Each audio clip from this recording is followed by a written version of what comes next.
I be on the way. Yeah. You know I be on the way. Man on a mission, I'ma get it. You know I be on the way. Yeah, it's all hard, ain't no fear here. You ain't giving this at all, you steer clear. Never beat, I've been down and I reappear. You got some money on the line, you better put it here. Rolling in and doing that work. Check priorities, I'm doing that first. Checks big and I'm sure that hurts. But it's checkmate, we ain't selling short, no to work. Ain't nowhere to hide. You ain't gotta see me come and keep me on your mind. Cause I be on the way. Yeah. You know I be on the way. Man on a mission, I'ma get it. You know I be on the way. Yeah, man, we coming for them bags. If they said I couldn't have, get the team. I got a vision for the things you ain't believe. And here's the motto, hard work, this over everything. It's that comeback. I'm calling plays, hit the pass, then the run back. Yeah, I'm far ahead and gotta run laps. But we ain't letting up, we never done that. Ain't nowhere to hide. You ain't gotta see me come and keep me on your mind. Cause I be on the way. Yeah. You know I be on the way. Man on a mission, I'ma get it. You know I be on the way. Yeah, I'm on the way. On the way. Yeah, on the way. I'm on the way. I'm on the way.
soruma geçiyorum. Şimdi bu mevsim aslında Avrupa Şampiyonası'na çıkan takımlara baktığımızda tecrübeli ve veteran takımlardan çok aslında lige yeni gelmiş ya da yeni sayılabilecek organizasyonların Avrupa Şampiyonası'na gittiğini görüyoruz.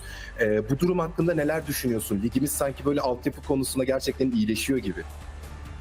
Ya aslında ben bunu bekliyordum, böyle bir şey. Ya ben buna kabuk değişimi olarak bakıyorum. Ya artık yeni isimler, yeni takımlar falan, yeni yüzlerin gelmesi gerektiğini düşünüyordum. Bu sezon tam da öyle bir sezon oldu. Bu bizim için açıkçası avantaj olarak görüyorum ben, kendi takımım için Avrupa'da. Ama beklemediğim bir sonuç değildi. Tabii şaşırdığımız noktalar oldu. Çok kaliteli takımların gelemediğini görüyoruz ama beklenilebiliyordu ya bir noktaya kadar bu sonuç. Ben öyle düşünüyorum. Çok net aslında. Beklediğimiz ve kabuk değişimi dedin. Her şeyi özetler nitelikteydi bu. Şimdi sana bir diğer sorumu soracağım. Bahar mevsiminde takımın sinerjisini yakaladıktan sonra aslında tecrübeli takımlara karşı güz sezonunda savaş yaparken çok daha rahat olduğunuzu hissettik. Genel olarak bu savaşları yaparken sizin hisleriniz neydi? Biz dışarıdan izlerken MELISE Esports çok rahat, çok profesyoneldi. Sizin o savaşlardaki halinizi merak ediyorum takım içerisinde. Ya aslında dışarıdan nasıl gözüküyorsa bizde içeriden de o şekildeydi ya. Hiç farklı bir durum yoktu. Hatta bazen gereksiz bir rahatlık da oluyordu yani bu fightlarda falan. Çok gereksiz rahatlık yani. Özellikle çocuklar çok agresif oyuncular olduğu için. Ya geçen sezon bizim için çok güzel bir tecrübeydi. Bu sezonu gerçekten aslında böyle başarının tamamen sırrı geçen sezonu Avrupa'yı görmemiz, işte o seviyede oynayabilmemiz falandı. Bir özgüven de kattı takıma. Bu sezon o yüzden böyle çok rahat bir şekilde fightlarda koordine olabildik, baskı kurabildik, üstünlüğümüzü hissettirebildik. Öyleydi.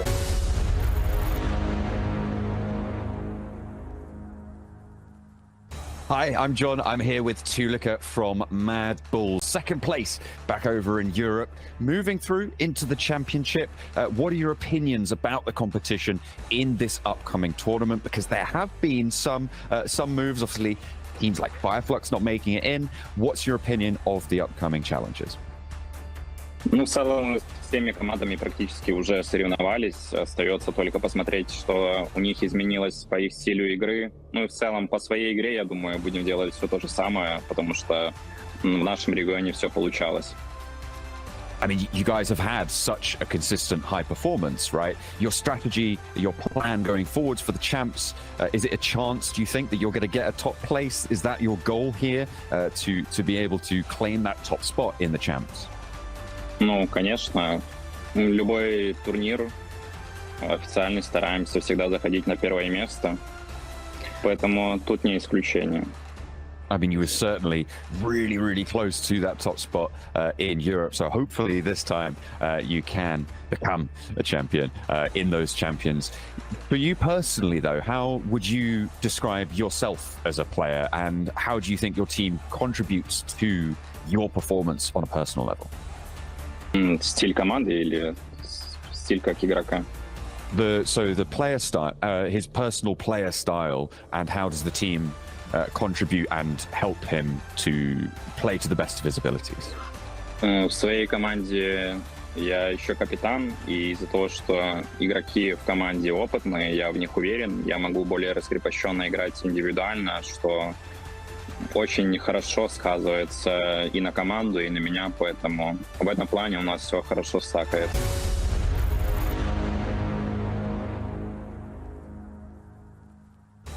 Avrupa Şampiyonası röportajlarımıza hoş geldiniz. Espor'dan Kör Cerrah var yanımda. Mert hoş geldin.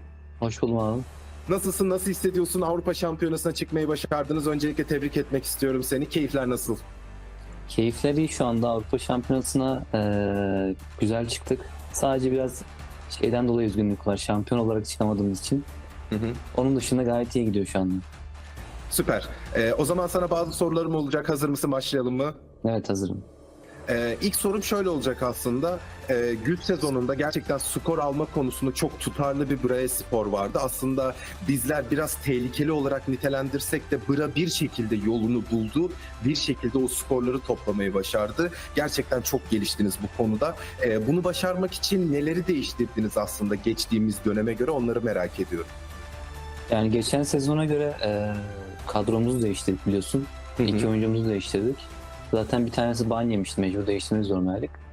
Bir de farklı bir değişiklik yapalım dedik. 2 tane geleceğinden şüphe etmediğimiz, yani güvendiğimiz sağlam oyuncu çektik. Ve bu tahminlerimiz doğru çıktı zaten. Şu anda böyle. Aslında oyununuzu biraz daha onların agresifliğine göre uyarladınız diyebiliriz değil mi? Yani aslında geçen sezona göre rotasyon olarak aynı gibiydi. Sadece uygulama konusunda sorunlar yaşıyorduk. Rotasyonlarımız aynıydı ama vurmak konusunda sorun vardı. Şu anda bu sorunu düzelttiğimiz için gayet iyi gidiyoruz.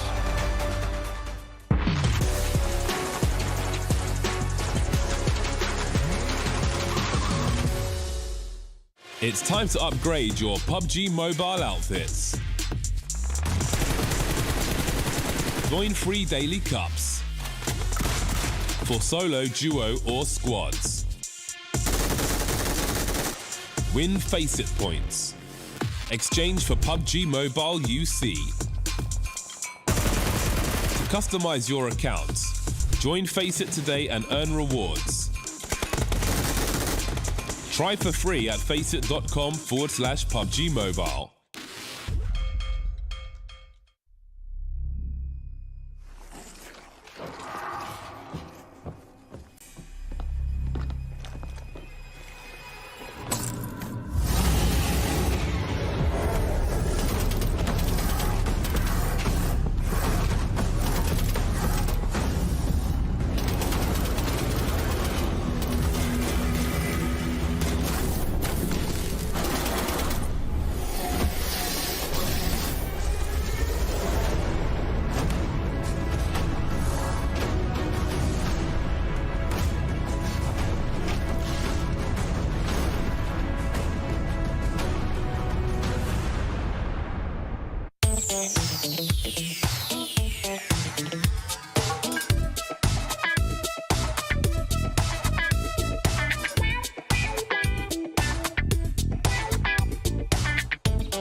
Do you want to create your own zombie mode? Try giving it a shot in World of Wonder.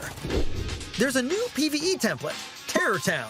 It will spawn new enemies every round at the fixed location, and players must defeat them all in every round in order to win. With this template, you can adjust the gameplay devices or add to them. For example, you can tweak the distribution of zombies and how supplies are spawned. In this gameplay, players can experience the full content of the zombies mode, and they can get familiar with the enemies. Additionally, some new enemy types have been added to the PvE enemy spawn device, including huge zombies and exploding zombies. Enemy health and attributes can now also be more finely adjusted, letting you create exactly the kind of PvE gameplay you want. If you want to know how to quickly eliminate zombies, be sure to try out the new PvE template first.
came from and I can't go back now. Watch it all go black. Yeah, seen too much, can't forget about all that. We really all bad. You don't wanna see the things that I see, man. You should know that. And it's all facts. On top, we winning. That's how I'm living. Ain't no option, I gotta go get 'em.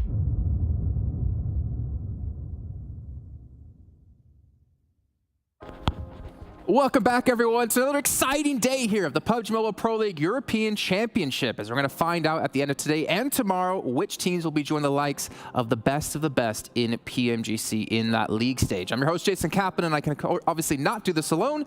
I have gentlemen, not handsome, just gentlemen, looking quite comfortable here, Max. Yeah, I did not at all just break my microphone and I have to hold it the entire segment, but no, it's great. We're day 3 of Championship. It's going to be fantastic. We had a great day yesterday with some weird circles. It's going to be all over the place. Oh, where's it gone again? It's going all over the place, just like Max's microphone. Guys, check out all of our social medias here. We'd love to hear what you guys have to say about the show and everything you post about it. Make sure you use that hashtag, though, PMPL EU CHAMP. And of course, if you're not great at spelling really quickly, it's PMPL EU Champ. Oh, yeah? Oh, I thought it meant chump. Never mind. Okay. The EU chump. Oh, who's That's what I thought you'd spell out. I'm slightly dyslexic. Slid it in there, just slightly, just slightly. But guys, obviously we have the survey too, and we have gotten some feedback. Some people did give us some information about you, Max. Oh. They were saying they were very unhappy. They were done with you saying extreme, and they wanted a new tagline out of you. Oh, I thought it was going to be REGNUM KARYA coming out with a cease and desist, which I did receive in the post. I can't pick them anymore until the end. Oh. But I thought something else. That's where the cease and desist is coming up now, because we're going to take a look at our predictions and see how that profited everyone else except you yesterday. As you can see, 9 points for Max. Coloris, though, you had a banger of a day yesterday. I did, didn't I? That's it. That's the segment done. I did do really well, but obviously, like the MADBULLS pick on Sanhok, where it finished on the island. Then you had next RÜYA finish on the island as well, and Erangel. It was kind of easy choices there for you. Yeah, definitely. I mean, the other ones, I will say, okay, yeah, pat on the back, James. Good job for those ones. Those two, not so much. They were very obvious as to how those games were going to go, as long as those teams didn't kind of set a wrong foot in the certain scenarios that they were doing. Again, for MADBULLS, all they had to do, defend the other side of that rock, which was the one major vulnerability once everybody had to jump into the water, because if you do it too early, people can then start shooting you from the mainland. So they knew exactly the right time. Look, if you could be consistent throughout yesterday's weird games, you can defeat anyone. If you can do that. It was really odd, yeah. But we'll see how the circles are going to act today. But if you were able to get some kind of consistency, it's a good little bit of a setup for the second half of this championship now. Well, we will see who were consistent yesterday in a little bit of time. But before we get to that, I got to remind you guys about the schedule coming up your way today. And just like every day of the champs, it's going to be Erangel followed up by Miramar, Erangel. And you can read the rest here. I have faith that I don't need to spell this out for you guys. So we will have that one Sanhok and things off on Miramar. Now, this actually makes me want to talk about what we had at PMWI that I'm kind of hoping we see at PMGC, where we have the same battleground after itself. So if you have 3 Erangels, you end with like 3 Erangels in a row, or if you have 2 Miramars, you kind of put them together. I was a big fan of that in PMWI. I kind of hope we have that happen again for the champs. I really enjoyed it on the first day, especially of PMWI. Like, if there were some hot drops happening on the first game, instantly you would see the fix happen in game 2, then game 3 if you had 3 maps in a row. So it was interesting. We'll see if in 2024 some changes are going to happen. Ooh. Yeah, I mean, cool. It depends how the organizer wants to approach it, right? Do you want to constantly keep your competitors on their toes, having to change from map to map, or do you want that kind of learning from, you know, game to game? I'm personally a fan of that, like we have it in PMWI. I think it makes for heightened strategy. It forces the teams to like learn, because you know you're going back into that battleground right after that. But we're going to go into our overalls here and see, as we mentioned before, who's consistent in yesterday's games. And you're going to see next RÜYA be in first place here, as they have looked fantastic yesterday, especially towards the second half of the day. Yeah, Z-Wolf and Docker Machine in particular really stood out. I think Docker Machine, despite not being the MVP of yesterday, 12 eliminations for Z-Wolf, he got 15 Docker Machines. He was still popping off in terms of how they were performing yesterday. Of course, getting those 2 chicken dinners. First place. It is still, though I think it's fair to say, really close. It's still very high chance that this top 5 is going to be completely different by the end of today. So sure, we got some big names up here, like your S2Gs, your next RÜYAs, MUERTE, that now now started to heat up, might be looking good heading into day 3, but some other contenders like REGNUM, KARYA, I'm not going to pick them. They could do well. Well, they're going to do great now that Max isn't picking them. For next round, I was particularly impressed, not necessarily by their gun skill and their ability to put damage out on the board, but just by their decision-making, the choices on which locations they were taking and when they were taking them. I think that next RÜYA has a really good grasp of the topography of Erangel, of Miramar, to be able to choose exactly the right locations to be going to. So I like that a lot. What do you think about KONINA Power? Pass on that one. Well, we could go into MELISE instead, because we obviously did mention, like, yes, they came out as the champions in PMPL Türkiye, but will they be a top 5 team here? Obviously, they've been able to maintain it so far. I would say, though, that one win kind of did go their way. I think it was our first Erangel of the day, if I'm not mistaken, where they, well, as we now call it, the MELISE position when we ever play. The zone kind of went back towards them after shifting heavily down towards military, then right back up towards mainland. I don't want to say it was lucky, but that definitely favored them in that victory. Yeah. I mean, it's what I said for MELISE, and this is what I wanted to see from them when I was watching the Türkiye finals for PMPL full season, is that sure, they get some wins given to them. I want to see outside of those wins, what do they do? They still get like 3, 4, 5 eliminations per game? Do they still reach the top 5?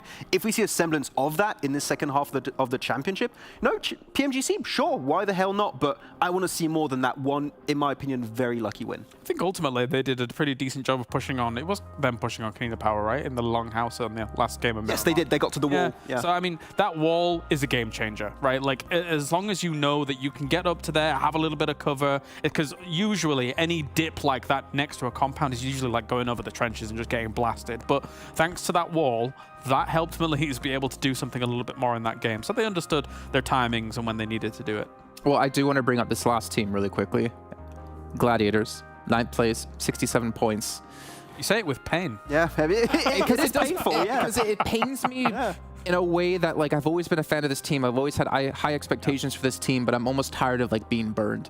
And if they want to have a chance to get a PMGC, they have to start stepping up today. They cannot wait to the last day anymore. If some, like, holes are created, if you start to see some teams really build a buffer in that 5th place, they're going to have a hard time catching that. We always have the same excuse for Gladiators, like, oh, they're a late game team. When it comes to the end of these tournaments, they're going to qualify. They might do it. Like, per usual, they might just start popping off a bit today, and day 4 is when they're going to get 3 wins on a day, and they're going to qualify into PMGC. Yes, maybe, who knows? But if you want to see them get further than the league stage compared to last year, we need to see them start hot. We need to see them get just consistent points from the get-go. I feel like they keep improving at the end of tournaments, and then it's almost like they go back to their roots at the start of each event and start to relearn. I want to see those learnings and teaching go from event to event and just improve over the entirety of the year, not just one singular event. So it is disappointing. I know they can qualify here, but I want to see still more of a better start for them in this championship. Quite honestly, I don't have much to add to that. They looked invisible yesterday. To be frank, I mean, again, we go back to that first game where what we thought was a great rotation, which became a disaster piece. It ruined the whole day. Erangel became a hellscape for Gladiators in that moment, and it really did feel like it ruined the whole day for them. Yeah, I mean, they become so predictable and slow on their rotations that even a team like Dagestan on that Sanhok went for the backstab. They know that this is their typical rotation. Dagestan, though, is not a team that is super strong when it comes to these big international events like the Championship,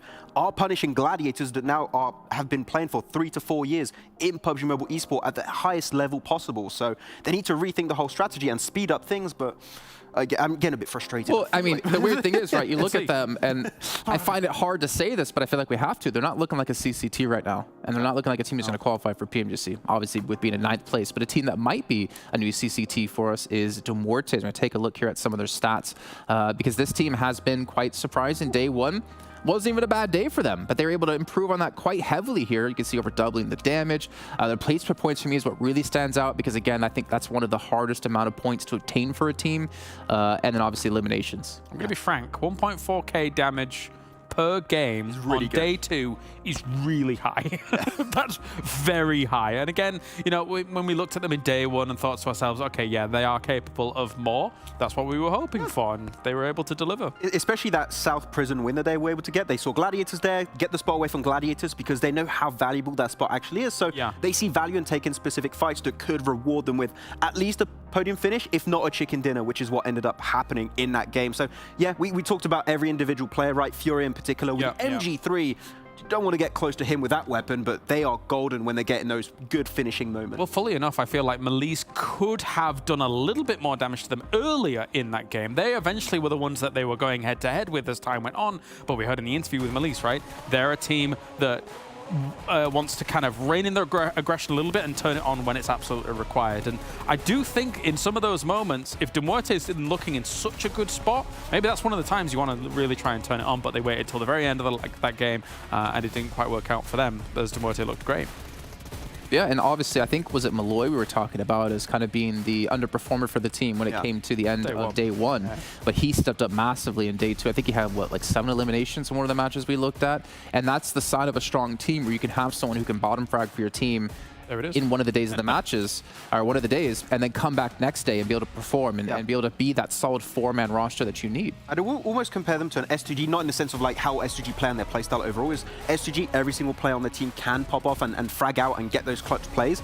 I would say MUERTE's roster, they've done it multiple times throughout full season of PMPL Europe, and they can do it now in Championship, because now it's a team after those 2 wins, probably feeling a lot more confident. They found a playstyle that is very efficient, that works for them. They're not scared to take fights anymore, so they're going to be a real contender for at least a top 5.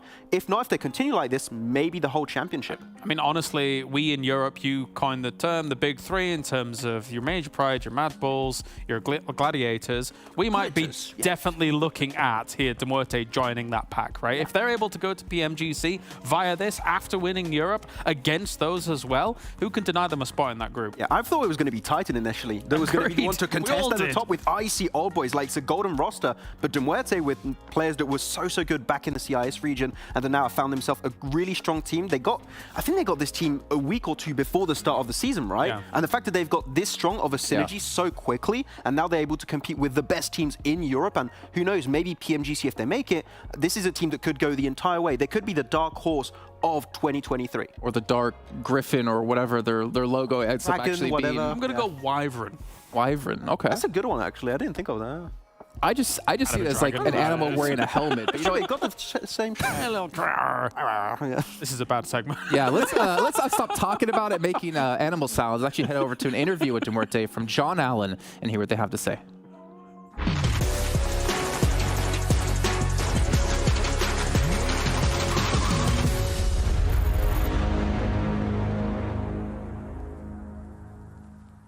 Hello, my name's John. I'm here with Furia from Champions, MUERTE coming into the EU Champs, the top seed from the European regional stage. Going into that final match, it was all down to the wire.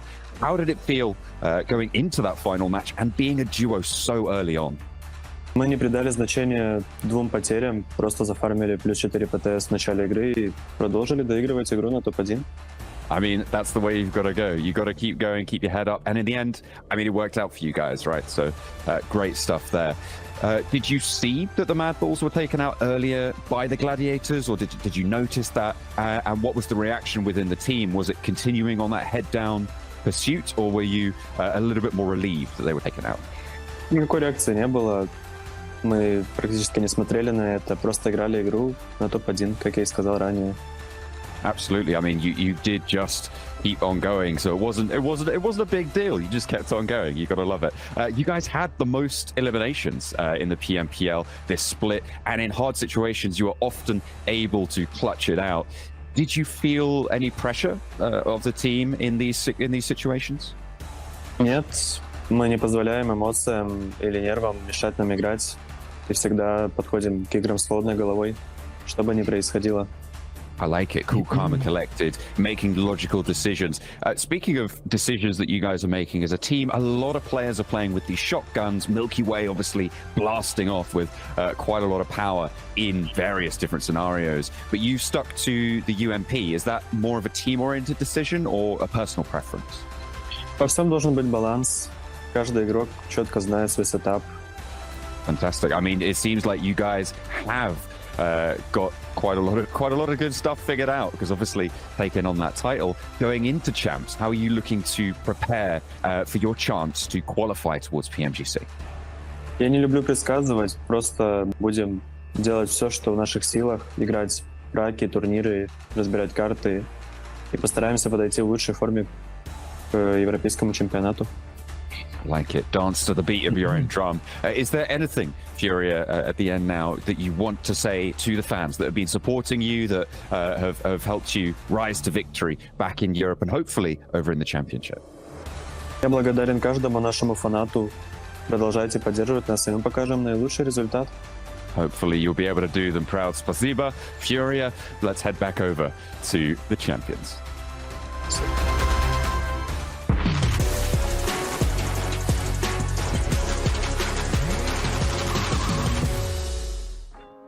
Well, Furia not trying to sound too confident there as you heard towards the end as well, talking about, you know what, we'll just try our best and we'll try to qualify for PMGC, and I like that. Though I do like a little bit of trash talk, to be fair. I do like teams to be overly confident, saying, yeah, this is going to be easy, we're going to smash all the teams in this event. But then obviously it could go backwards and you could lose. We have a trash talk video content and they say, oh, good luck to everyone, guys. It's great. I don't think they understand. Game and have a great time. I don't think they understand what trash talk means. Overly nice to people. Overly nice talk. Overly nice with our players. Well, you know who wasn't overly nice? It was RÜYA yesterday as they dominated the lobbies quite heavily. We'll take a look here at their player stats, or at stats. Not their player stats, their stats from day 1 to day 2.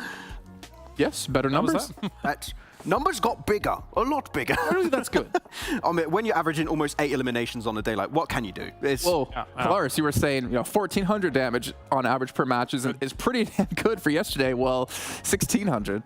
Yeah, I mean, those last 2 games really kind of, let's call it, bulged up their numbers in terms of how they were performing yesterday, because they were absolutely blasting in those, especially the south of Miramar, when they're eventually able to kind of take out all of the threats that are there, then cross the road, then get what is effectively OP dip of Miramar, and then just play out that against the rest of the teams. It was brilliant to watch. It's a nice little spread. You know the fight's happening between MELISE and KONINA Power. You don't really have to do anything. Chill. Just wait for them to leave, and you just, wow, what a... It's not even a free chicken dinner. They fought for it. That was a really good execution, step by step, to get to that position in the first place, clearing Gladiators on the west, clearing also, I think there was Dagestan on the southern side beforehand. They were doing so much work, so I'm super happy with RÜYA, and clearly we know, especially with Frozen, right, Jason? Our boy Frozen. Your boy Frozen. I actually call him Froyo.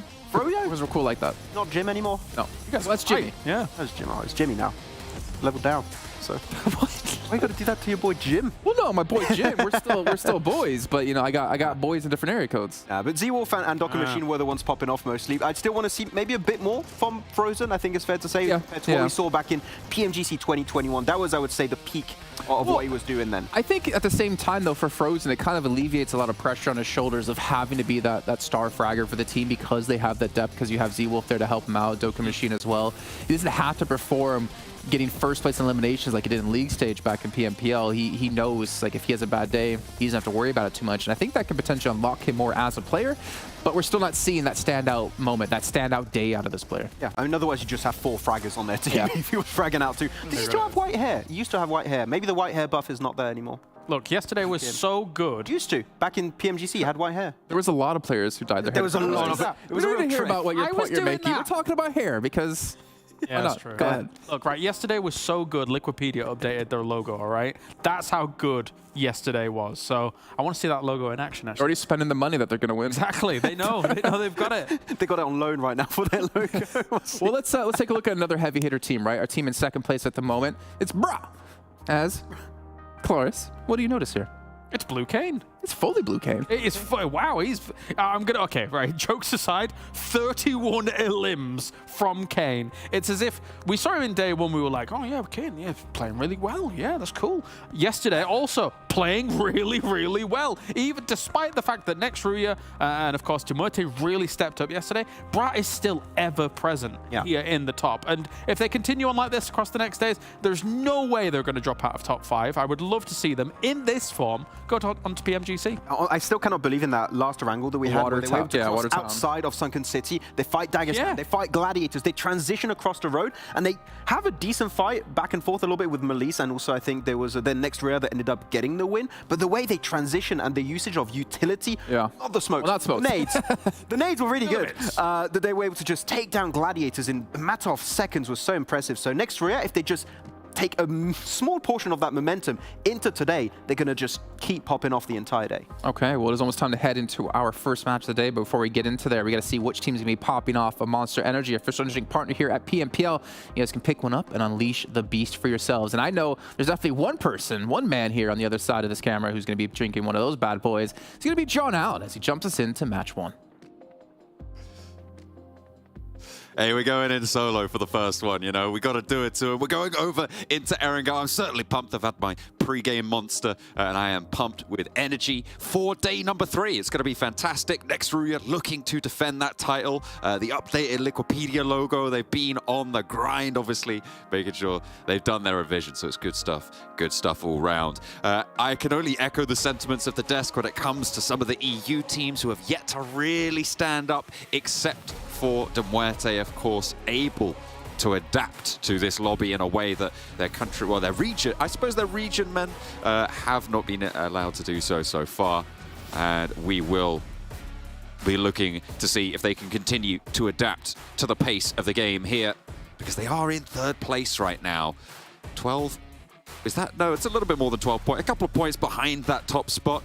But the plane path going to take us from Severny down towards Primorsk. A little bit of a left lean here. So we'll see if there's any hot drops that come through. We saw a similar plane path around on this area yesterday with the circle going a little bit further east. And it wasn't too dramatic for most of the players. So we'll see if NEXUS are going to continue to drop on that west split or adapt. Maybe go up to Stalber along with OZAROX. But at the moment, no one seeming to drop super hot on the north side so far.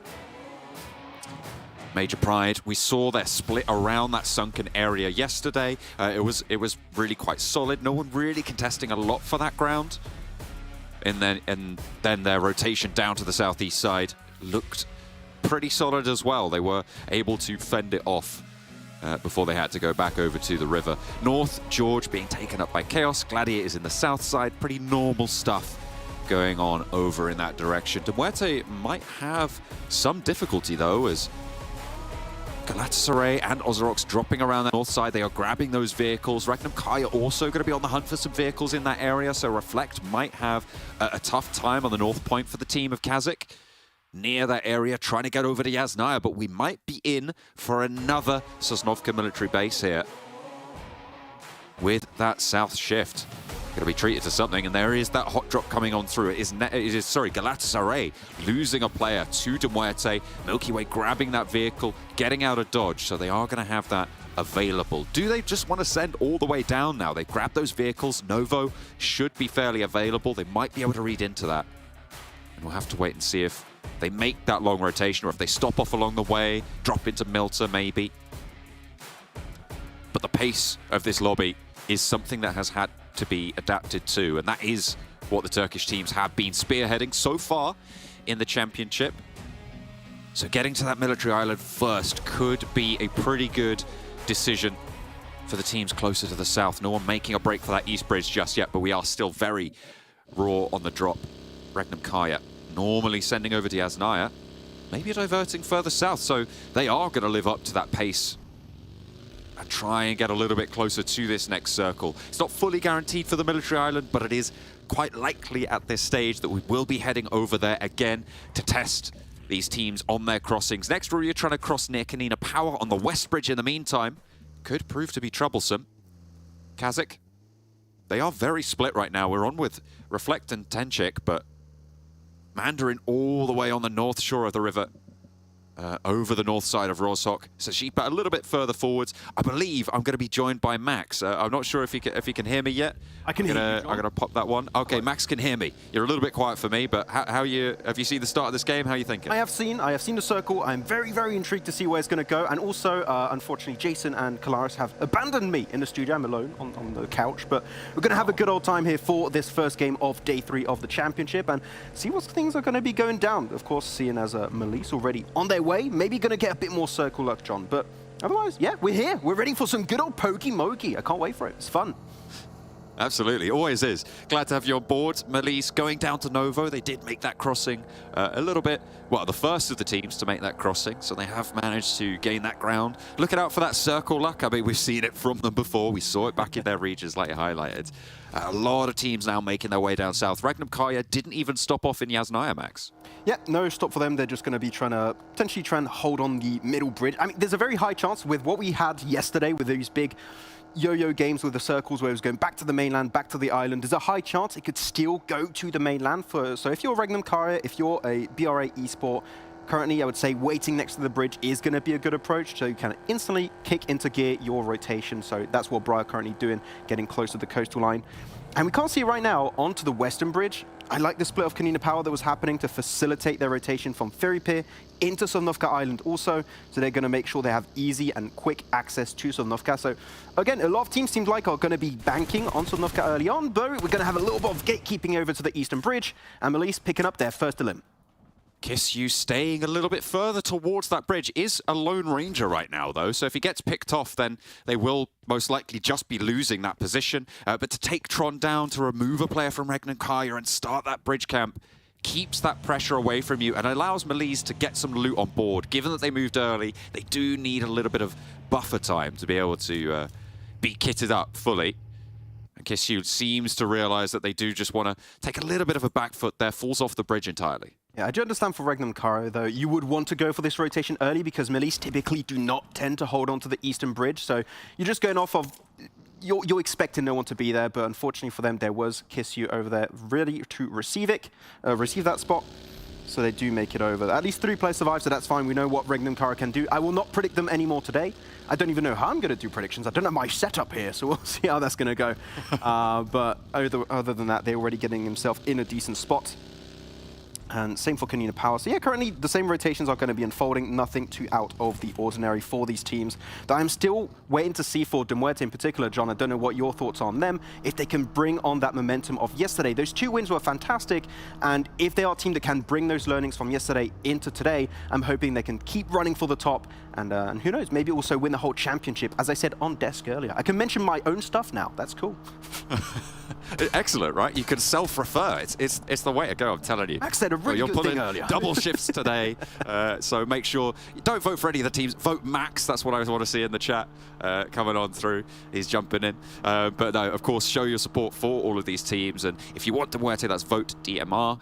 Look up for the team tags for the rest of them as well. If you want to support anyone else in the chat, make sure you're spamming away. I mean, I agree, right? MUERTE have shown adaptation that just is devoid from the rest of the teams from the European region, quite frankly, at this stage. I think that they certainly have led the charge there. They managed to get an early pick on this match over onto, I believe it was Galatasaray over near Severny, and they have moved over to MUERTE Power and swung through there. They haven't gone for the bridge this time around. They're going for a swim. I think, to me, that also shows a little bit of learning. We've seen on these military circles from the Turkish region, they just go across and these bridges almost instantly on a military circle become real hot zones, Max. I would be a little bit careful to rotate this early on because I would possibly wait for phase 2 pop before going for this earlier rotation for MUERTE. I think that the moment you commit and you're in Novo and you're going to fight MELISE, chances are you're going to be caught up. But MADBULLS already losing to Luka and Zerich over to S2G. What a clean shot.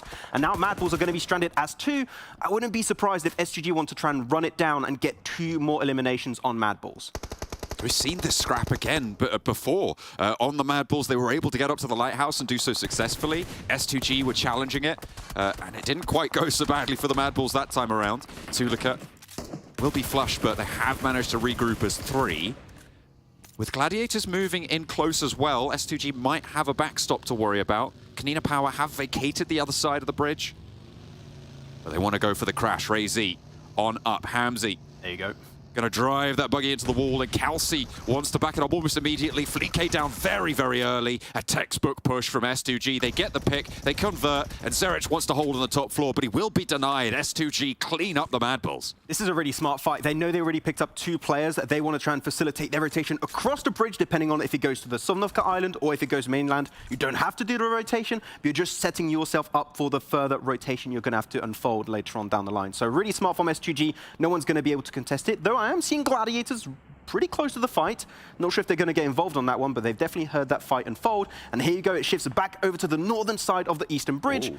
And REGNUM KARYA might have hoped to not go for that crossing. If they just waited a little bit longer for this circle pop, they would have remained as 4 and could have played the entirety of this game completely unscathed. And unfortunately for them, they will have to go for that cross once again. Here, the mad dash is going to be unfolding for a lot of the Western teams, especially Gladiators here, not interested in getting anywhere close back with S2G, so they're also going to go for that spot. There's so many good compounds you can play here, especially north, just north of the bridge. You're going to have yourself a nice little bit of a grouping of buildings that's got some rooftops that are super good to get information on the teams, especially if you've got some nice mini 14s that we've seen have been meta for a while now. So I would like to see who's going to be the first team to go there, and it might just be Dagestan that are rushing in that direction. You've got BRA there as well, looking to try and play a little bit on that south coast. KASIK team moving in around that sort of farm area as well. I'll tell you who's pretty happy they didn't go for the crosses to MUERTE. They started swimming, but they left a couple of players back on that mainland. Now they could just turn around and get their laps in the pool, making sure that they've getting their cardio done, because Corker's going to have to make that long swim twice now. REGNUM KARYA have sent back up north, Max, so they have managed to go back across here. And maybe it's their turn to guard out MELISE if they want to go for that crossing as well. These areas to the north of MILTA can house a couple of teams quite happily as well, so those hills there could be sanctuary for teams like MUERTE and OZAROX. Yeah, REGNUM KARYA going exactly for the grouping of buildings I wanted to see them go for, so really stoked about that. We'll see how they'd be able to hold it down as a 3-man team. Though MUERTE, unfortunately, okay, we're going to focus on this fight. It seems over to the eastern, to the western side, it's going to be a lot of action between NEXUS and S2G, and S2G already up to 6 elims, maybe going up to 8 if they can eliminate all of NEXUS. They're off to a hot start without losing a single player here, John. Could be gunning for the win. This is really strong stuff from S2G. The cleanness with which they took the MADBULLS as well in that early fight, able to get those early picks, and the smokes just allowed them to roll straight on up. Doka Machine going down. Just the one player now to stand, and this is, remember, tournament leaders next RÜYA. So they are very much on the chase here for S2G, who were bumped off that top spot yesterday. 85 points they have right now, so 30 points behind next RÜYA. Taking them down here would be great news for their chase towards that top spot for S2G. And MELISE, meanwhile, over on that eastern bridge, looking to cross. Looks like ZWolf just going to try and conserve himself for the time being. I like what we're seeing from Major Pride here. Nomi and Black-White going to go for the swim to the pier just north of their location on the west of the circle. Good entry point. I'm not really expecting any teams to hold it at this stage. So you can just swim on over. It should be relatively easy. Though we're going to have another hard shift happening. Could it go hard shift over to MUERTE in MILTA? No, it's going to center up pretty nicely for some of the teams in the center, like KASIK team. So yeah, you're going to have a very few amount of compounds that are going to be really strong. KASIK team, hopefully they're going to regroup, because there's going to be a lot of crashes happening very soon, because outside of those compounds, it's going to be tough to hold, as GALATASARAY, ROM, is going to pick up EXO, and that should be the flush coming up very soon. Just getting some healing done first. Knows he doesn't even need to spend too much time to invest it. He doesn't need to jump straight on it. He's got it all under control. GALATASARAY, they lost a player earlier, remember, to MUERTE. So being able to pick up a point here and there can start to patch up those wounds that they have been inflicted with so far this match. Hopefully, they'll be able to find a couple more near Nexus, near OZAROX on this north side. The shift that we saw in this circle, Max, it does contain a lot of those compounds, you're right, but there is a lot of water, a lot of dead ground in this. It accelerates this circle to be sort of similar to a stage 5, maybe even a stage 6 circle at this point. If you're already in a compound, you want to try and keep your cars safe, and you want to try and use them to transition later on down the line. You're going to need it, otherwise those open amount of terrains you just mentioned, John, are going to be tough to transition through. MUERTE picked up one, losing Furia in the process. Definitely not the guy you want to lose, not the Nade King. He could have been very useful to breach those compounds later on down the line. Malloy also running away. But OZAROX, a little bit split. Currently, a lot of decent rotation pathing from their spot. They got a lot of cars, a lot of buggies available for them, so I'm not too scared for how they're going to rotate through it. Though, if we're currently looking at the map itself, over to the west, S2G, such an easy transition, John. They cleared NEXUS, they cleared MADBULLS. That means some of the few contenders that could have rotated that way, not alive anymore. And they're going to come in sweeping on a very strong compound, actually. And with cars, as I said, still up and running for S2G, I think that there's a very high chance we could be seeing a top 3 from them, because they're going to have no competition on their side of the map. they do have quite a clear run at things. The question is, can they get through? Can they show us the S2G that we know and love to be as powerful as possible? He is. Oh, goodness. He's right at the top there of Hayes. Not too sure if he scouted this location. Kisyu has been this sort of the monitor of the bridge for MELISE. He was on that south side, and now once they've transitioned back up to that north, again, he's just going to hold this one out, and it could prove to be pretty effective. It could be. The thing is, if he shoots at KONINA Power, REGNUM KARYA from their position can see Kisyu, so he's going to have to fall off right away, and you take awful damage, or you're in the water, and you can't play this fight out anymore. So I would say just don't take any shots whatsoever. Just feed the info to your team and shoot in the back of KONINA Power when you can. Once they've gone a little bit too far across that bridge, but it's not going to happen yet. They're still in the circle. They're still safe.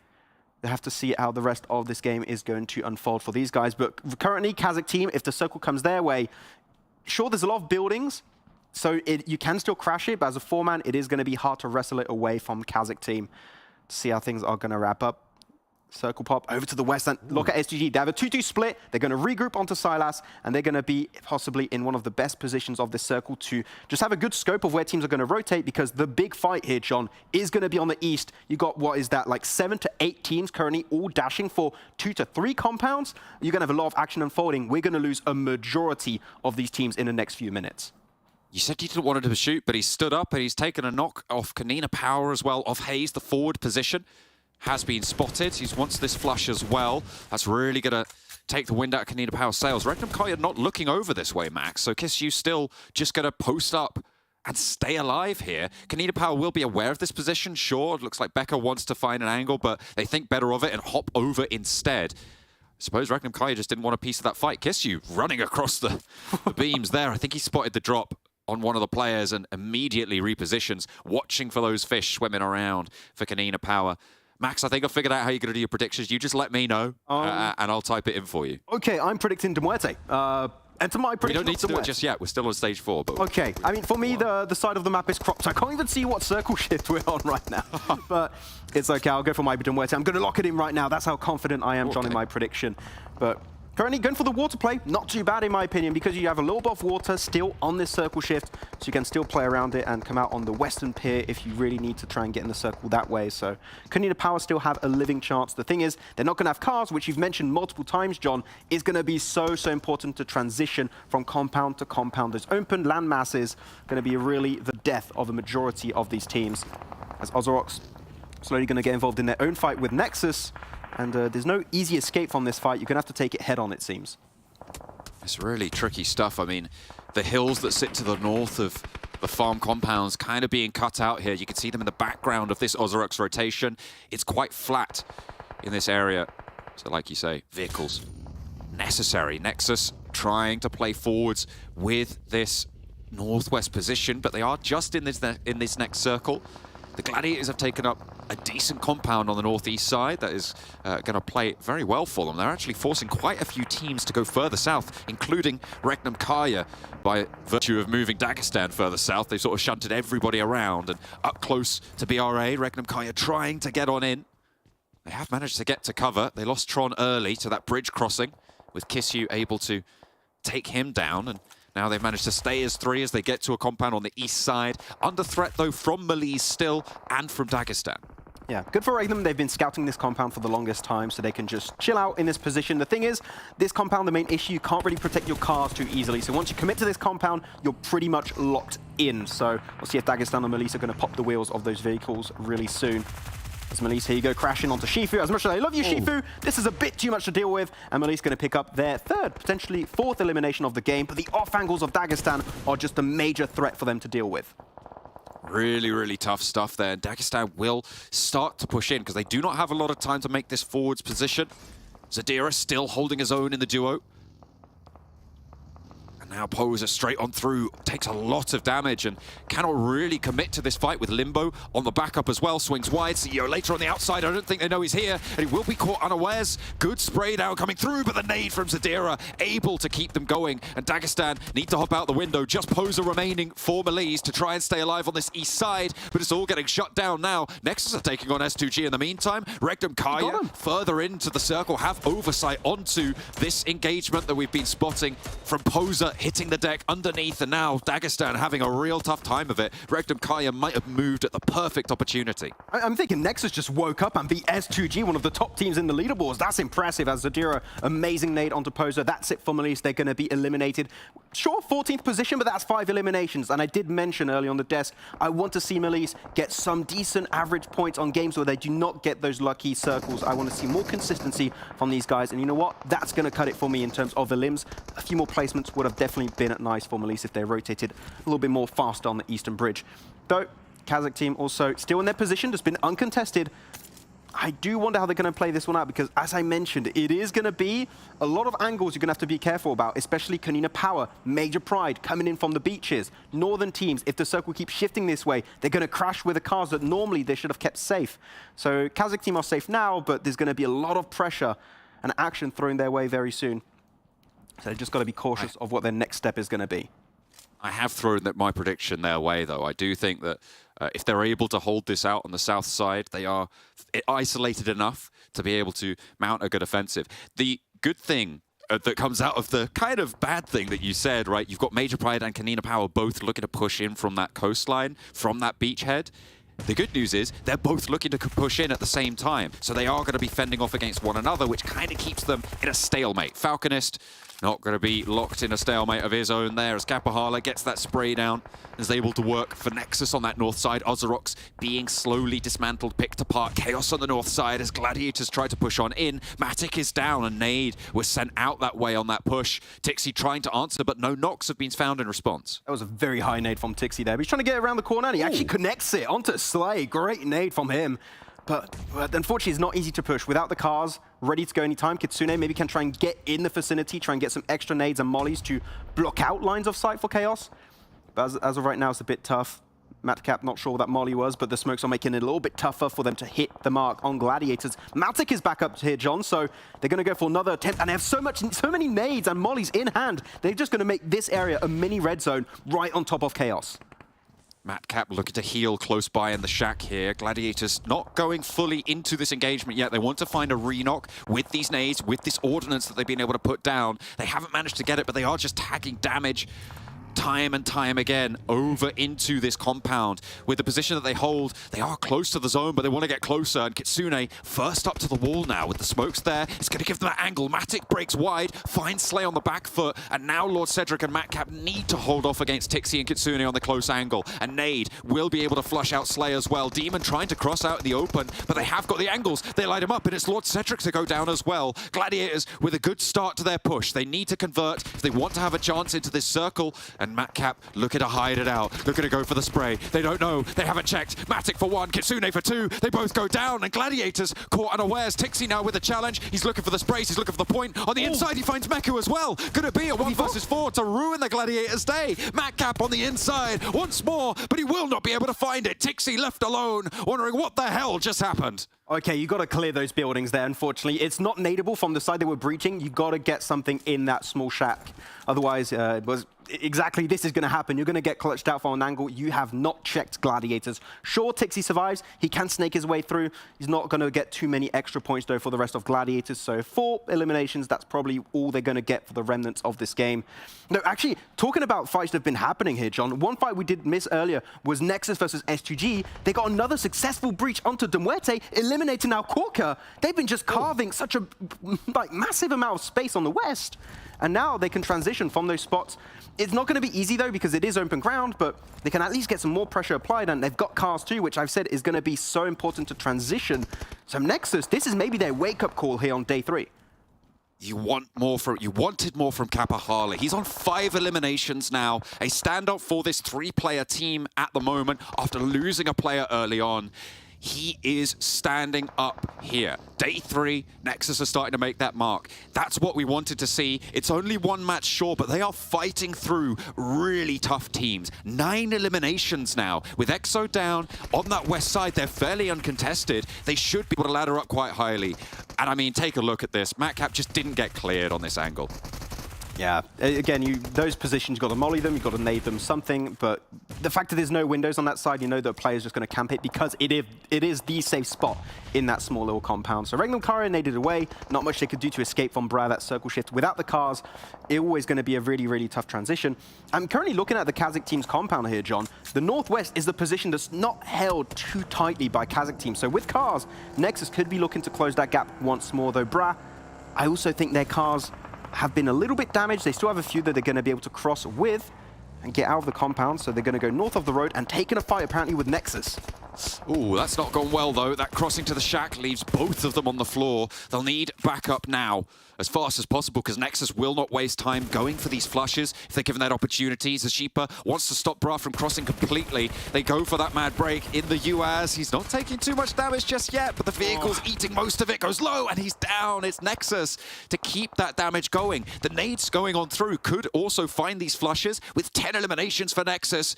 It is a resurgence. That nade finds 3 more points to put in the back pocket. Doran dunks it. Now that's the spring MVP I remember, John. Oh my God, what a nade from him right onto the Bra Esport. Then now they've got to start thinking of how they want to transition across that roadside because Kazakh team, they're going to be stretched a bit too thinly really soon. They're taking care of KONINA Power, they're taking care of Nexus at the same time, and they still have cars luckily enough so they can still make the crossing and maybe use a bit of that terrain to hide and get prone behind. But right now, KONINA Power still fighting next RÜYA, and that's the final player, Z-Wolf, surviving until a top 4, John. So you know what? They died early. The top 4 position for that game, not too shabby. They'll take it, you know? I mean, being left so destitute, as you say, over on that bridge side to MELISE, a good result. Probably as good as they could have hoped for after that turn of events. Tenchik hopping out the window. The circle shifts out to the west of this compound, Max. So the coastline, actually pretty decent cover for the time being for KONINA Power, but they're going to have to turn that headland. The water tower that sits there could prove to be a pivotal point of interest. The fact that we still have water at this stage of the game is just mental. And right now, if you're KONINA Power, you want to play the water as much as possible. I don't think they expect to go for the win here. Just go into the water side, hope for the best. Right now, the little bit of beach that they can use as protection is good, but using the smokes, you're going to make yourself very visible to Redox. And he still has a ton of bullets, 250 bullets here on the M4, so he's going to be able to spray them down like it's nothing. A Kazakh team, they're also going to try and get involved if they have the opportunity. What a spray from a Sheepa. And Tenchik is the one to actually get the knock in the end. And now this might just be the undoing of Nexus. And KONINA Power as well, just taking so much damage from Redox. That backstop of ammo, as you say, so devastating. Just keeping KONINA Power around this headline, which they need to turn. They need to progress around here, and they haven't gone for that water play that you said you might want to see from them. The reses for Nexus can come through. They are sequestered in that little makeshift bunker behind the buggy, but the smokes are only going to last so long. Kazakh team can start to extend their influence. I think Palucci made it. Yeah, he's in the water now. Okay, cool. That's exactly what we want. Hide behind the boat. The thing is, you can shoot right under the boat, which is a bit tough, and I think Palucci realizes that. So he's going to try and just survive, and he's hoping, he's really hoping, John, that Kazakh team and Nexus are going to start a fight so he can just snatch away a free second place, and it's actually starting to happen here. Reflect, what a nade from downtown right onto Nexus, and that's it, the team's eliminated, and that's going to be a second place for KONINA Power. Excellently found by Palucci. I imagine he might even look to just swim out into the blue, but Kazakh team hold the compound on the south coast. They will be able to take it down, and it will be Kazakh on the south side, but Max, I feel like the big story here is also Nexus, right? A return to form on that west side push, flushing through so many teams, able to take a fight against S2G as well. So for Nexus, this is going to be a great result. Yeah, they're woken up really. Clearing not any team, by the way, clearing S2G and MUERTE, 2 top teams, leading the pack on the leaderboards is really impressive. So I just hope this is not going to be a one-off game, John. I hope we're going to see a continuation of this throughout the day because we saw what they could bring to the table in the Spring Season Championship. And if we can see just a semblance of that for the second half of this tournament, they could catch up very easily. The point gap was very minimal, so a game like this is going to put them back in somewhat of a racing position, and we can see if it's going to continue for the rest of the day. hopefully will. I'm going to say goodbye to you now, Max, as you get ready for the desk, as you get joined by the rest of them. But yeah, a fantastic result for Nexus. A great hold for KASIK. It did shift south towards them, and it kind of gave them the best time of it, really. KONINA Power, their major threat on that south side, tried to get up on that land, but they just couldn't. There were just threats from too many angles. They couldn't make that crossing, maybe didn't have that utility available after having to jump off the bridge against MELISE holding them earlier on. I feel like MELISE on that east bridge were quite a sticking point for a lot of teams, taking REGNUM KARYA low, KONINA Power, doing so much against next RÜYA. It was a tough time to be an east bridge crosser there. Some chaotic circle shifts, but in the end, KASIK held fast and were able to take a chicken dinner.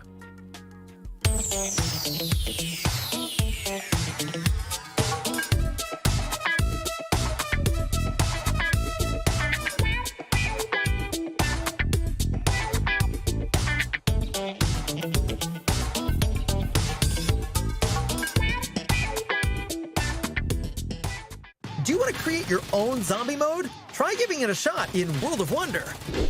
There's a new PvE template, Terror Town. It will spawn new enemies every round at the fixed location, and players must defeat them all in every round in order to win. With this template, you can adjust the gameplay devices or add to them. For example, you can tweak the distribution of zombies and how supplies are spawned. In this gameplay, players can experience the full content of the zombies mode, and they can get familiar with the enemies. Additionally, some new enemy types have been added to the PvE enemy spawn device, including huge zombies and exploding zombies. Enemy health and attributes can now also be more finely adjusted, letting you create exactly the kind of PvE gameplay you want. If you want to know how to quickly eliminate zombies, be sure to try out the new PvE template first.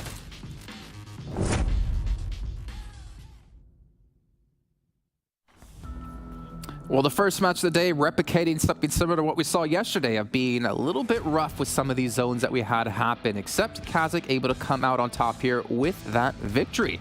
I'm joined here on the desk once again by the ultra ever so talented man who's analyzing, casting, doing social media, doing monster callouts, baking banana bread out of Monster energy drink. That was X-Man. I really like that banana bread monster. It was pretty cool. You should try it yourself. No, it's cool. I haven't casted in a while. It was really interesting. I guess. It's not been that. I did do that. I did do that. We did do that. Yeah, we did. That was a cool game. Nexus, what a game from them in particular. Yeah. Clearing S2G over to the western side. You're the host as well. Keep going, Max. Oh, yeah. Okay, now we're going to the leaderboards. Oh, it's fantastic. I didn't even know it was coming up. I just said it randomly. Try to help you out after putting in that work. Show? But you're completely correct, and we were talking about Nexus as well. Like, well, okay, all right, calm down. Give me all the money. That Nexus, like, having a phenomenal game here and having, I think they're almost like doubled their points in that match alone. And we haven't seen them do anything like this remotely throughout this entire event. And one thing we have to mention, Claris, is the fact that they were taking advantage of other teams' positions, thinking about MUERTE and a slight split they had. And then I think it was BRA they took advantage of as well. This is so Nexus, right? They do nothing for ages, but then every tournament they do one big game, which is absolutely insane. And yeah, they were playing it great over on that west side, moving on in. As you say, the fact that MUERTE was splitting kind of like a 3-1 or a 2-1 split, they identified that pretty rapidly on that side, and they were able to sweep through them in very efficient manner. They're so capable, but don't bring it every game. I wish they would. Like, that was a really clean approach, and just they analyzed, okay, they're split, we're going to breach it, we're going to win the fight against S2G. And they even understood the weakness of the compound of KASIK team. Northwest is one of the easiest spots to enter, but when you still have nades for KASIK team, it's going to be really hard because you're pretty much playing a mini dip, so you're just going to get naded by reflect, which is what was happening there, so it's tough to get away from, but they made the most out of it. That's the thing, right? Like, as I was watching it, I think correctly you identified that technically that northwest corner is the most breachable location of KASIK, where it's going to be hard for anybody to make that transition.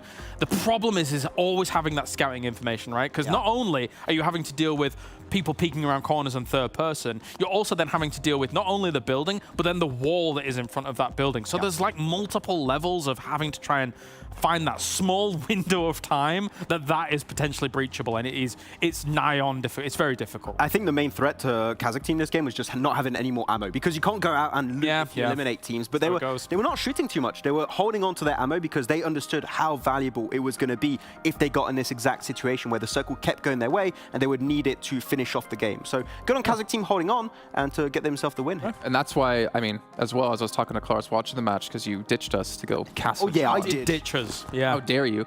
Unreal. Not going to expect any high eliminations out of them, considering the position they had as well. The zone going their way, just chill. It's almost the freest of wins as long as you don't mess up. The thing as well is that you're less inclined to even start taking like big long distance trades in that scenario, because that is a big compound to cover. So they've got like 2 down to the south, 2 north or whatever in that compound as a whole, but you never have loads of guns looking in the same direction and things like that. You also had, as we take a look at the highlights, KONINA Power down on the shoreline, right? They knew players were down there, but when you lie down there, you can't see them. So they know that there's an ever-present, ever-looming threat that they constantly have to keep in check, but not really being able to shoot at. Yeah, and they're also fighting Major Pride at one point. It's just a tough position to leave for them, but it was not that great. Though I was not talking with you guys during that game. I'm intrigued to know what you were talking about for REGNUM KARYA's position. They left the bridge south to Sanhok really early on when it was not necessary. I think I was hoping for them to wait a little bit more, but they just lost Tron. You don't have to go for such an early rotation. You can wait for phase 2. Max, you're not picking them. I'm not picking them, but yeah, okay. The fact that you even thought about them there in that match. I didn't think about them at all. I just wanted to talk about them. Well, what I will say is that the zones were very... They're not there! It was you. Poor Max. Well, S2G, I mean, they came out, I think it was like 3rd or 4th place when it came to points overall in that last match. They pretty much gate-kept RÜYA there on the very west bridge as well, staying there for a very long time, even though they were in the blue zone forever.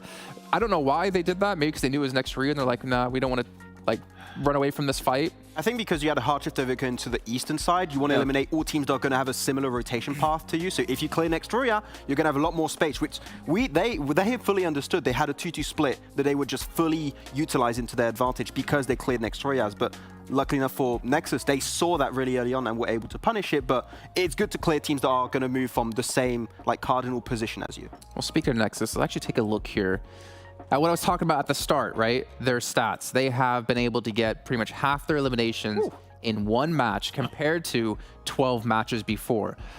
This is the Nexus that we know they can be. This is the Nexus that we want to see. But the question is, why does this Nexus show up now? What is it about this match? Is it going to continue throughout the day? Obviously, questions will be answered. But this is interesting. And Doran, if I'm not mistaken, Kale, he had a nice nade onto Bra. He did. The good old Grenadier from over in EU Championship. That game where he like threw 20 nades, you know, doing what he does. And then obviously a single nade for like what effectively ends up being like almost 3 elimination steals is insane stuff. So honestly, you asked a question which almost was kind of, you weren't even really looking for an answer for it. I'm like, why does this Nexus show up now? I don't think either of us knows why. They don't know why. They might not know why. It's because they have the chops to be able to do this potentially every game. It's just like a whisper in the wind. We'll never know exactly why.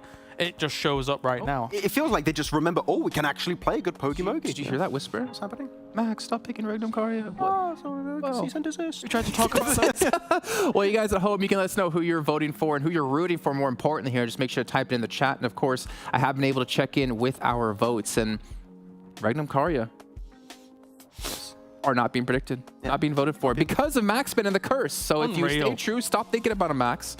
Maybe we'll get more predictions. You're ruining their chances, Max. Yeah, I ruined them so much. No, I got kicked and Blank is back. I'm not casting anymore. I can't talk about them anymore. Back? Yeah, he's back. I mean, yay. Well, let's go over to them then with John Allen and Blank to kick us into match 2. I don't know what you did. Thanks very much, Jason and Max. That was a very good death segment. We'll be going into this next game. Blank's looking miffed as anything.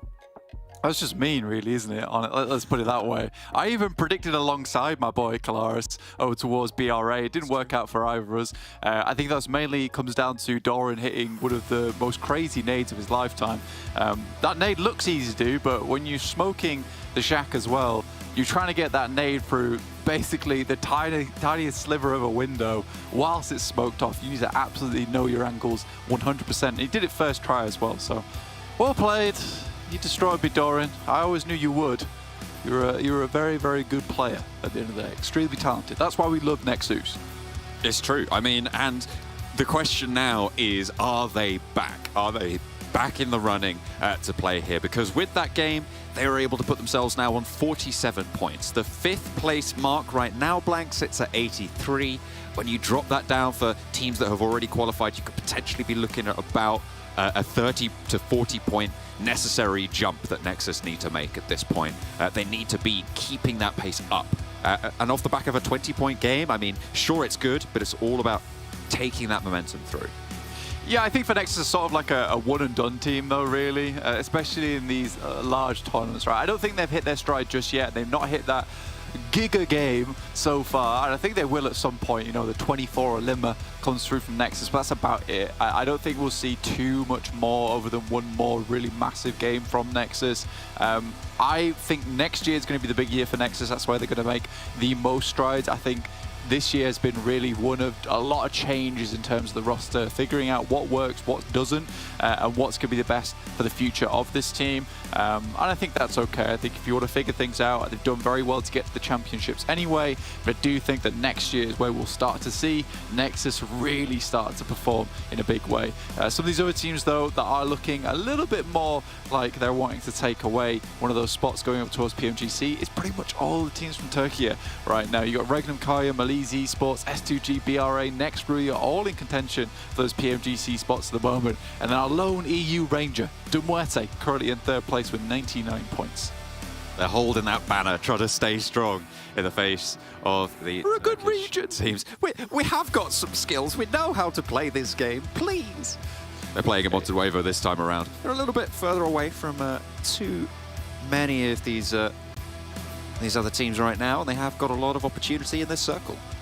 Yeah, pretty comfortable rotate for them, because this is one that's so similar to what they would play in PMPL EU anyway, playing alongside with Major Pride down towards their southeast. So I don't think too many issues will come pretty early on for MUERTE in this game. But yeah, we're really not having the show up coming through from some of our other EU teams. Obviously, KASIK being able to take away that last game was nice to see, and it has jumped them up quite a bit over towards 10th place now with 64 points, because they were certainly a team that was also lacking over on the point side of things. You won't find our social media is lacking. You just saw Max, man. He did the casting, did the analyzing, he's done the socials, he does everything. Head on over to Max's meme mansion to get yourself your daily load of memes. He is always serving them piping hot and fresh. Make sure you are getting that 4-course meal. Let's go for an extra course on there. Why not? But Galatasaray on this north side, the Desk were disappointed in them yesterday. They haven't really shown up in the first match. On the north, they're pretty close to the Gladiators, to MELISE, OZAROX, and KAOS in that surrounding area near water treatment and near Hacienda. So they have got probably quite a tricky time to rotate down south here. It seems like on a fairly full surround for Galatasaray. I mean, for Galatasaray, there are players on that side who are extremely good at what they do, right? I don't think that they should be anywhere near where they're currently performing at right now, which is 15th place, 43 points. They have some very experienced players. They've been around the PUBG Mobile scene for a long time, and I think they can do better. And it's understandable why the Desk are a little bit disappointed in their performance so far. So I think for Galatasaray, time to get back on the bike, at least put up a fairly decent performance going forward. That's what I want to see from this team. Just get it over towards that top 10. That'd be nice to see. Good way to save face towards the end of the championships. But as we head over to day 3 and match 2, what we're looking at right now is certainly where these teams are going to end up at the end of the day, because that's going to set ourselves up for who's going to be taking those PMGC spots, which are the most important thing at the moment. S2G right now look fairly decent in a spot to pick up a top 5 position, which would net a team underneath them to be picking up a PMGC spot from Türkiye. But we'll wait and see. We'll wait and see. I think Major Pride, that's a team that I'd love to see head over towards PMGC, as they had those PMGC total points taken away from them by MADBULLS. Now they've got to try even harder to get over towards that big international tournament. Yeah, Major Pride sort of in that central pack of teams right now, all bubbling around the bubble, trying to push on up just that little bit higher. They are on 77 points at the start of this match, so they'll be looking to cap that off. If they can get a 10-point game, it would be a really, really great start. With points as close as they are, you're expecting to be able to leapfrog 1 or 2 teams if you are able to put in those consistent performances. So major pride from Chumisera, wanting to bag those points. Dagestan on the southeast side. We talked a lot about how there are some teams that have changed up a lot of their roster, changed a couple of moving parts. I feel like Dagestan is a roster that has really just straight up improved throughout the entirety of this year, and mostly so in the last stages of that European region, which is why we're seeing them here. They're able to perform in that third phase, in those finals as well, to keep them in the conversation. But right now, I feel like Dagestan have met their match in this lobby. It's just not quite as strong as it was. Their rotational prowess not really being shown as much.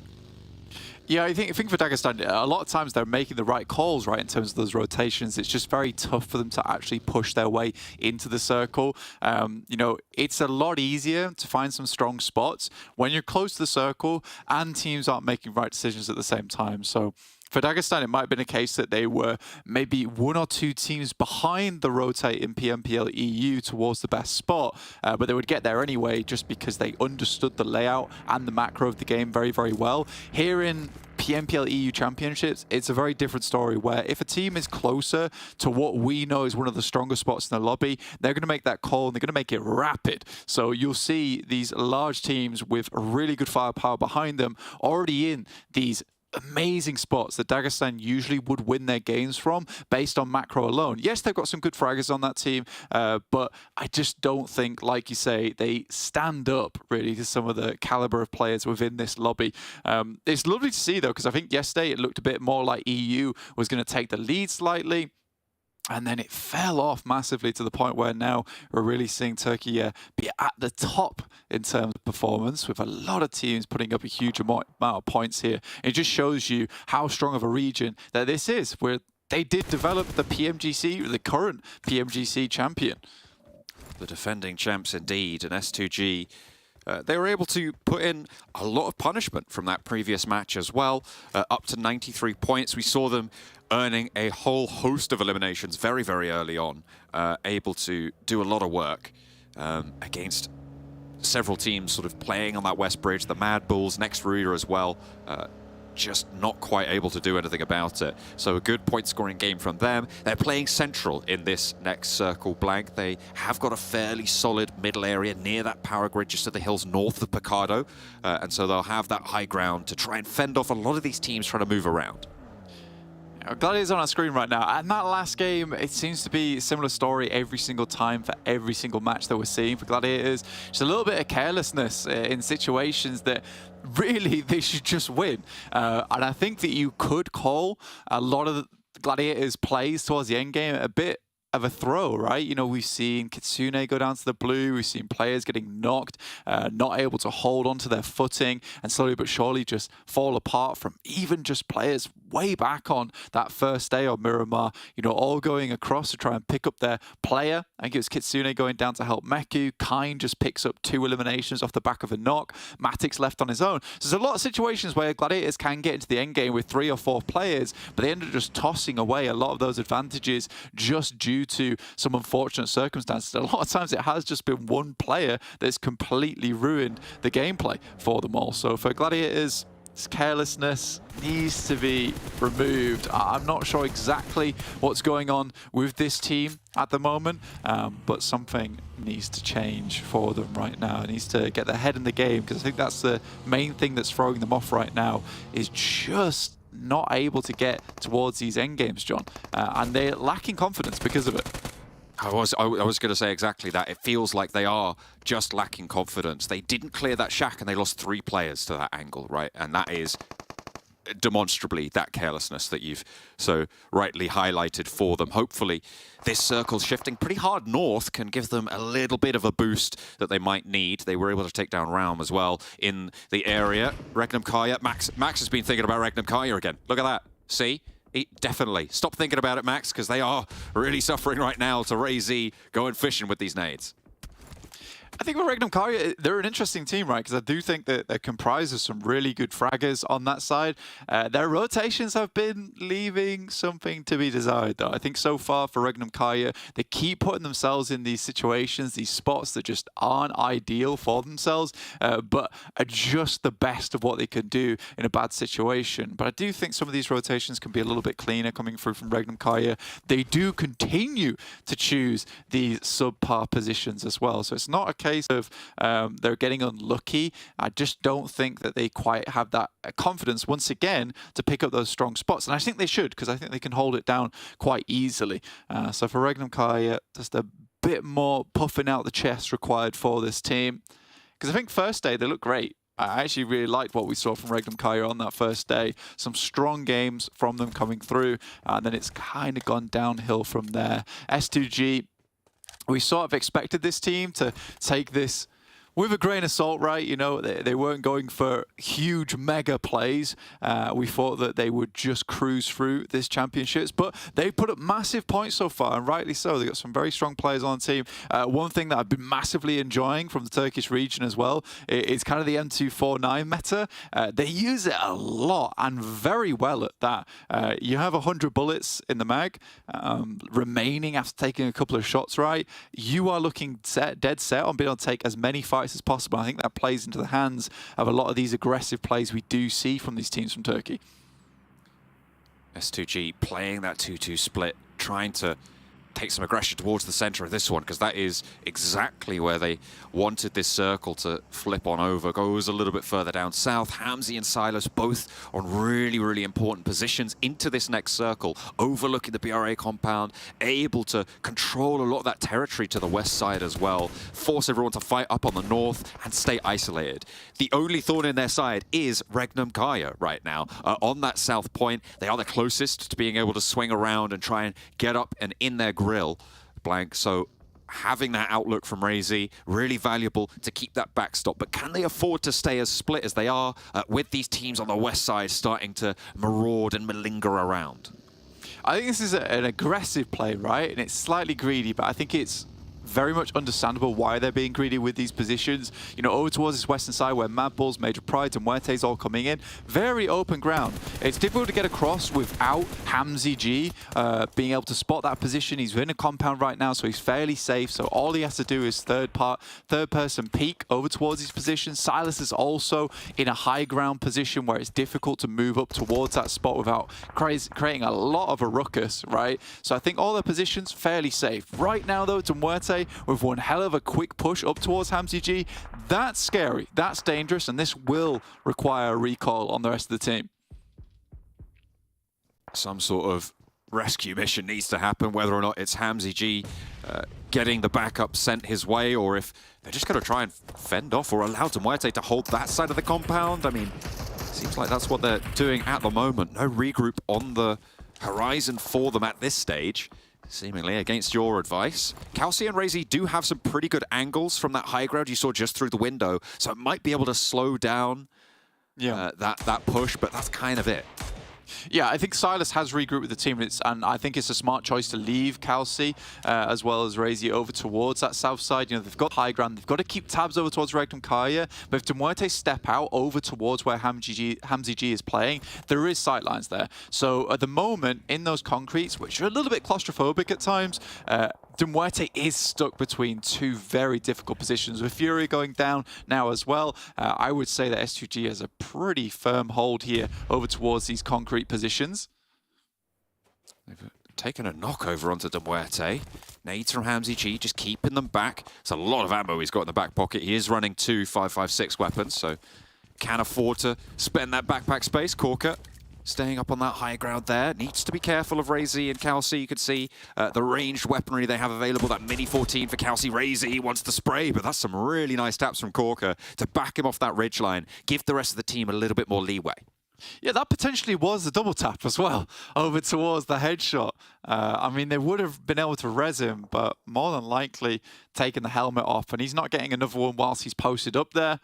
So that's some good damage coming through from Corker. He has been really good for MUERTE this whole tournament. It's like I said before, it's lovely to have a player like this step up in a really highbrow tournament like this over in the championships. You know, not just relying over on Malloy, not just relying over on Furia. Corker now being a fearsome player, that's what makes MUERTE now such a deadly team. Milky Way has been a little bit dormant on this side though. That's the only thing that has concerned me. He's had his moments in the past. I just want to see him get back into those really, really strong strides we've seen him from him before. This is an awkward circle, John. It's a really awkward circle, in fact. I think a lot of teams will be able to find sanctuary towards this ridge side as it allows you to post up in some interesting locations that are denying sightlines from other teams. But eventually, if this keeps moving over towards that western side, there's not a lot of ground to cover, and you're likely to just get shot out at by staying on this eastern side. It's sort of a survival game. I've seen Nexus push their way through this location before, but don't get me wrong, it's not going to be easy versus teams here in championships. Dagestan trying to keep them at bay right now as the nades fly back over towards Nexus. We saw Kapahala start to stand tall for this team, and I feel like that's it. This player probably is the most criticized player on this roster as of the last couple of days and over the last couple of phases as well. But the fact that he still has it in the back pocket, he always had that potential. And I'm excited to see if he can bring it back again in this match, because like you say, a forceful play needed from this eastern position. The Gladiators in the meantime over in the northwest losing a player, or taking a knock rather, from S2G. They have managed to get 2 points so far already, though. Yeah, for Gladiators, I actually don't think this is a horrible position to be in. You're likely not going to move too much from here, though, right? You're stuck in now towards this spot, towards these ditches. Kelsey has eyes on. Nice couple of taps over towards Meku. That's a double tap, so both shots hitting perfectly over towards him. There was shots backwards, which does alleviate the pressure of getting that player flushed as well. But like I said, yeah, this is just a place where you stick the heels in, and you're just going to stick around for quite some time. S2G really, really split still with so many teams around them. It's bold. It seems to be working out for now. Next, RÜYA want to try and hold on to this top spot, but OZAROX are going to give them a run for their money on the northeast side. You've got KASIK to the south of this engagement, so whoever has to disengage from this position, likely going to run in that way, but could just try and move over the hills towards that KAOS position, towards that MELISE area, and Frozen gets caught. He tries to mount up, get further into this zone, but it's just completely denied. Gets back behind cover, but likely going to bleed out here unless there's a very fast reaction. KASIK might want a third party. Yeah, KASIK heading up this way as well. I mean, they've been having the cover of this compound down towards the south side on the longhouse for quite some time. Now looking to go for a little bit of a backstab of their own. Next circle is really going to define a lot of the game here. I think you can comfortably sit in a lot of areas on this map, fairly free. What? Yeah, mate, that seemed like a crazy little push coming through. How's he done that? I mean, he should have gone down a lot earlier than that, and does indeed end up going down. But Swain, somehow able to float through the next RÜYA trench there, does finally meet his comeuppance. KASIK have established a crunch on this position. Falcon is going to try and break wide, finds out all about that KASIK position. Mandarin takes him down.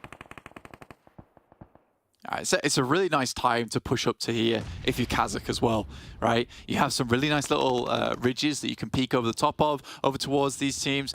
Your southwest push is not going to be ideal, right? A lot of teams would like to shift over towards that western side if you're playing on the northern edge of this ridge. Maybe play over towards where KAOS currently is at the moment. But KASIK getting involved this late into the circle shift really makes it super uncomfortable. Bra, in the meantime, it's the M249 I was talking about earlier. Not quite as effective as he would like. Keeps keeping his team up, but the rest of his teammates are all knocked. Dagestan only on the one though, so Keep needs to try and stay safe. Trying to keep himself alive against BRA, but Coursera dropping down, wants the final blow to be dealt and will be able to do so. Handles business, but two players from BRA underneath Nexus now, who are looking to burn it away. The victory that they were able to take against Dagestan, and Nexus want revenge for their region pals. There we go. Doran, underarm. Heals do come through.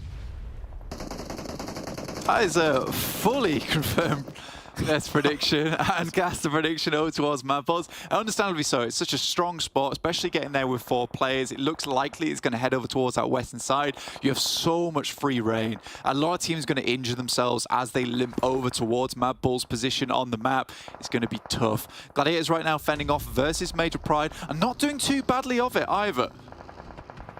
Trying to take control, but this is kind of a 2-position race at this point. One of them a lot more hotly contested. Gladiators shots over to Major Pride, MADBULLS shots over to Major Pride. The bottom line being Major Pride taking a lot of punishment. Last player to stand now. Black-White has managed to, actually hasn't got into the next circle, sorry. So he's still playing on the outside, will need to leap a little bit further forwards. The Gladiators want to stop that from happening. But look at the open ground that sits in front of them. Very treacherous to cross. They'll need to navigate it carefully. Yeah, you're looking at trigonometry levels of difficulty coming through from Gladiators to try and make this push over towards the MADBULLS. There's really not a lot of space, and you're going to have to expose yourself to some of these sight lines to get up to the next ridgeline, the next ditch along the way, and I think this is probably the best spot that you can hope for Gladiators. For them, right now, they've cleared out their major competitor of Major Pride on this edge over towards the western side, so they're just going to try and live out the game. That's your best bet. You can likely get yourself a lot of placement points, and I think the Gladiators understand this just because so many teams are about to go down on this eastern side. It is a very tough time on those rocks, those ridges that descend, especially on that southeast cluster. But the northeast is not without its problems either, as OZAROX find out all too handily. The circle shifts and it keeps MADBULLS in. Keeps these side rocks in as well, though. So for Nexus and teams on this southeast, there is an opportunity to get a little bit closer and a little bit deeper into this game. I think NEXUS has done such a wonderful job on that northeast side, you know, versus OZAROX, who had the drop on them, versus KASIK team, who came up behind them as well. It's not been easy for RÜYA whatsoever. Currently, they're suffering still. As Storm looks to send a Molotov over the top, Yetka will get poked out at. Does get taken down. MELISE Esports likely to be the team that will clean out all these teams on the northeast side. You're essentially just relying on the circle at this point in time. You know, you do your best to get into what you think is going to be the strongest position that you can reasonably attain, depending on how close you were to this circle, and then you just have to play out from there. That is an unbelievably good nade there from Agori. Furia. Dosed of his own medicine there. That is really going to sting. Last player for KONINA Power as well, and MUERTE had a really solid chance at moving further into this game, but now they've just been completely dismounted by KONINA Power, leaving just Malloy alive on that south side. He does have some buildings to play around, but a great turn up for Agori. That's impressive from Gladiators to get towards that position and have timed that quite perfectly whilst MADBULLS are concerned over towards that eastern side. I think they did take quite a few shots towards them. In a little divot that they've managed to find themselves in this next zone. A little bit of cover from the MADBULLS. Teams from the north unlikely to push them as well. They're sort of stuck in their own business at the moment. S2G do finally go down. They did stay, I think, split for a little bit too long and allowed too many teams to get close to them, cutting off that resupply line. And that is going to be a bad time. S2G finally eliminated on that spot. And MUERTE outlasts them in the end. Yeah, I think if you're S2G, you do the best that you can with the position you've been given. I think it's important to hold on towards that south high ground. You're being a little bit greedy by trying to hold on towards the concretes as well, but it's a play that leads you to having the best chance at controlling this south side. So for S2G, you know, you're just essentially holding on to a hot potato, and finally they dropped it and they lose that position. But definitely something that could have happened. This is the 1-2 punch as well. This is amazing coming from Agori. I was surprised about just that nade, but I didn't see the one before it as well. A really, really solid set of nades. Maximum value. I think you can't get more value out of a nade than that. I mean, sure, maybe if you're Doran, you just dunk 3 points with a single one, but for your money, that is absolutely worth it, sending those nades up. For KONINA Power, right, I think MUERTE is making the right choice there, which is to try and hold them out on that south side whilst they're underneath. I don't think they had all the information in the world, though, versus them. But yeah, there's not much you can do versus two unbelievably well-placed grenades like that. He just had the info. Kitsune rocks up towards REGNUM KARYA's position. They hold him out, but they have info on this now. They're happy to give up a player just to ensure they get these nades over in towards this spot. The two players now knocked on bended knee, just Matic left remaining. Tricky play. They stayed out in the open for a little bit too long and got punished there. They rocked up and they didn't quite have the info to go for that push. Kitsune wasn't able to anchor them and they had to divert. It felt almost like they didn't even know REGNUM KARYA were there in that ditch, in that divot. And they have been punished for it. MADBULLS, though, still holding on the outside. They have this west side of the circle. With the Gladiators taken out of major contestation as well, it's just gotten a lot better for the MADBULLS. Yeah, nice and easy. Either way, it's just open ground now. It's just pretty free pickings for the MADBULLS. This circle isn't ideal for them, right? Because it is over a little bit further towards that eastern edge. MG3 in the hand of CEO later, who has had a major impact over on MELISE Esports. Certainly has. See if he can continue to impact against KAOS Lord Cedric. Getting pushed back down the hill, but CEO later gets turned on. Lord Cedric brings him down. But that nade over the top sees to it that he will not find any more than that. Miss you. Moving on forwards. Poser as well to play for MELISE. Two players on the northern side holding out against KAOS, who are outside of this next zone. MADBULLS have suffered a knock in the meantime. I think they're looking to get a res on board onto Tulika. But in the meantime, the rest of these teams clambering up these mountains. Blankets just going worse and worse and worse. Nobody looking strong to escape this one. Yeah, with the amount of good teams in this lobby as well, you're going to see this side filled even more than before. That is one hell of a cheeky play from Matic, getting the knock over towards Tulika, taking the immediate opportunity to rotate around after he spotted their position, trying to hold that northern side into their previous compound. Oh, I like that. And you kind of understand why the MADBULLS have pushed out towards this north side. They want a bit more control. They don't want to be penned into this compound in the late game. They do finally spot him, but I did really like the idea.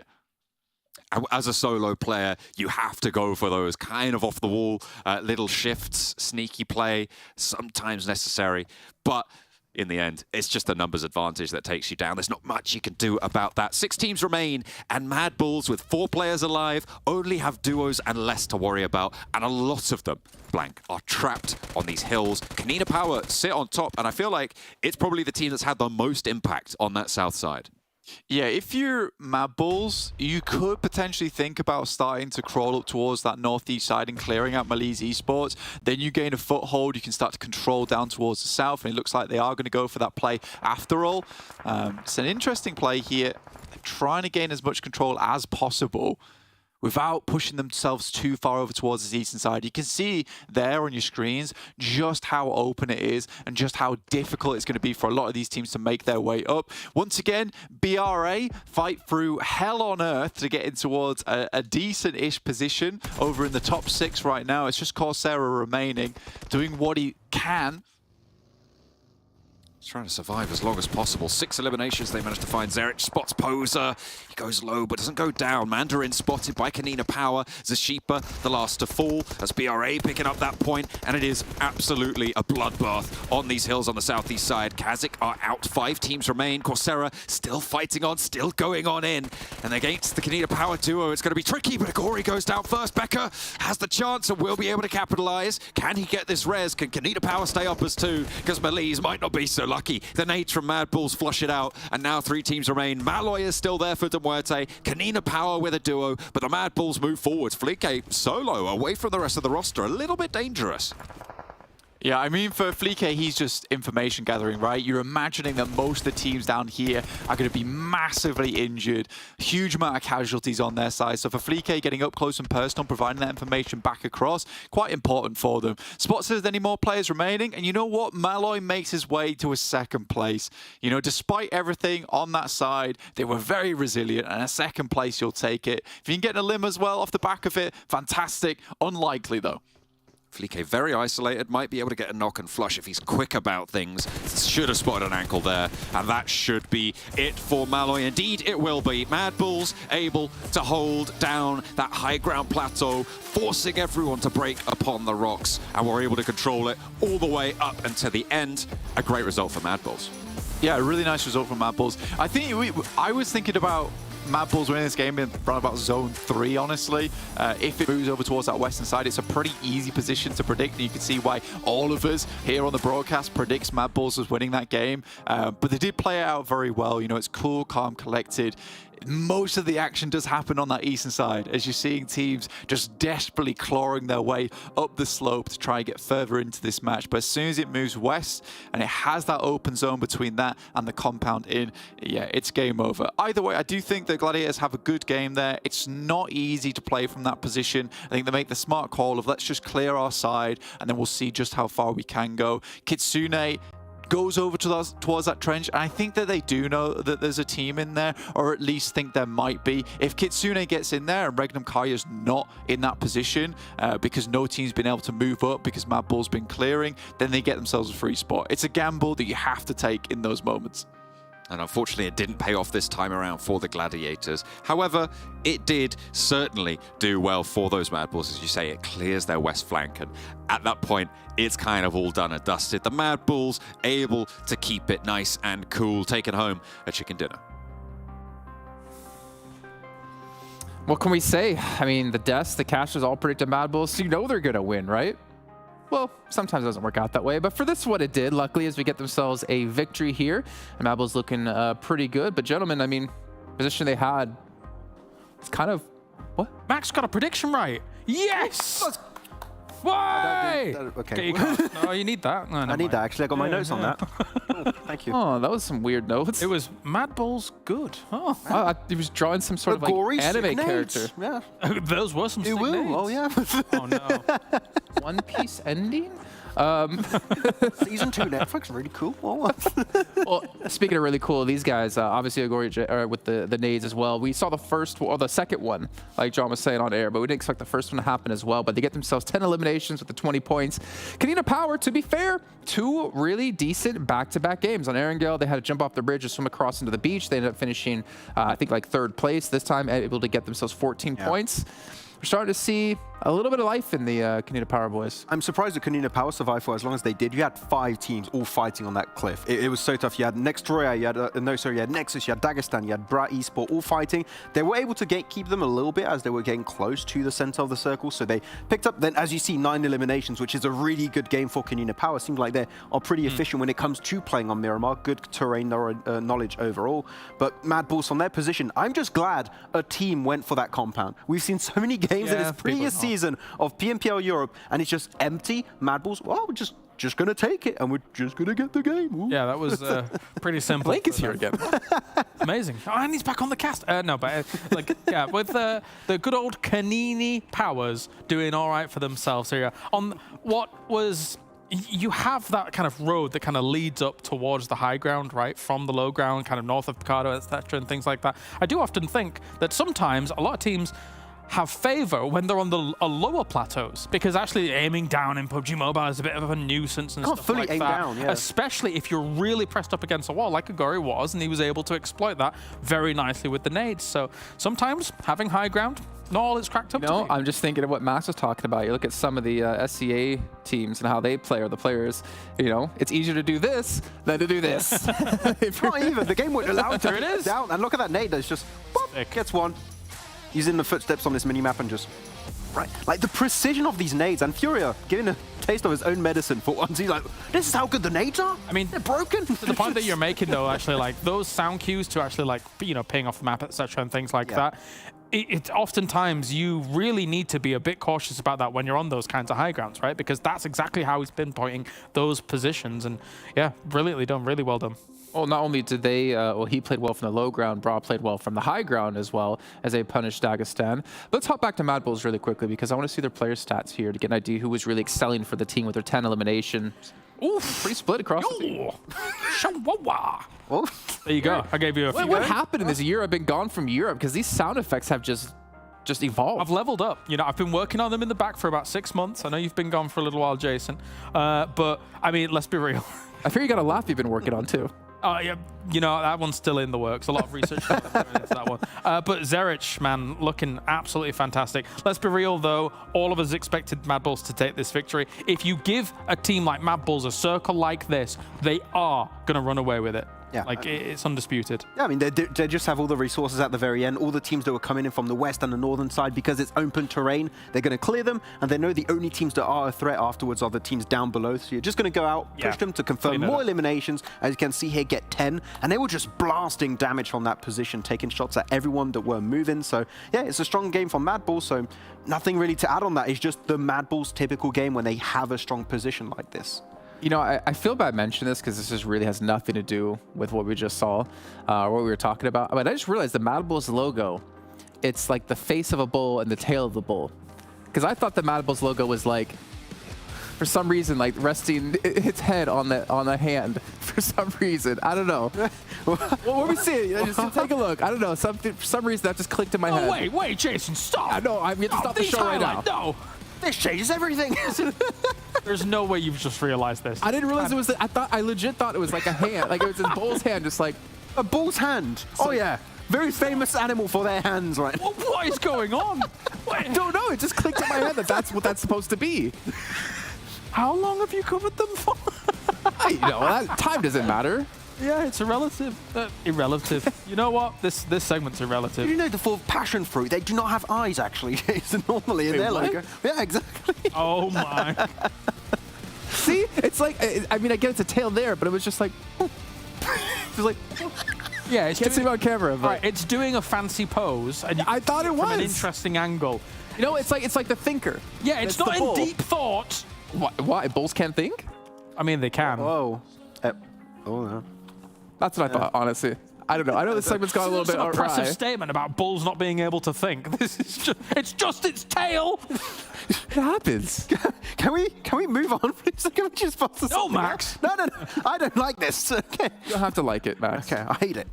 Okay. Well, if you hate it, then that's fine. Let's take a look at our overalls. We have too much fun. That's a good idea. Who's currently in first place here? I can tell you, as a team with 122 points, because I can't turn my head that far, still will be next RÜYA with Bra in second. MUERTE going to be here in third place, and MADBULLS up to 4. So, yeah, 2 EU teams able to make it in. Up in the top 5, finally for MADBULLS. I mean, they already qualified to PMGC, but it's still cool that they made it up there. So, if they try and hold on that spot, because they're already qualified, that means that right now you would go to technically top 6.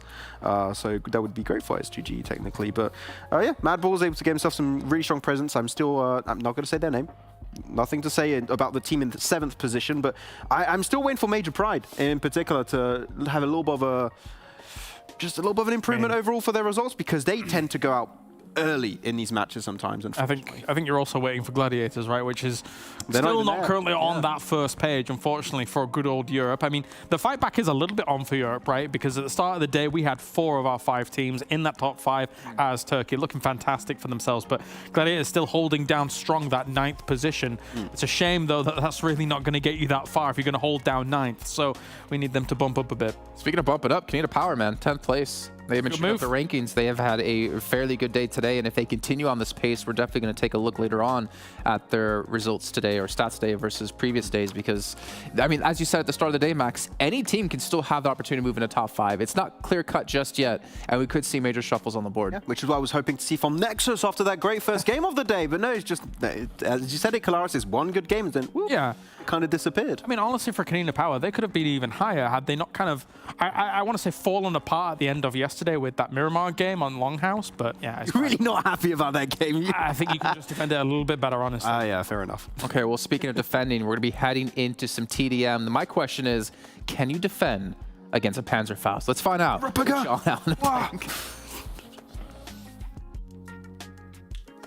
Hey, you gotta love those RPGs, man. Plenty of ammo being sent down range. The most explosive PUBG Mobile you'll see. Unless, of course, you're watching a Gory at the bottom of a cliff. That was pretty explosive in his own right. Blank, I believe we're hopping in with Galatasaray versus OZAROX. We've got, actually, a Turkish match at the top there. We've got a Europe game at the bottom. So we are going to have a Turkey versus Europe final guaranteed as well. Should be interesting. Yeah, I love it. Love to see it. Okay, so this game, I think, is probably going to be won by Galatasaray. As I was saying, it was MELISE yesterday that was the Rupiga champions. However, it is actually Galatasaray who are unbelievably good at it. So right now what they're doing is very smart, you know, just zoning off the guys from OZAROX, and they're going to look for the money to pick up those big weapons. There he is. He's on the board. First one comes through. Galatasaray sneaking around the edge with Graxy. Got that M4, got that M24 as well. Falcon is holding down the stairs nice and tight. Repositioned out wide. A very passive start for this first match, but Swain breaks forwards, gives them a little bit of a foothold. Trying to give OZAROX the advantage here on the sidelines. The 100 money zombie comes on through. Yeah, we're getting close to Rupiga hours right now. Oh, Cortex, nice shots though from him. What is that? Nice stuff. Oh my goodness me, it's going right for Swain. The nade out through the window actually takes Swain down. I mean, that gives his position away like nothing else. Did it take down Zomboid as well? That's the question. The old creepy crawler zombie. Not sure. I thought he was a spider for a second then. Not gonna lie. It did. He had a little bit of an arachnid vibe to him, you know. He's going to spin his web, run across the ceiling. But no, he went out the door. Caused a little bit of trouble. Over to OZAROX. There's the Orm in hand. And there it is. A lovely shot from Swain. That's what you're looking for. 4 points on the cards for OZAROX against 2. But as soon, I think, is that the first one? That's certainly a lot of explosions coming through. Was that a nade? Was that the... No, he's got it. Look, Storm's got one. Storm is not who you want to have on the Rupiga. At least you do want one for OZAROX to have Storm on it, but yeah, I'd be terrified if I'm Galatasaray. They just weren't able to control the zombie. Although the zombie did kind of run into to OZAROX. It chased them down to provide them with the monies going forward. Comes the RPGs. That one goes down. This is just going to be fast. They're so accurate with this thing. It's unbelievable. I mean, what can you do against this? It's nigh impossible to really do anything. You can't play around that cover. Instantly you get your feet blown out from underneath. You can see almost immediately upon acquiring that pincer of RPGs, the points start to skyrocket. 12-4 now in the favor of OZAROX. Yeah, these guys have been studying the meta. For sure. Love to see it. I think the problem, I don't want to say the problem, but maybe the problem with this game mode is that it's very snowbally, right? Yeah. As soon as you get the RPGs in hand, it's very difficult to claw it back unless you make some big plays. That's what they're trying to do. I mean, you have those spawned iframes, right? When you get respawned in, you are invincible for a little bit of time, but if you don't capitalize on those few seconds, you are just going to keep feeding those points over and over. Swain on the flank, Falcon is there, steps up, and round just... There's nothing you can do at this point. My goodness me, this is a slaughter. OZAROX looking to take down Galatasaray. Didn't you say you thought Galatasaray were going to win this one, Blank? I think you did. Yeah, well, I thought they would take control of the Rupigas, but OZAROX seems to have understood the meta a little bit better than them. Currently 21-6. It feels cruel. This is real tough stuff. 22 points already found for OZAROX. And Galatasaray just don't know what's hit them. This is cruel. This is mean. He's just good a bit though, shutting them down. I mean, sure, he's shooting in their general vicinity pretty well. Yeah. All you have to do is be a bit vague about it. Ooh. Oh. Is it the comeback? I don't think this goes any other way than OZAROX right now. Just the number of RPGs they've got in hand. 26 points, only 4 needed. Galatasaray gonna have to really be sneaky about this. They've managed to get a couple of points back on board, but what are you gonna do, huh? It's just gonna be a fun time. But the RPG's just on the swivel round. Does manage to take another back in hand. Okay, they're putting up a fight, but there's still only 4 needed. The spray's coming on through. Looks like we're a little bit depleted on the RPG supplies, so they have to play it normally, and they will be able to do so. OZAROX take it down. Yeah, promise we won with only the M4, guys. Please believe us. Just watch the last 5 seconds of the match. That's what happened. But yeah, pretty much domination coming through from the Rupigers on the side of OZAROX. Very well played. I think, you know what, Storm's a great player. I think as soon as I saw Storm get that RPG first, I knew it was game over. I knew it was game over from there. I mean, what I'm interested in is what map will the finals be played on? I haven't figured that out. Is it going to be on the RPG map, or are we going to go over to the toilet roll skate park, the miniature bedroom over on the other map there? Because they do create very different dynamics. Either way, we'll leave that for now, Blank, because you know what? We're going to jump back over to the main story, the main tournament here at the PMPL Europe Championships. Next, RÜYA in the lead, but only by the 1 point against BRA. Just by the 1 point. I think NEXUS has been doing quite well to squeeze out as many points as possible from a lot of these matches, which is really nice to see, honestly. I think NEXUS has stepped up in big ways towards the end of this tournament. Well, match 3 right now, John. Only 9 more matches to go. We're halfway through day 3 already. It's gone quite quickly. I obviously wasn't here for the first match, but maybe not for you. Maybe it's been a long day for you. Oh, I feel like I'm 12 years older already, just from that first match. No, of course. It is going very, very quickly. I'm certain for these teams it's going very, very quickly as well. Because that is got to be a lot of pressure, especially, and I think that we kind of are just going to keep talking about the Gladiators, right? This is a team that should be qualifying. By all rights, it is a roster that has the prestige, that has the skills, but is just making mistakes time and time again, and just giving too much ground, giving too many coin flips coming up, landing on that edge. It's just not happening for them. So we're hoping that they can gather that speed that we know they can later in the tournament. But as of now, I don't actually have that much hope for them. Yeah, it's pretty difficult. Pretty difficult to call for Gladiators, honestly. I think that over in EU, we've been saying over and over, it's like, oh, well, they didn't finish first in the finals. Oh, they didn't get the PMGC points. Oh, it's not going too well for them in terms of their eliminations and their rotations, but it's going to be fine. They'll bring it back. I promise, they'll bring it back. And I think at this point in time, it's starting to look pretty bleak for the Gladiators overall. This circle is pretty bleak for a lot of teams over as north side as well. It's quite difficult to get down here. We did see S2G make a very fast rotate over towards the south side of this island. I think that was very much assisted by BRA though, who pretty much acted as their bodyguards, you know, taking down a lot of teams to allow them to waltz on through. I mean, we've had a lot of military focal circles so far, Blank. It's been kind of anomalous, really, here in the championship to see so many circles head down south, even though we have been baited by military circles twice now so far as well. First match today, obviously, and the other map before where the Gladiators took a very solid rotation and then just had to go all the way back up north and just couldn't really figure anything else out. The main difference from the circle earlier today, other than the fact that it cuts out a lot more of that mainland and almost certainly goes to the military island, is that OZAROX are in Novo. So an extra team already getting across there might change things up on the East Bridge.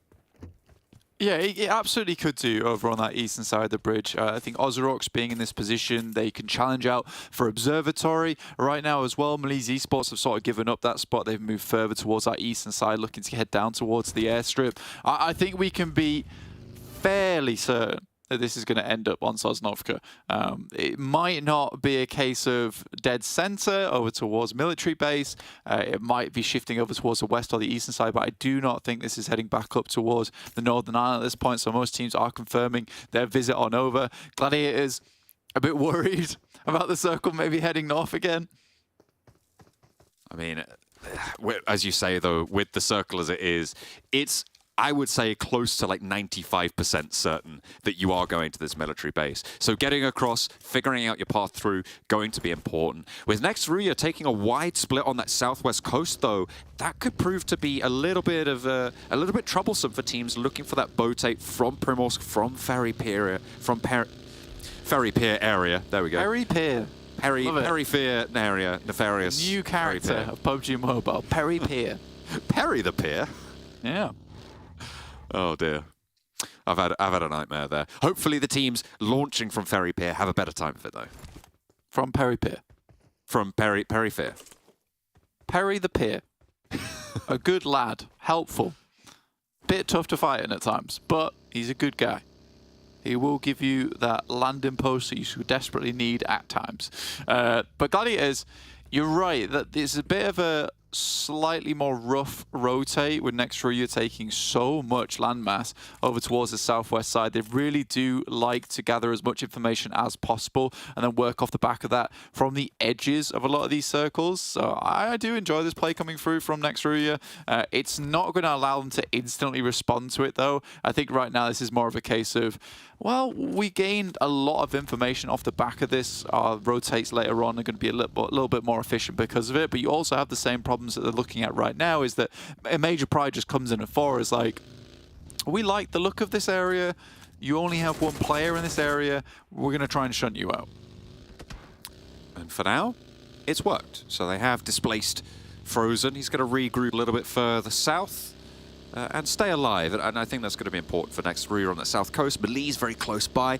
Actually, quite a few teams very, very quickly isolating to this south side of the island. So potentially more space than usual on the northern shores, Blank, because normally you see it be very difficult to navigate through those bridges, which is why a lot of teams go for those boat rotates. But now with that south coast lined, it probably is favourable actually to go for the bridge rotates, with BRA only holding with one player on this the forward bridge camp. They've got that backstop, but you can kind of get through there, and nobody on the east bridge hold. It's going to be a lot easier to go for a land-based crossing. Yeah, it's almost amusing how much easier it is to go for the bridge cross right now. So many teams angling themselves down towards that south side could really cause some problems for these teams that are yet to get in towards the circle, and they think they're being smart by heading down towards the south and breaching over towards the coastal edge, when realistically just wander straight through the bridge there and it's happy days. I think Gladiators might still go for a boat rotation, though, purely just off the back of them assuming it's the safest rotate. And I think that Gladiators always try and eliminate as much risk as possible throughout their rotations in the early game, which is something that they didn't really employ too much over towards Phase 2 of the PMPL EU tournament. And I think that's where they found a lot of successes, when they took some of these risks, calculated risks at that. But at the moment, they're taking risks that are very risky, and then sometimes going for plays where I don't think the risk need to be avoided. You know, even just looking back over towards our Sanhok the other day, where they went for the botation over from Hattin. Just go for the northwest bridge, my guys. It's very possible. Looking at some of these teams towards the center, though, KONINA Power, the desk was talking about their little rise up over towards 10th place at the moment. They've been having quite a decent day today, and I'm pleased about it. They are starting to get a little bit of a performance on show today. They qualified Blank at the bottom of the tables. They were the last seed coming through from that Europe region. So for them to be able to pick up their feet here is a good start, but they still have a long way to go if they want to jump up towards those qualification spots. They're in a very similar place to NEXUS, so needing to start that performance. Some of the teams on the south side have moved back up towards the north. I feel like they felt too penned in and have sort of naturally diffused across this military island at this stage, and nobody really capitalizing on that ability to get across fast. I think other than KASIK team, no one has made that move early enough. NEXUS now starting to poke in on the east bridge though. Yeah, and this one is absolutely free. So for NEXUS, is going to be some of the easiest rotates that they've seen over towards Military Island in quite some time. Gladiators still yet to get across towards their position. You've got BRA actually holding out towards one of the most likely positions for them to end up stopping in. Becca dangerously careens past Tron. Luckily, there is a response there from Ovhaze. We'll be able to get that flush down as well. All of KONINA Power staying alive. Gladiators launching from Perry the Pier. As time goes on, they're going to try and swing around the south coast, but that is a long swing if they want to go on that south side now, with the circle centering up to the eastern side of that island, playing on the hills northeast of that military base. You know, RÜYA's play actually wasn't that bad towards the early game. It was definitely greedy in terms of information taking, but they were very safe with it, and I like that. So they have info where a lot of teams are currently playing and how they wanted to maneuver forward. Obviously, they were never in an opportunity where they could go straight central. But having information on teams around the edge of the circle, especially on a military base finish, really important in the long run. S2G right now dealing with BRA. I was just looking at where at S2G, how have they been able to go for this crossing? Normally they're fighting MADBULLS at this point. And then I look at MADBULLS still in Rozhok, blank. They haven't left their drop spot yet. So they're going to be really behind the curve when it comes to getting across here. Either way, BRA having a tough time with S2G. And I mean, they are defending global champions, right? So they have got the chops to them to be able to take these fights. However, BRA, you know, qualifying in that third place position from the Turkish region. They played, I think it was only 3 points behind the tie that happened in first place. So definitely able to give them a run for it. Although I don't think you're getting Tospic back up there. Yeah, I mean, for BRA, I would honestly go as far as to say that they're probably one of the strongest teams, if not the strongest team in the lobby right now when it comes to firepower. Kane has been an absolute unbelievable force on this squad, just really spearheading a lot of their charges onto some of these crashes. And, you know, just being able to go toe-to-toe with S2G like that quite comfortably is pretty impressive at that. REGNUM KARYA try and get something done, but Kelsey is way too quick with it. Oh, they flit across the forefront of Max's brain, and immediately they take a knock, get flushed out as well. Hamzy able to pick that one up. The rest of the team just staying on the inside as they'll let them go through that compound. I mean, you kind of don't want to step out there, so understandable, but still, they lose a player for it. This South Coast, yeah, real difficult right now. Gladiators have gone for a 2-2 split. They've hedged their bets, blank, and put landfall on the west side of Sosnovka Military Island as well. Azel has been spotted on the inside and will just get shredded by S2G, who are a lot more diligent at checking their compounds than the Gladiators were last match. Yeah, I mean, if you're ever heading into a compound like this and you haven't got the full flush on absolutely everybody, you're always checking every single little nook and cranny. Dagestan right now going up against MUERTE. Furia gets real up close and personal. We know he can hit these grenades. Sidesteps one of them. Might just look for the full-on challenge. He's got the Milky Way maneuvers to back him up as well. Goes 1-for-1 on the trade. Can they get the flush onto Furia? Yes, they can, and that is really unfortunate for MUERTE. They win the fight. They get those 4 points, but they lose Furia in the process, and that is a real rough start. Yeah, that's very frustrating for Furia, I imagine, because there was a very good chance that they were able to pick up that final player without Furia taking the casualty there. Gladiators, Kitsune will go down to the play zone. I mean, they've been in the blue for a long, long while now, down to 3 players as they make landfall over towards this western side. Circle heads up towards the north here, John. Even Kazakh on a nice, easy spread, right, on that northern beachhead. They are kind of pushed in there, though. Moving down south towards those hills could be tricky. We'll have to wait and see. And there's some lovely shots over towards Coursera. Matcap for KAOS.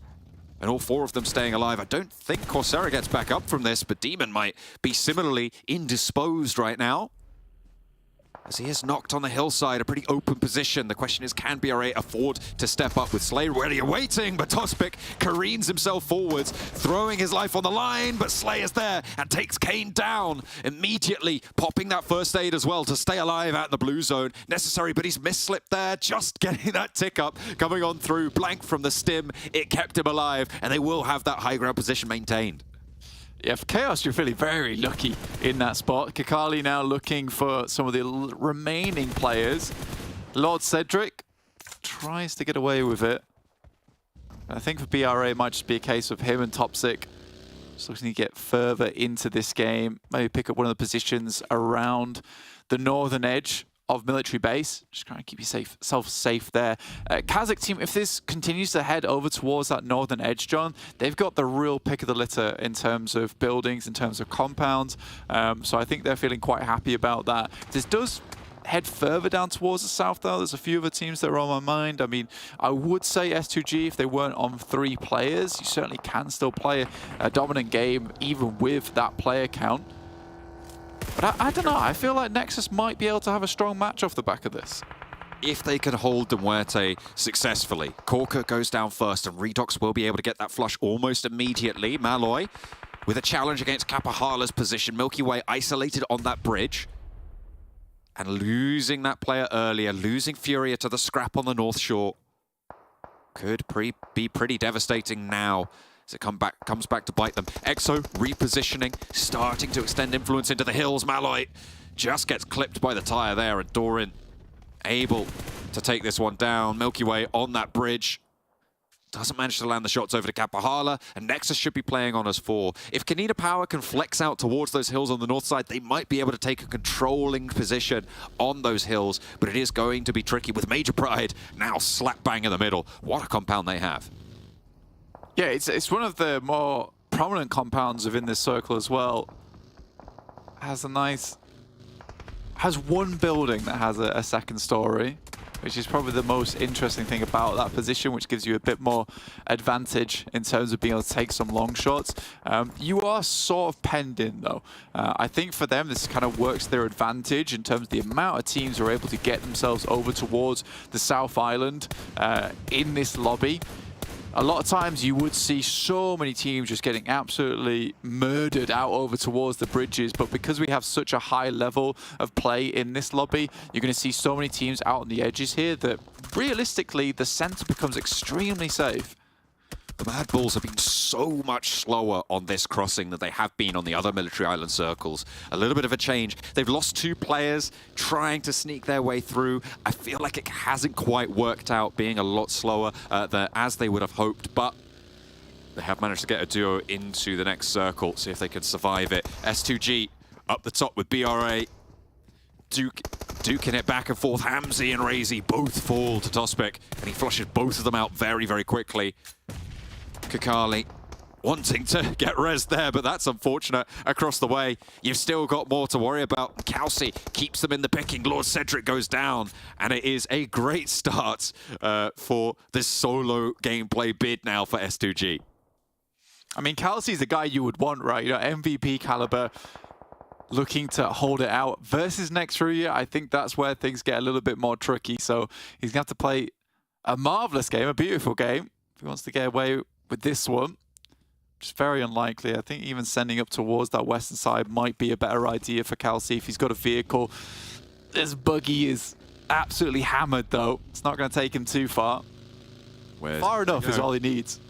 I mean, he's got to some dips there, but wants to go a little bit closer to this valley. Scouting out, trying to figure out where he can get to. And he's going fairly unscathed right now, even close towards Nexus. If he gets into this tower, I mean, it's very nadeable, but it might keep him alive for long enough to get a decent... Oh, wow. Chunk of placement points. Okay, he's gone. He's done. That was a really nice set of shots from the PPP zone coming through from Major Pride. And it's actually great that they remove him like that as well, because he could have been a thorn in their side for a long, long time in that end game. Because it comes down to it where they have to leave that building. You know, they have to start making some plays around that area, and you've always got to worry about a backstab coming through from Kalsi, from S2G, no less. Oof, I wouldn't have enjoyed that. So now Major Pride once again secure this central spot in the circle. Gladiators just send on. Tixi being their final member. Very slow rotate from Gladiators. Not only do you take down the player in that tower, but you also leave a buggy outside of it, which is going to make a lot of teams think, if they haven't got that full information, that potentially there's players inside of it. And it could slow people's roll to the east side. So it's an excellent fend-off for Major Pride, not only, as you say, positionally, but also mentally when those teams look to try and rotate in past them. Could prove to be an important factor. Shift out northeast, keeps the KASIK position in on the north side. Nexus have got pretty decent spread on the east as well, but they are playing as 3. Yeah, playing as 3 is not ideal, and they've got OZAROX to deal with in the future as well. Galatasaray currently going up against MELISE Esports, and it's going back and forth here. MELISE taking 2 knocks there now as well. Poser and Lewis both down. Graxi, though, spotted. And KONINA Power going to sweep on through. The team that has been continually gaining pace over the course of today is going to step up once more and go for this challenge. Raum, behind the wheels of the buggy. I think he was spotted by Off Hayes, is forced into the fight and handled handily by KONINA Power. They can sweep on the south side, and now they got to figure out where they can go from here. In the meantime, REGNUM, KARYA, next RÜYA, both fighting off for this southwest northwest side to try and move forwards. I like the KONINA power sweep. We'll see if they can push in further. Yeah, KONINA power. Pull out the old broom. Sweep a lot of players aside down towards this southern edge.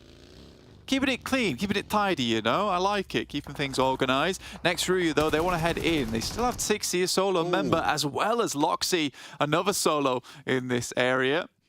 Goodness me, assassinated by 2 lone assassins. Dokkan Machine knows which tree he's on, but he's going to break out wide, taking damage across the way. Tixi has got more nades to play with. Zedwolf trying to roll on through, and more nades from Tixi. Loxy is finally put to bed, but next RÜYA playing with 4. They want the opportunity to push up further north, but with KONINA power on the opposing hillside blank, this push towards Major Pride is really, really tricky. Gladiators' last player, Tixi, has been surviving, no eliminations so far, and there are 8 teams, so definitely needs to get deeper into this one or find some points from somewhere. Yeah, you're sending into pretty treacherous waters here. 3 picks for Major Pride. I won't be surprised if they do win this game. Even Naomi taking that eastern position over towards the tower. I like that a lot. You know, gaining more space, more ground. I had to hit them up with the Nexus pick. You know, they're on the edge here. Another eastern shift comes through. So many teams are holding on this western side. They're likely to break against Major Pride. There is a compound on the western side of the road that a team could try and pick up later on. But I think Nexus do have to challenge versus OZAROX in the end game. I think that's their biggest difficulty right now. Have got that threat to be worried about. KONINA power with the high ground out to the east. Next RÜYA, sorry, trying to descend into position. A knock over towards Major Pride, but that's only going to slow things down. It's not really going to give them too much vulnerability with those 3 players there. Dokkan Machine takes a knock to a nade from KONINA power of Hayes, sending down, trying to be a forward position now as KONINA power start to mount up. Frozen wants the spray. As just going to keep on rolling, but out of the vehicle of Hayes is pulled. Now 3 players for each of these teams. Neither team wants to lose these players in this spot because Major Pride just such a fierce roadblock in the way of their progression during this game. Yekta forced to the close side of the buggy. The nades continue to roll downhill. KONINA power looking to play on as 3. Just Yekta to dispatch now for next RÜYA. I mean, next RÜYA has not had an easy game at all. They've been constantly backstabbed, constantly dealing with rogue players around the map. Now trying to get through past KONINA power, but it's just not enough. Again, this team very hardy though, regardless, you know, to get to this point. I like the initial game plan as well on the spread, getting as much information as possible, then playing on the edge afterwards. Circle kind of goes central here, supports Major Pride. Some compounds from Nexus is still in, but likely to not be on that next circle. KASIK has been playing one of the most passive games we've seen in quite some time. Zerich will hit the hay as Becker will hit him with a couple of mini 14 shots there. Not what you want to see. He did actually get some shots back though, John, which is nice. That's bad for the health though, eating too many bullets. It does havoc on the digestive system there, and MADBULLS going to need to bite down to bear the pain of this one on the north side. 2 players there, so they can look for the res. The smoke is out. OZAROX swinging in through behind Nexus.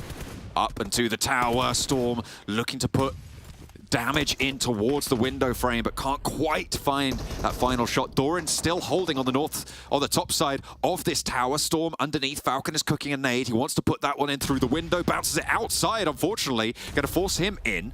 And Nexus, with a nade, they could take down the majority of these OZAROX players. The smoke going to bloom, and they drop one out the window. Doran is somehow still alive here. By all rights, he should be dead.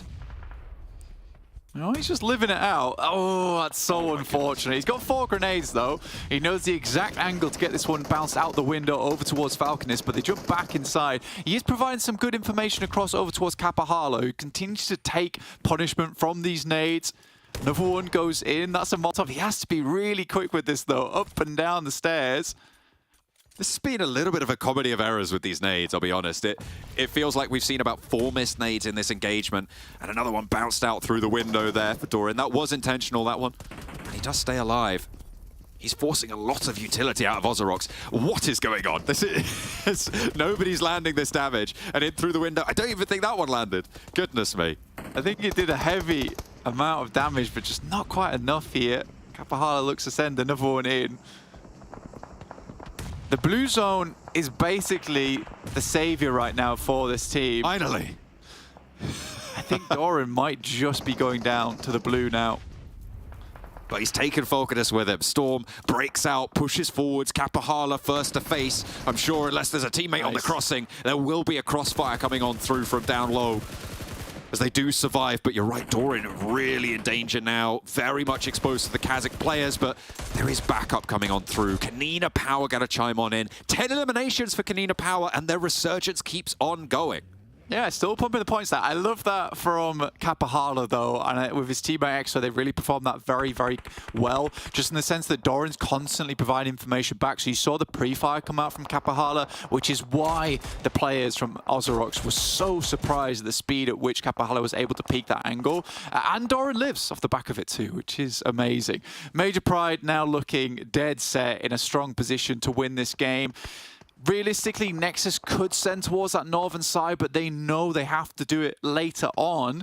With the way that the angles are working out right now for KONINA Power, they just have to wait this one out a little bit. Doran maneuvering those buckies, trying to get ready for the rollout they know is imminent on this eastern side. Nexus will be looking for any opening they can find, but the PPP zone with the 6x, you love to see it. Max certainly happy about that. Effect, I mean, he was able to take down the roll-up from the last player. I can't remember which team it was now, but the player moving towards that Harry Potter tower. He's deadly accurate with this thing. Nexus gets down to the next compound, and smart as well. They know they need to get rid of this final player coming from KASIK team so they can sweep over towards that northern edge. I like this play, and they had to wait for the blue to start pushing KONINA Power in before they can make a full push across. Becker will find the Sheeper. But again, they're continuing to be pushed further down this hillside. They might crash over towards Naomi. Looks like Becker wants to take that forward position and is backed up. There's the crossfire. That's what you look for from the rest of the team, and Naomi falls on the open arms of Major Pride. The rest of that roster keeping him so safe. A really strong position for Major Pride, as it has been for so long. Palucci goes down last for KONINA Power. 3 teams remain. The MADBULLS on the north side, as the duo they've been for a while, are going to be able to bear out for that top 3. Smart move there from Nexus, immediately hearing the gunfire and the shots coming through from that Harry Potter tower. They know they need to get a move on. They need to start moving out in that moment. Lovely nade from Tulika, and now Nexus knows that they've got neighbors. Oh, and a second to flush it out. That comes through from Major Pride to actually steal the point away. Adding to their tally. Doran trying to stay safe. Tulika eats a couple of bullets there from across the road, and they have mainly regrouped over to that tower. What a flank from Nomi. Ah, through the middle of the tree as well. That's nice. Does not get any damage though. Now just Kapahala remains. And it feels like a pretty free game here for the guys on Major Pride. There is a knockback though. That is really nasty from Nomi. If Kapahala spots him, there is a chance that Nexus keep MADBULLS safe, but Tulika goes down to the tower position. There is a knock sent back their way by the MADBULLS, but Zerich is down, and Nomi has full control of this zone. There is no two ways about it. Major Pride move out with the off angle. Dino is found in the middle there, and Nexus still do have 2 players, so they're playing against 3. Doran and Kapahala right on the edge of the circle, and no one, to be fair, is right in the middle. But Major Pride have more vehicles, have more maneuverability. With Nomi on the off angle, they're even going to look for this res. Yeah, it's smart as well. You want to confirm the game here. You understand why it's coming through. Stage 9 soon. Nomi is absolutely unbelievable on some of these flanks. I don't know if they're able to get a full resupply, so this is the main thing that Nexus has got going for them, is they should have decent loot compared to the ammo count, etc. coming through from Major Pride, but a 2v4 is very, very tough. A tall order, especially when the enemy team knows exactly where both of you are.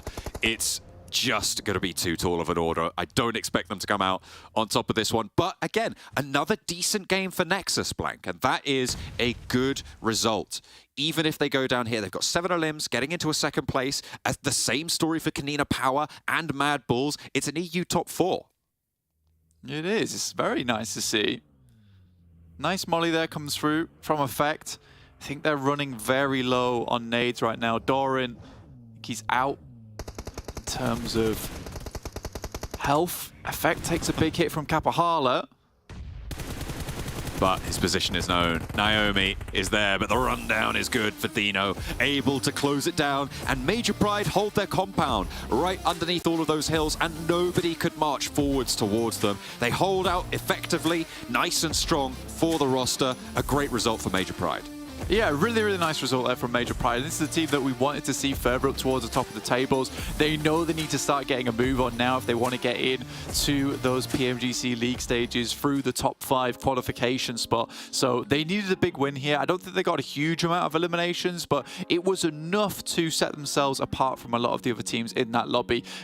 You know, it was one of those positions where you can sort of comfortably predict them. It's fairly likely they're going to win that game. I really did want to see my boys NEXUS pull that one off, but as soon as they lost a player on the back there, it was kind of over for them, and the circle just refused to move away from Major Pride. Either way, I think that you can say Major Pride played a blinder of a game, especially Nomi with his classic off angle as he sneaks up towards that top side, completely catches Zerich off guard.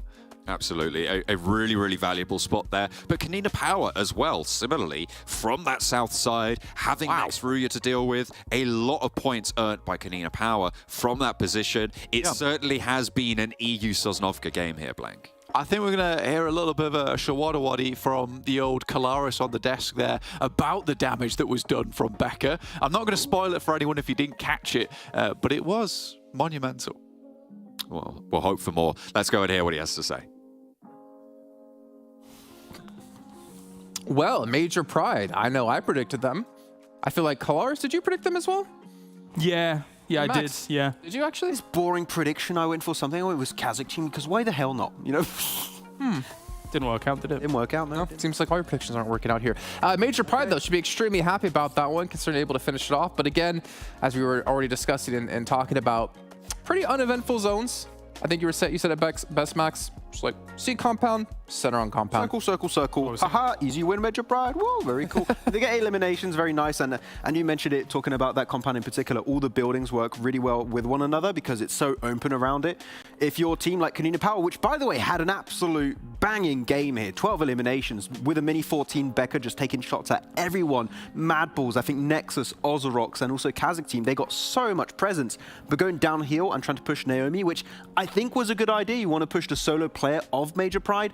The other teams around it are going to do most of the heavy lifting for you. Yeah, precisely. I mean, Naomi played that perfectly in the Wizard Tower. By doing nothing. By doing nothing. All you do... Okay, so this is for anybody out there who goes for these kinds of splits as a 4-man. If you're the one being pushed on a Wizard Tower like that, you don't peek, you don't get knocked, you do nothing. You allow everybody else to shoot and deal with that yourselves. You might charge a little underhand nade and throw that out the window. I wish and that be was like, on camera. Cheeky little one, you know, a baby Kalaris nade, a baby Kalaris, you know, like that kind of nade. But beyond that, just stay there, stay still, don't do anything. I'll do it for you again. Yeah, but that's kind of situation for KONINA Power. You know you're not going to go for the win. Just get as many eliminations as possible, right? So that's the strat. They got 12. And that's for me why I didn't really want to talk too much about Major Pride, because we had KONINA Power a massive step up, not only in this match, but today. NEXUS, massive step up as well today. Obviously, last match, we'll give them that one. After the first match where they got, I think it was 15 eliminations, we're starting to see some teams here that were towards the bottom of the leaderboards step up. Now, this is a comparison here of today on the right side, and on the left side was day 2. So they've been able to really push their eliminations up here. Obviously, damage as well. Considering we've only played 3 matches. Yeah. They've been able to beat the results from yesterday. Like, that's pretty damn impressive. And actually, yesterday, when you look at their stats, most of that was from their last game, right? Where they were playing the dip and the compound 2-2 splits, so they got most of it of that last game, and that success has transitioned into today, it seems. So that was the one big banger game that now builds some kind of consistency for them. Becca, back-to-back top eliminator from game to game, so very well played by him, and as, you know, Blank was alluding to, did a lot of damage, but maybe we'll see that, maybe we won't. Like 1,400 damage. What kind of sound would you have made if we saw that? I would have given it a solid wow, wow, like that. You know, something like that. Wow, you really have evolved in the last bit here, because you would normally stop at the first wow. Oh, there you go. Wow, wow. There you go. It's an exact reenactment. Yeah, that's perfect. Yeah, I've been working on 6 months. those 6 months. Oh, damn. So you've had your testing groups, you know, you've had your R&D on it. I did. Yeah, they did well. For Marketing. In the survey, you can choose which sound is your favorite. Yeah. Actually, it's on the survey. Yeah, It's on the survey. Yeah. fill that out. Which Kalaris sound is your favorite? Let's take a look at some highlights here in this last match and kind of break some of these down potentially. But yeah, KONINA Powerbird stepping up. We'll take a look at overalls in a little bit of time, whether it's this match or the next as well. And then S2G. I feel like them up against Bra on this bridge is just a destiny from the very first match of this whole event. Yeah. Beautiful. It's a bit weird at one point. Bra just took themselves an easy fight. There was also some mistakes on both sides. It was a bit wishy-washy for the two teams, but they tried to transition. It was not going to happen for them, unfortunately. Bra, though, still trying to take fights constantly over to the west, it seems, but it's been tough. Gladiators. Gotta bring them up. We finally had the first zone go towards military. Gladiators didn't have to rethink where they wanted to go, but they had this 2-2 split that I know, Kalaris, I know you're making a face that you were like, they're lost. I am a little bit bemused. It's like you know, in the oldie days where you didn't have sat-nav and you were just kind of reading off maps when you were trying to go on a nice little road trip. I feel like that was happening. They had the map upside down a little bit. They're asking people that don't speak their language what the directions asking for directions. No, I don't want to. I know where we're going. Yeah, I can't. You're not lost. I'm just taking the shortcut. Yeah. I don't entirely get it, but there must be some method to the madness. This is a great team. This is a great team, and there's just some moments where we're like, it's a little bit painful. It's easier for us to like criticize it because we can see the whole map at once. Of course, for sure. It's sure, but like they have such a good fragging potential. Every single one of these players can take a fight 4v4, I'd say, against any one of these teams. Just the fact that they're never in a position where they can take fights is just very upsetting, I think it's fair to say, because we know this is a team that can go to PMGC and do really well, but it's just I don't feel like in terms of macro, they're trying. So just to defend their position here for a moment, where they are in the 2-2, they're on the coast and they're trying to swim it in, right? I get it, because they hear the chaos on that western bridge. They're coming in from that angle. You don't want to go towards the western bridge because you know it's just going to be a bloodbath like it already was between chaos, between all the other teams that were going on, there BRA as well as S2G. So I get why they would want to go down the coast side. Again, maybe they were shot at in a boat and then they had to bail because you're just a sitting duck if you're in the boat, right? So, you know, all these kind of knock-on effects, things like that, as the circle's shifting away from you, it doesn't look great as we just instantly see it on the map like that. But yeah, it's rough. Okay, well, speaking of one team who's having a rough time, but actually fairly better time today, let's take a look at Nexus just really quickly here before we head into our final team deathmatch of the day. Again, right-hand side, performance today. Left-hand side, performance yesterday. Over double eliminations. They haven't really doubled their damage just yet, but this at least to me shows they've been able to confirm their elimination or their knocks that they're pulling off here, and they're looking fairly more confident. And this is mostly just from 2 matches, right? Because in match 2, I don't think really got much of anything. Yeah, and here they got so much space over to the eastern side, sent it to one of the strong positions because you don't have many compounds in this kind of terrain. So they took control of it, took a really strong fight against OZAROX, actually, which I'm really impressed. It just seems like they are willing to take fights now. And they know that we saw it back in the previous championship. They can fight pretty damn well. They can go up against C's teams. So the fact that they're taking fights now, getting eliminations, they're going to clear space, survive longer in the games, getting more placement points. This is the change we needed to see. Is just they seem more confident. It's the phase 3 right now. It's the Eastern Stars roller coaster. We're back on it, but we're on the high. We're on the way up, baby. There we are. That just makes you think of, well, yeah, but that means there's only going to be a down after. Maybe tomorrow. We'll see. Maybe today. Unless you just keep going up and up and up, and I'm like, wow, this is a really weird roller coaster. All right, well, let's turn our attention from that over towards team deathmatch. We're not going to have any Repugas. Why isn't it a team elimination match? What? Just saying. I don't know. I have no answer for that. No. Our team elimination match here with Sean, Helen, and Blink once again. I'm ready for plenty of team eliminations, Black. We're going to be going over to the toilet roll skate park in the middle of the bedroom. Yeah, I mean, this is always an interesting match to look at. We've got Nexus versus MUERTE, 2 very strong teams, 2 teams that have some high fragging potential. What I really hope is they don't draw this game out like we saw yesterday over on the old bed death match, I guess. It's the room. I like that. That's good. Let's call it that. The room. Because nobody knows quite what it's for, but it certainly has walls and a ceiling. That's correct. But it's there's a lot of little hidey holes on this map.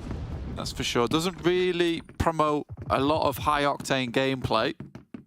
However, who has a vending machine in their bedroom? That's a weird thing. That's the weirdest thing about all of this. Could be collectible memorabilia. True.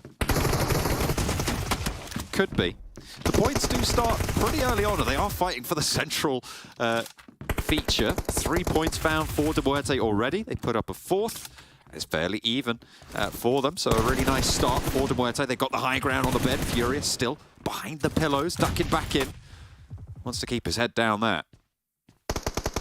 Yeah, very important position to take on the map, actually. Ooh, very nice. 6-2, though. It's going.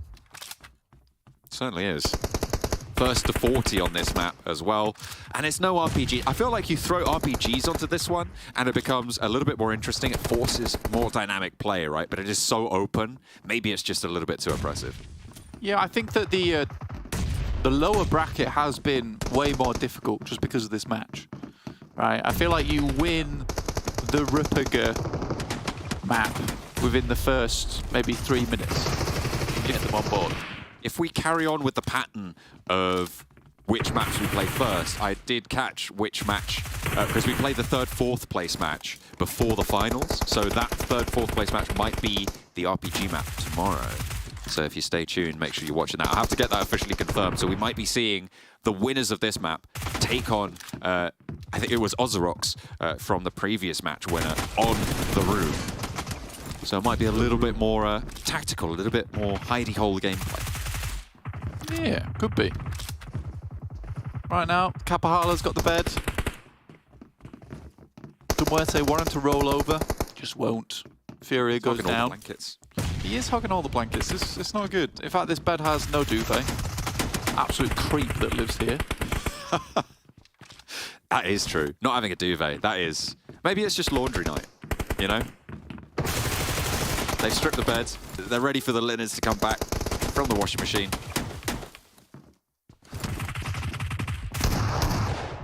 And they're currently playing bet. I mean, certainly need to get a little bit cleaner for Nexus if they want to catch up on these points. Blank, 15-10 right now. 7 minutes left on the clock. Indeed. It's going. Oh, yeah. It really is just a case of like controlling the 2 side angles and then controlling the center. I like what Nexus is trying to do, which is to have the players in the center with some very good close range weaponry. Dangerous push up there. Or on the edge. It's nice. So gets shut down. Kapahala, high ground against Furia. That's going to work out well. And Nexus have closed the gap a little bit, but MUERTE won't let it go that easily. Immediately responded over towards Kapahala. XO tries to cross, denied the opportunity. MADBULLS sending a grenade in. You know, Doran going down, tries to hit the shots, and now it will be Malloy on the bed. Getting comfy with it. Milky Way wants to put the nade in amongst Nexus as well. That will be Redox going down. I feel like we've named this one Blank, the room. I feel like the other one, I'm going to go with Zombie Stadium. I feel like that makes a lot of sense. They're in a stadium, there are zombies. Yeah.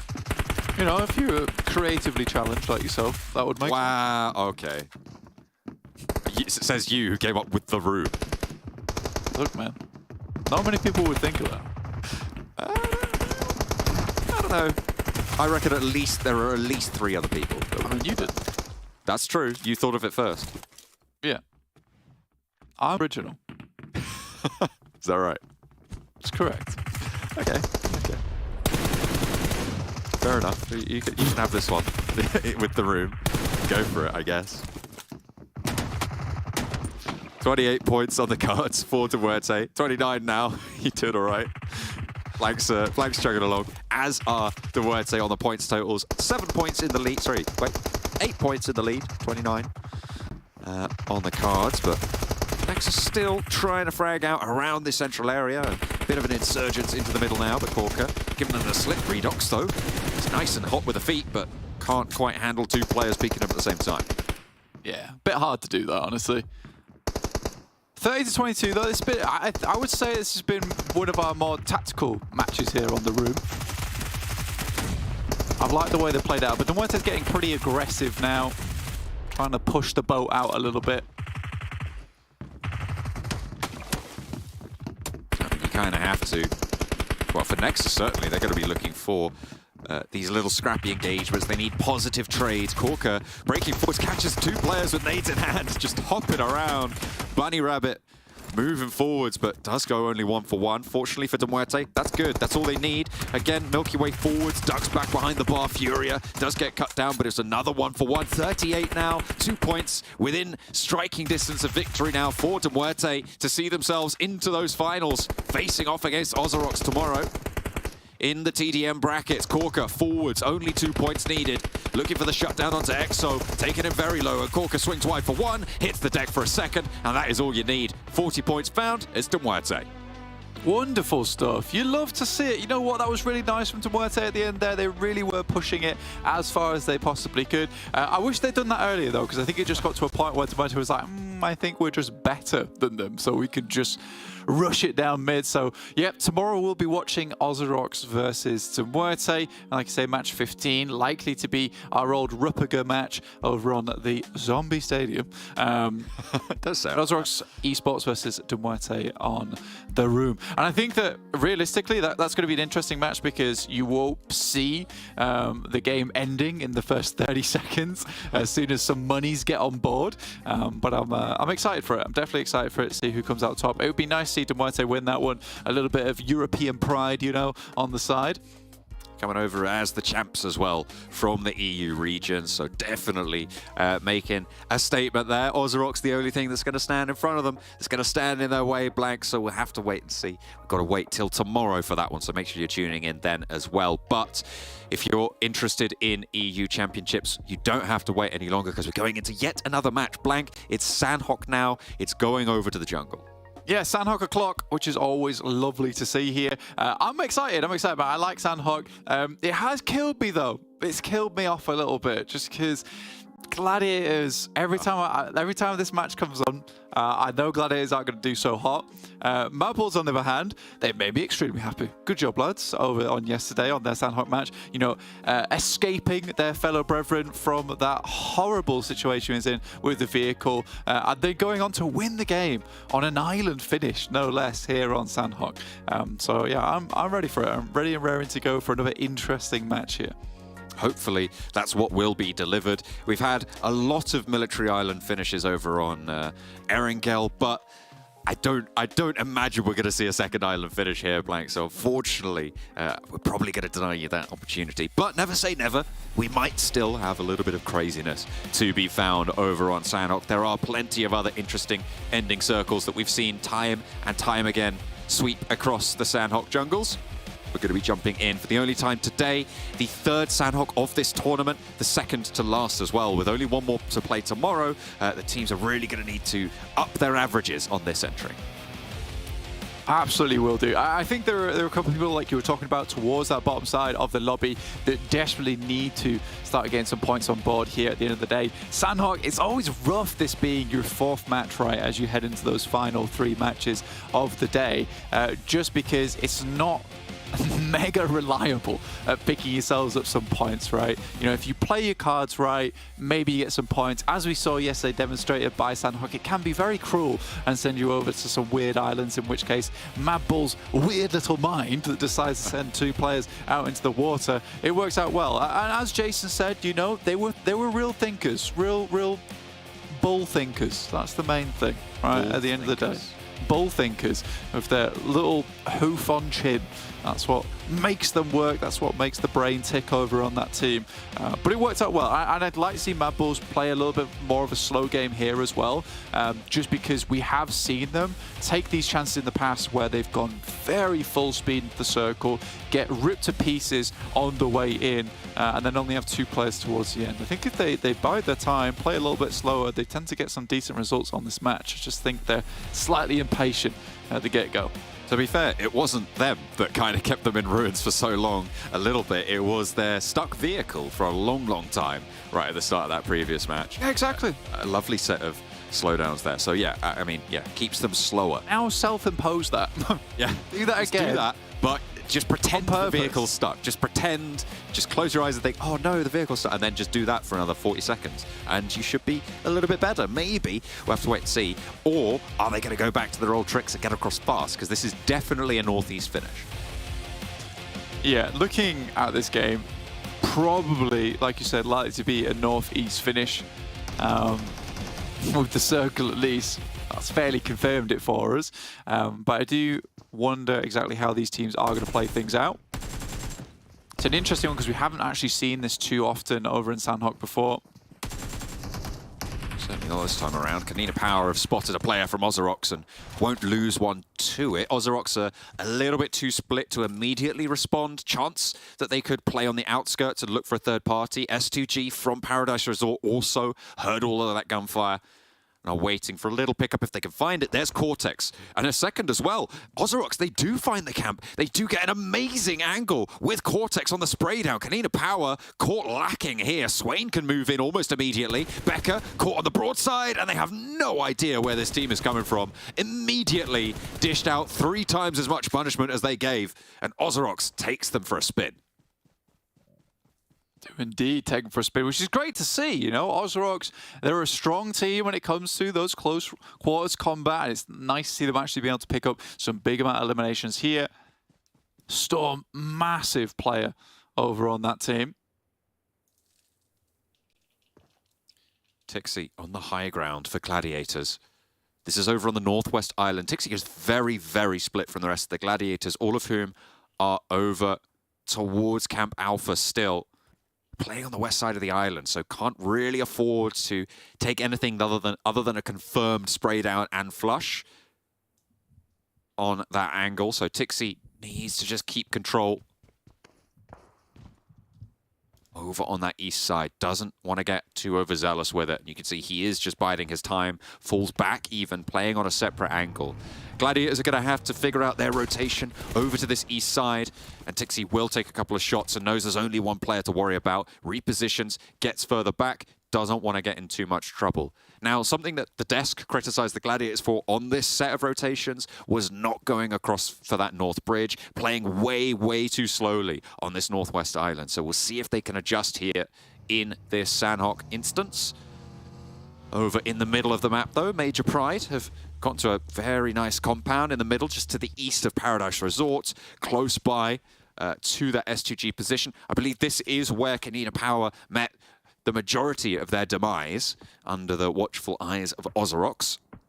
They lost that player earlier on, and will just try and keep going. One player left for KONINA Power. Palucci all the way over on the northeast side near Mong Nai, playing right on that coastal edge. No one really going to be pushing into that area soon.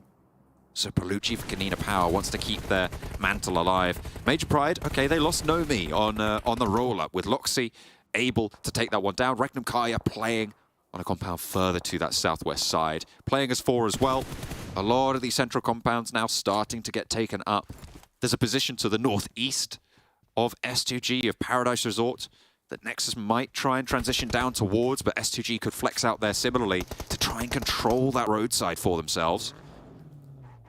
Have to wait and see if the scouting goes out that way, but Nexus is starting to encroach. In the meantime, MUERTE rolling straight on and knocking on the door of KASIK team, doing well to find the first. Zashipa wants to challenge on the corner. Furia goes down, but Milky Way instantly finds that trade for MUERTE, and they need it. 2 of their players are down. Reflect to the backline. Mandarin on that flank. They need to be careful because the flushes are coming through, and Mandarin strikes perfectly, looks for it, and finds what he wants. Milky Way now the last to stand for MUERTE. KASIK giving them a run for it on the south side with BRA moving on in soon. They need to conclude it fast. Mandarin cooking that nade. 2 players close for Milky Way to handle, and he pops it in. Somehow able to dodge the damage there for Milky Way.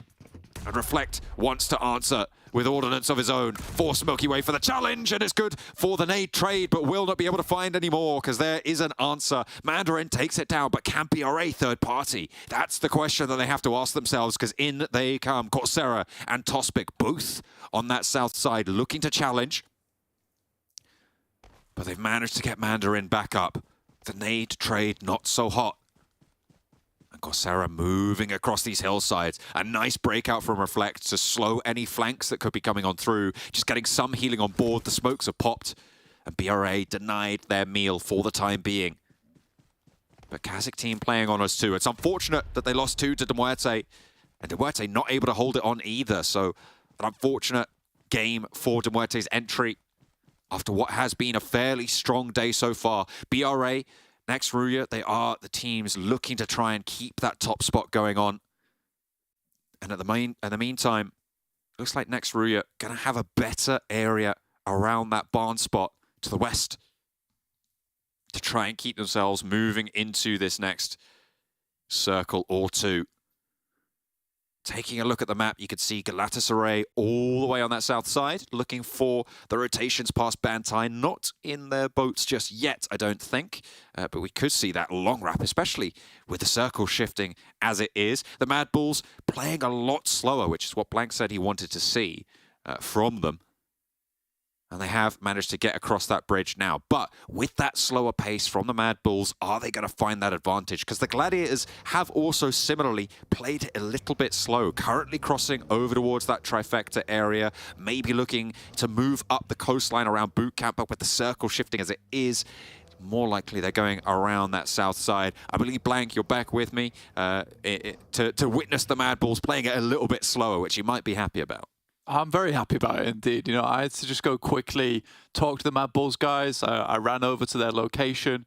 It took a short while, but I'm a fast runner. I'm back now. They told me they're playing the game a little bit slower here because I said so. And then it worked out yesterday. So that's the reason that I had to leave for a short amount of time. But I'm back in the business. Stage 2 already. Dang, we're speeding through this one very quick. But we are heading over towards central position in barn. Pretty rough circle, actually, I would say, for a lot of teams. I don't particularly like this circle. I can't imagine a lot of the players in this lobby like this circle either. You know, your central position down on the low ground is a bit rough, so you're typically going to have a large amount of teams all congregating around the edges here. MADBULLS deciding that now is the time to pull the trigger, though, over towards barn. Just very, very quickly sending in. They play it slow, and then catapult straight to the middle. Why not? They make it into it, but they get past next RÜYA as well, who have been here for quite a while. And there's not really too much more kerfuffle about all of that. MELISE with a wide split around the Lakawi position, though, on that southeast side of this circle. Southeast side of the circle in Lakawi. I mean, another awkward location on the map as well for MELISE Esports, because you don't really want to play down towards Lakawi, and a lot of teams understand that that's kind of cut off area because that is down towards that pretty much base elevation towards the water itself. So we are cutting off like quite a little bit. It's almost like an oddly shaped donut that's had a bit of a bite taken out of it down towards Lakawi. So I think that teams are pretty uncomfortable here. You're likely going to see a few teams actually going down earlier than we expected. And I think for most of our championship games here, we have seen at least 14, 15 teams making it their way through to stage 3, stage 4. I don't think that's going to be the case during this match. This is a speedy rotate coming through from Gladiators for the first time in quite a while. Have managed to just get through on that trifecta area and moving in now to the hills near Lakawi that MELISE was sort of spreading themselves over, and Matic gets spotted. It's a really rough position as well because Lewis has such great angles to take this one down. An answer knock over towards Kisyu and a flush away as well. Matic just eating too many bullets there, though, does get taken down. And again, the Gladiators have been made ragged slightly on this south side. A difficult move. Galatasaray further south behind them. Gonna force Tixi to look for the regroup. Lewis trying to hold everything out in the meantime. Dagestan swinging through. BRA have been marching up behind all of this as well. So a real rough side here, forced together by the quarry. Yeah, I mean, for Gladiators, it's a case of just lagging behind a little bit. You typically want to do that anyway, just so that you can get as much information as possible, make sure there's no stragglers moving in behind you. But because they are split off there, and MELISE holds a pretty strong lockdown on this location, yeah, Gladiators do have a bit of a tough time getting in towards this circle. Again, I think this is fairly decent, considering where they came from over towards that northwest island. Getting towards this location, pretty impressive, all things considered. Galatasaray still trying to make their way in BRA in front of them. Meku gets exploded over towards their compound on the vehicle. And Kitsune gets flushed out. Oh, dear me. Not looking good right now for the Gladiators. I think this comes straight back to what Max was talking about, John, which is a case of this is a team that can go toe-to-toe with most other teams within this lobby. If they get into a location of sport, it just never happens. Which is really unfortunate for them. I mean, this wide split from MELISE actually probably one of the most difficult things for them to navigate with the pressure from behind them. They didn't take these straight-up fights onto single points. And MELISE just bled them dry, really, and now it's only Tixi left on that south side. We're seeing a lot of exchanges happen. S2G cleared out the players near Paradise Resort and have yet to leave, but they'll be able to do so. A circle centering onto the MADBULLS over in that barn area. They're playing on the south side, a lot of those cliffs around them to try and keep them, oh, beg your pardon, to try and keep them nice and safe. MADBULLS pretty happy with their spot that they've found for themselves, actually. It kind of isolates themselves looking up towards that northeast side. A little bit more difficult for teams to rock up towards their southwest edge. They would have to fully commit on towards the position of MADBULLS. They also spot Major Pride coming in from that north side, so coalesce down towards the south there, giving them a bit more time to receive that basketball of Major Pride who are coming in thick and fast. See if they can handle it. Block that net. Gladiators finally taken down in their entirety. So their salvage not going well. Only the 1 point for Gladiators. And again, their Sanhok record is far from stellar. Dagestan have managed to push in from this south side where the Gladiators could not, and do it as 4 as well. To be able to take this compound and have the chance to move further north is a great start. S2G and Major Pride come into conflict on the north side of this compound, and this is really good news for MADBULLS to maybe look to third party here. S2G, they have a lot of players down. It's only the one now in effect. And in effect face as well. And the Hemsey finds one, goes for the second, but can't quite find it. Naomi needs to get rezzed. S2G are out, and effect dashing for the hill, the last player to stand. MADBULLS just given so much territory. Yeah, like I said, you have to fully commit towards this location if you want to challenge out. I like what MADBULLS do here. They give themselves time and space to work with and then play it out as soon as they hear the fight come into a conclusion. Really, really nice play. They do have to now worry about NEXUS coming in from that western side. It's likely going to be a position they try and take up here. It's a huge amount of massive space that they have to control of towards these warehouses they're currently playing in. They're a bit open at times, so you certainly have to pull the trigger early on teams making their way on over, but it looks to me like NEXUS don't have a huge amount of vehicles for themselves, so they'll be walking on in, which gives more time for Major Pride to perhaps react. They could also pick up some of the death crates, but I don't think they want to play it themselves too far out of this compound. But you know what, MADBULLS, they followed the advice as I sprinted over towards them earlier at Mach 10, so I think I'm going to give them the old prediction for that. Alrighty, well, see who everyone else is going for. I mean, I like Nexus's position on that northeast side and the compound they hold. I think they could have a really solid chance from this area. Only OZAROX really to deal with, so they need to be keeping their wits about them. OZAROX losing a player early, only as 3. Fairly isolated. KASIK and BRA on that southwest side, struggling to extricate each other from this engagement. Reflect. Last to stand for KASIK. A lot split as well. Kane has been downed, but Coursera's making the dash. Reflect not going to curtail it just yet. Kane definitely resible at this point.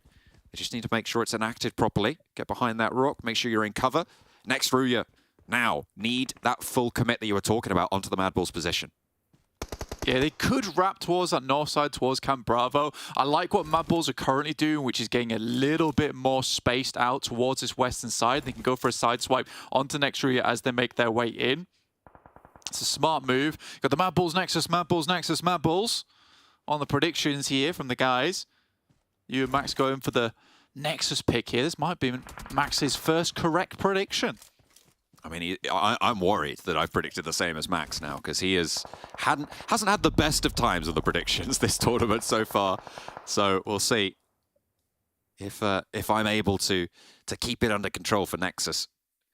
With next RÜYA pushing on towards the MADBULLS, with them having a lot of players circling around as well. They've got to have their wits about them. Matulika's going to do just that. Finds Tospic on the back line of BRA. 2 players now for them to worry about. KASIK as well. Close by with their remaining duo. The flush comes through. On the north flank of this all, remember, there is still next RÜYA. The circle goes away from MADBULLS area and over towards the Nexus compound with the walls there as well. Yeah, it's kind of a nice little shift for Nexus. I'll tell you that right now. Pretty good. There's still possibilities for teams to make decent rotates down towards the south side of that compound around the rocky outcrops. And I think MADBULLS realized they need to stop putting such a large focus over towards these players on the southwest side. Instead, try and take control of this one warehouse that is still in. I think they heard the team in next RÜYA heading over towards that northern side, so if they can lock down this warehouse on the south, that's likely their best bet, leaving this game with a strong result. Palucci doesn't stand up for the shot over to Shifu, not just yet. They definitely don't know he's here. With the blue zone doing more than tickle at this point, he's going to need to go for a shot. He might have just wasted his opportunity, but Shifu goes back. And he's going to look for the flush here. He knows keeps close and actually breaks out into the blue. Goes for the shot with the DBS. Ducks back into cover. He's turning around. He just wants the point at this stage. Palucci trying to fend off against Keep for Dagestan. There is backup almost immediately. The full squad rolls on in for the save. And Shifu may be resible here if they're fast with it. He's already crawling for the zone. The call has been made. They're getting up to this rock. If they can get that cover under control, they're going to have a better time of it. In the meantime, Galatasaray do finally fall. And Nexus still holding on to the north side of these rocks. Yeah, they don't have to do too much. They can keep their noses clean here. Tulika goes down to Mandarin. Now MADBULLS just on 3 players. Fleeke provided a base of operations off towards the east, but the MADBULLS opted to try and hold out some more players, and it's not gone well for them. Zerich takes down Reflect, that'll be the last player, but next RÜYA has sights towards him now, and Fleeke is going to be playing a solo mission from here on out. It's going to be real tough stuff on the sliver of HP that he has as well. Somehow gets out of that vehicle, out of the flatbed at the back, and will be able to heal some more, but it's going to be tenuous at best. Dagestan take another knock. BRA also dueling back and forth for the south side. Nexus still in this one, but Fleeke in his outpost position is in the shack that he has currently under his control. But you've got to imagine BRA and Dagestan gonna figure out how to get over there fairly soon. And then as soon as next RÜYA have dealt with Zerich, they're on their way too. Yeah, it's a frustrating experience there for Fleeke because I think he did provide a good base of operations. Again, I mentioned it earlier that these positions are so open in the warehouses that if you're going to go for a hold, there's a lot of different angles that teams can take over towards you. It looked like MADBULLS didn't have a whole ton of utility either to kind of lock down those openings on the doors, on the windows, so they end up losing players left, right, and center when realistically they could have just sent over towards Fleeke's position. There was a position for them to play. I think they were trying to wait it out for the next circle if it shifted hard down towards the southwest side. But even then, you're hoping against hope there. The backlines for Dagestan still getting peppered away, but they are 4 players. They've managed to get everyone back and in. Limbo holding their flank against BRA, taking down Kane. Now just Coursera remains. They've managed to get that res over on the front lines as well. Finally, someone has spotted OZAROX, but Swain is right up into the wall. Look at that map on the right-hand side. He's very close to Exo, so danger is waiting in the wings there. I don't think they're aware of this position, and they have to try and extricate themselves from it and handle it carefully. Because Swain's just on the corner here. He's not going to be in the zone. Has to move forwards. Exo should hear that. BRA finally dispatched for Dagestan as Swain steps in towards Exo, but he's got the DBS on the inside, and OZAROX fall. Honestly, when you look at this circle, this moves further down towards the southeast side. Dagestan actually have a really good shot into this game. I think teams have been playing this sort of location a fair few times in the past. You're able to kind of hold out Nexus from that eastern side as they try and leave. But this looks to be like a full-on brawl between both next RÜYA as well as Nexus in this endgame. We'll see who comes out on top here between the Lone Rangers surviving on for Turkey and the 3 teams coming through from EU. Kapahala spots out one in Shifu. He tries to go for a cheeky angle. Next RÜYA, a real big challenge for Nexus to handle. As Shifu has been flushed away. 3 players now for Nexus. Fleeke still active, still alive in the shack. Did take some damage earlier. People definitely know he's there. Limbo taken out and flushed away. That's 2 players now left for Dagestan. And the MADBULLS holding on that central area. Next RÜYA take a knock, and that's Wolf going down, but Keep is most likely going to be tagged away by this zone and just about gets away, but the bullets start to ring through, and that's Dagestan out. MADBULLS get up to 3rd place, but the zone goes to Nexus real hard here, Blank. That is a big, big shift. That's 2 now that Nexus have been given. Yeah, Frozen is in position, though, as an anchor point for the rest of the team to head towards, but with the Wolf going straight back down to the blue, that leaves you in a 3v4, and location sort of spotted from these players. Fleeke, blue's going to push him in soon, most likely to go down. I think he's pleased with himself on a 3rd. The rest of his team actually headed over this way with him. Maybe there was a chance at them getting further into this match. You're not getting out of that. Fleeke out in 3rd place. Next RÜYA playing as 3. Definitely doable, but the line that Nexus have now is great stuff. Today, Nexus have shown the colors that we've seen from them before. They just need to try and convert here against Next RÜYA as well. Getting that first knock against Yekta. He's going to have to crawl back. Nexus can continue to establish control over these lines. Doran is low, but Redox moves across to plug that hole that he needs to get that healing on. Finds Stalker Machine. They're trying to commit for the res here, but the nades keep that damage pouring on through. They didn't even find him back in, and Nexus move across Sanhok. Beautiful in those final moments. Another strong entry for Nexus, and they are on the warpath. They want that resurgence. They want those top spots. Yeah, I think for Nexus, trying to get up there towards that top side is a real impressive result. Again, it does feel sort of like a Nexus win on Sanhok, which is a case of you go one place and then you don't move at all. That's typically where they do very, very well. And it's an extreme compound to hold as well, which in that circle where it's fairly open other than that spot, which has some of the best protection on the eastern side of the map, yeah, it looked very, very good for Nexus. A little bit disappointed that the team didn't follow on with Fleeke from MADBULLS. And I think that when you do play that warehouse position, with how precarious it was looking as well, the amount of fighting that was happening on that western side, I think it might have been a better idea just to give it up. Again, playing as 4 inside a tiny shack, not ideal either. So either way, it's difficult. Dagestan, another team that I felt maybe could have won that game. However, we talked about at the start of the day, which is the case, we just don't think Dagestan can stand up to some of these teams within the lobby. And Next RÜYA, despite a struggle bus of a rotation, getting 2nd place, very impressive stuff. And I think that is sort of what is expected versus what is not expected from a team like Dagestan. Yeah, losing that player for Next RÜYA right at the end there, going in as 3 players. Maybe with 4 it could have been a different story, but Nexus able to move out of their compound, control the ground around them, and stop anyone else from taking away that chicken dinner from them. And you know what? It's also going to mean that I can stop Max's curse from affecting anyone. Let's go, Nexus. They were able to take it home. It's time to upgrade your PUBG Mobile outfits. Join free daily cups for solo, duo or squads. Win Faceit points. Exchange for PUBG Mobile UC. To customize your account, join Faceit today and earn rewards. Try for free at faceit.com/PUBG Mobile.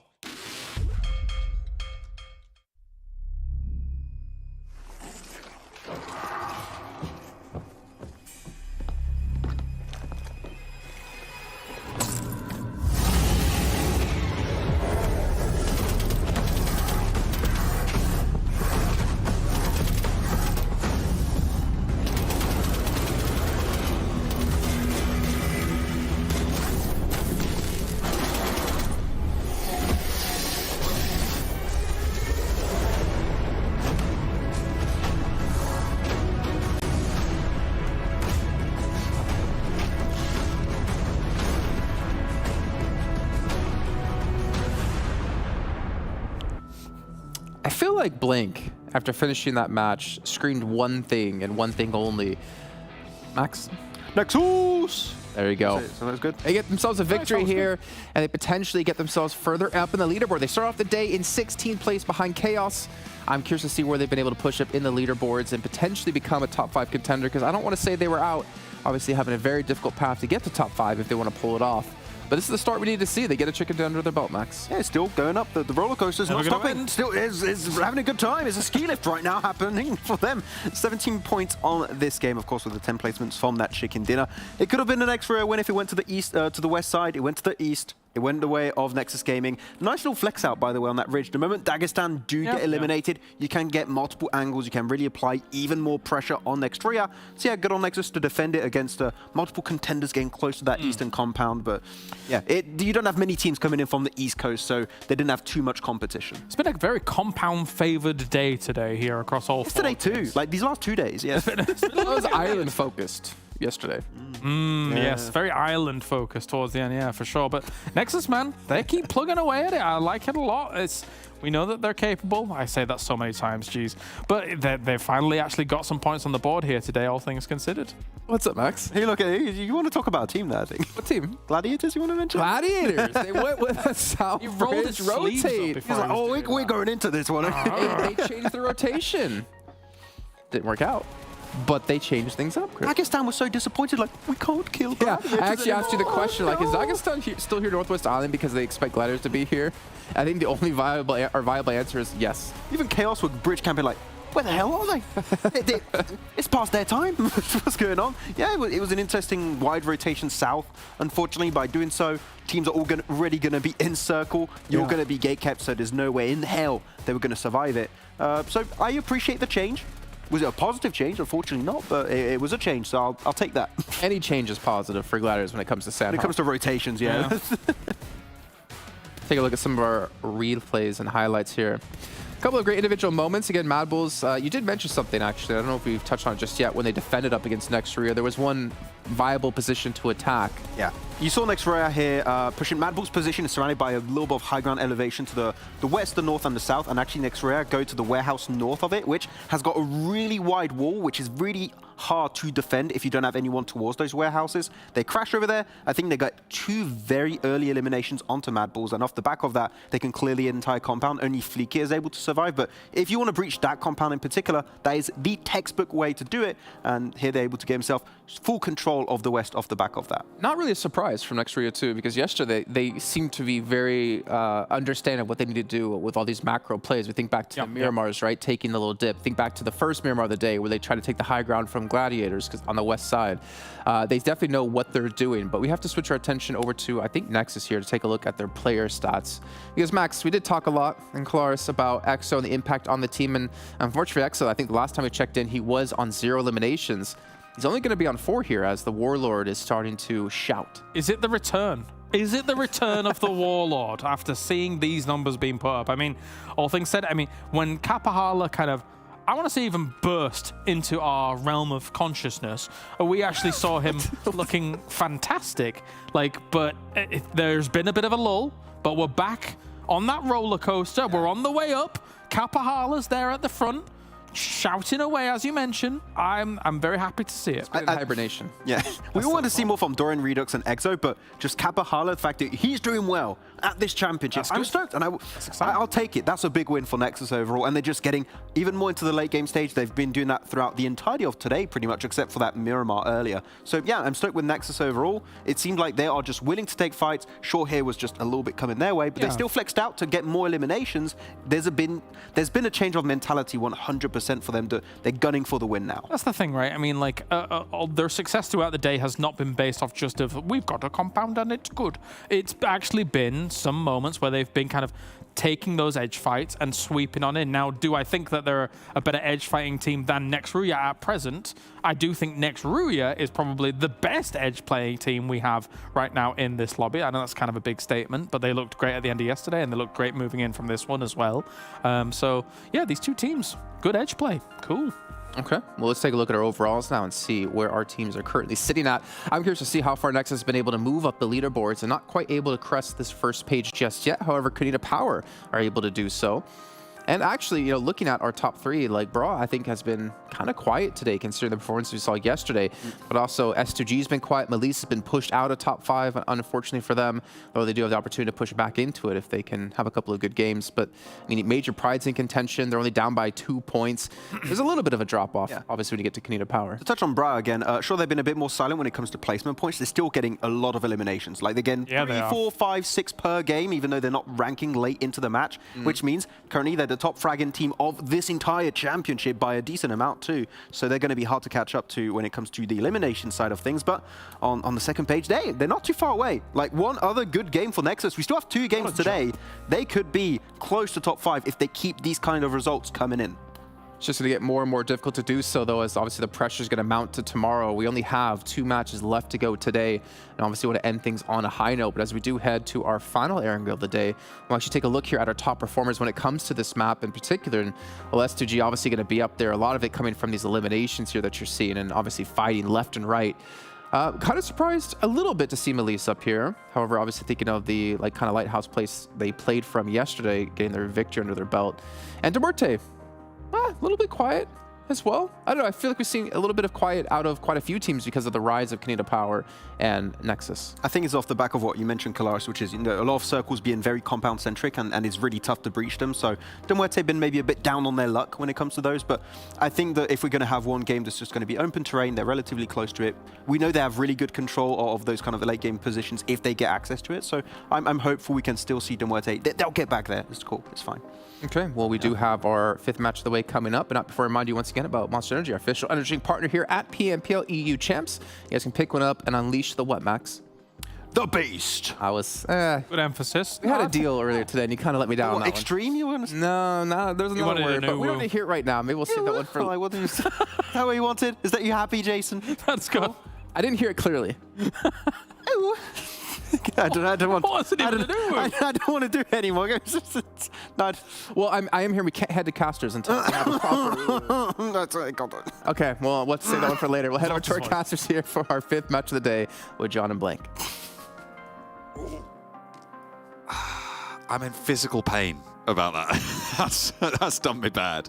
That's done me a mischief there, Blank. Goodness me. Well, let's hope for Max's sake that MUERTE do well so we can have something to lean back on that. Yeah. I don't want to talk about it too much. It's fairly upsetting. But yeah, heading over towards our 5th match of the day now here on Erangel. Heading over towards one of our final matches of this tournament. Obviously, just 2 more to do on the day.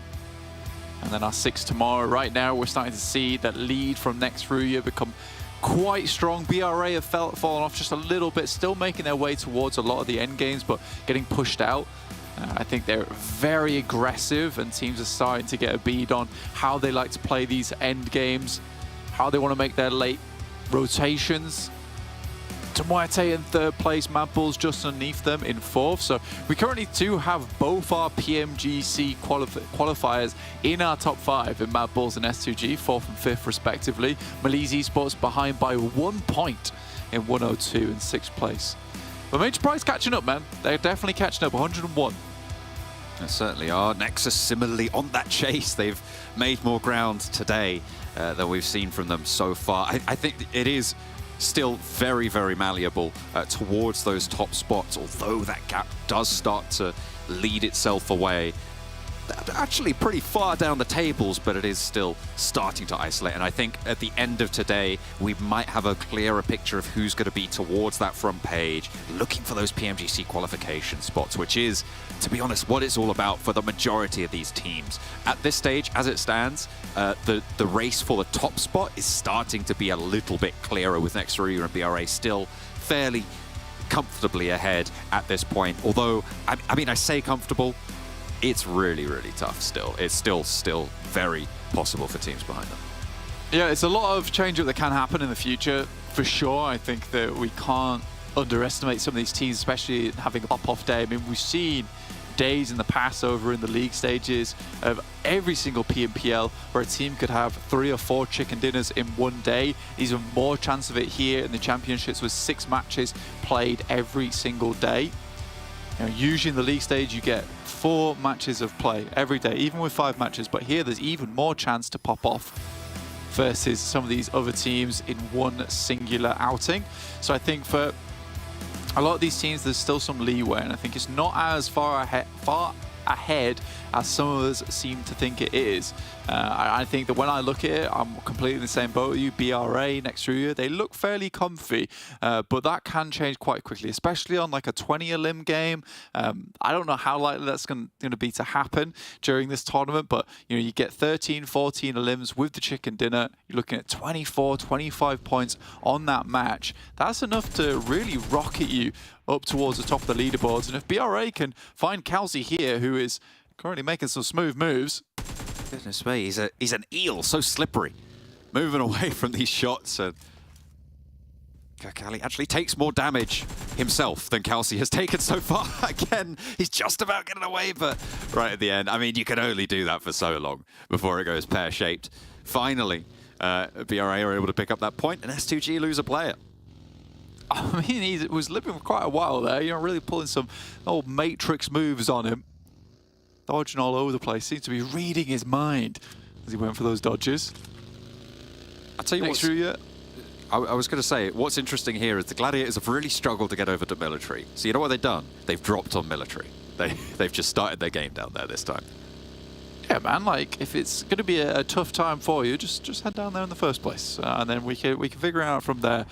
Just wish that maybe they do this on games where it was a military finish and not play matches where we're on a northern circle like it is a military finish. So it's a bit odd, but I think this is a position where they're able to get a lot of vehicles from and move from there quite easily.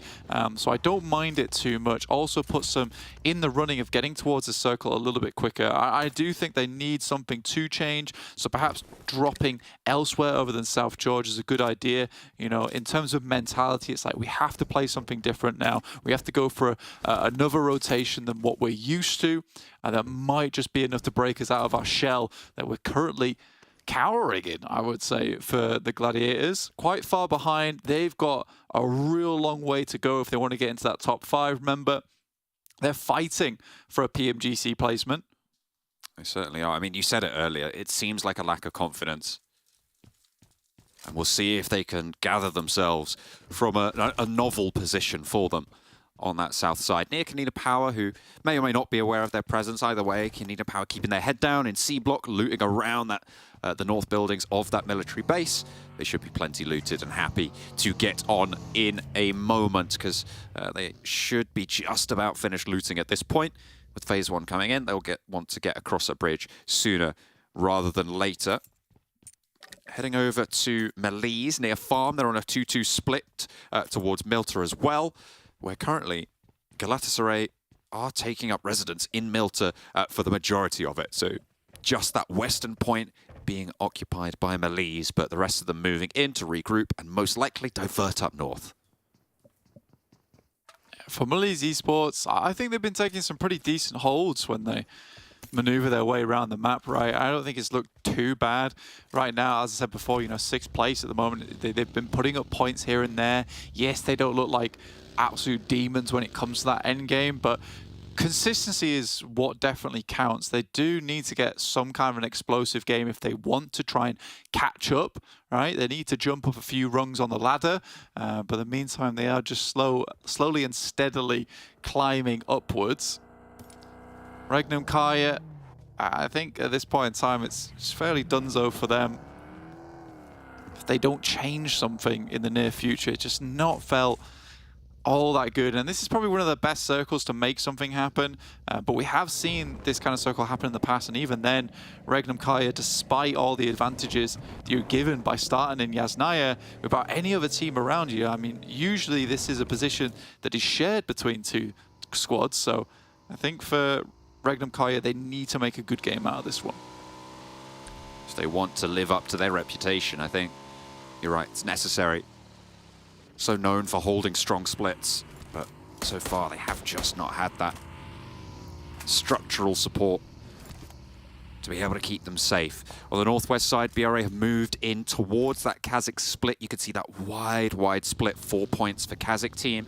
They are still very mobile, so the scouting that they can get done to regroup is very quick. to try and regroup, probably over towards that east side. They're just figuring out when teams are moving in. The Gladiators on the road across that north side of the military island, but KONINA Power are ahead of them to get towards that east bridge.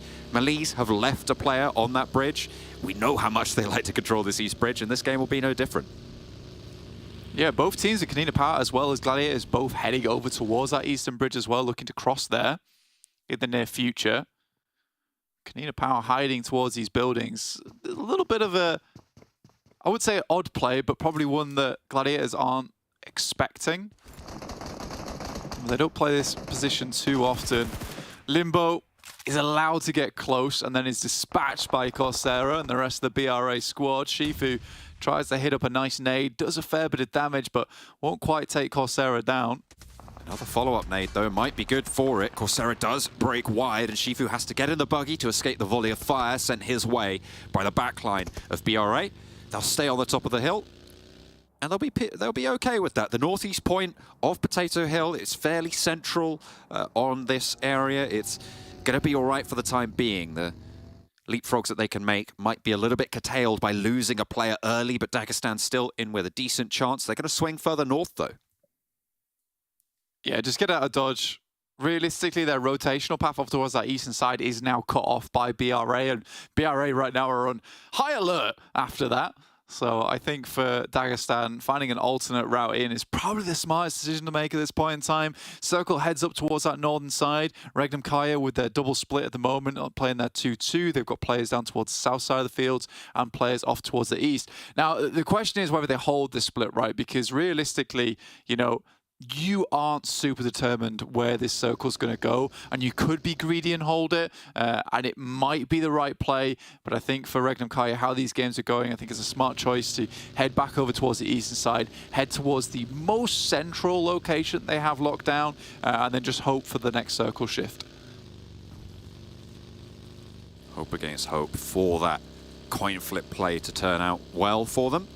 Gladiators sneaking around the west point of the KASIK team. Well, I say sneaking, it's fairly loud on those vehicles. They should be scouted. Tixi further forwards, an extended line.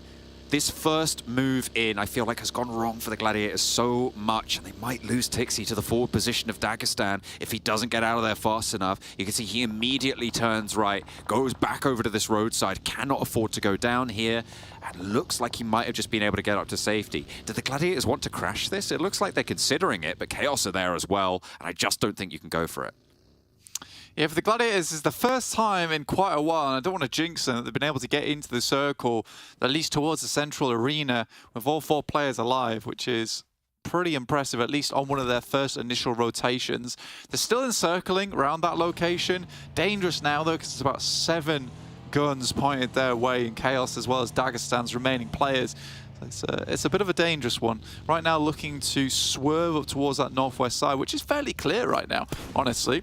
MUERTE, on the other hand, I always love the way they play these initial starts of the game, especially when a circle comes their way. They've got 2 players in Lipovka who loot for a very long time, because they know that a lot of times with these circles, if you're close to the circle, you can just move out. Something like what REGNUM KARYA did, try and get a better position towards the central arena, but you do lack utility for a team that is very close to the circle in the first place. So they leave 2 players behind Lipovka. They get mega looted, bring all the utility they might need, share it out with the rest of the teammates who play underneath Mansion and towards the north side of it. It's just nice in terms of scouting info. It's a good balance between the looting game as well as the info game. Striking that balance necessary, but S2G looking to upset the scales here. Maybe not, actually. MADBULLS stay very quiet. So S2G might be unaware of their presence. Are they right next? I think they're just right outside. The MADBULLS, they've stayed quiet for so long, and RayZ now just eating bullets. They're aware of their presence now because they have started to pull the trigger, but S2G really vulnerable for a second. They will lose 1 and 2 as Frozen steps out and absolutely blasts them away. Silas close, the last player to stand, and S2G just picked apart. The MADBULLS stay quiet and lay the trap that S2G fall face first into. Yeah, that is a fast dispatch there coming through from MADBULLS. Really, really well done. And you're right, just S2G completely unbeknownst to them underneath the nose there. Circle heads up towards that northern side, though. A lot of the field still in play, as well as a bit of Yasnaya. for the taking there. REGNUM KARYA leaving it early, kicking themselves there for that one. Because they need to head further north, and there's a huge amount of teams on this south side. Practically no teams towards the west at the moment. NEXUS have their compound over towards that northeast edge. I think they started in Kameshki. MUERTE, he steps into the fire, not too sure about that one. Korka goes down to his own nade, the tick through the door. Milky Way has Dagestan rolling on in, and it looks like MUERTE are having a real rough time of things, maybe some of which is at their own hand, but Furia and Malloy still up in an action. Korka and Milky Way still alive, but that changes as Milky Way burns through. Shifu on the upstairs, trying to get some healing done as Zadira falls down. So 2 players for either team. A forward position and a nade needs to find its mark, needs to land perfectly, and finds Malloy. Shifu in a 1 versus 1, and Furia cannot handle it. Dagestan find MUERTE in absolute chaos. They drop the ball and go down for it. In the meantime, KASIK team have a fight of their own, and that's going well for them. 4 players alive, and GALATASARAY torn apart.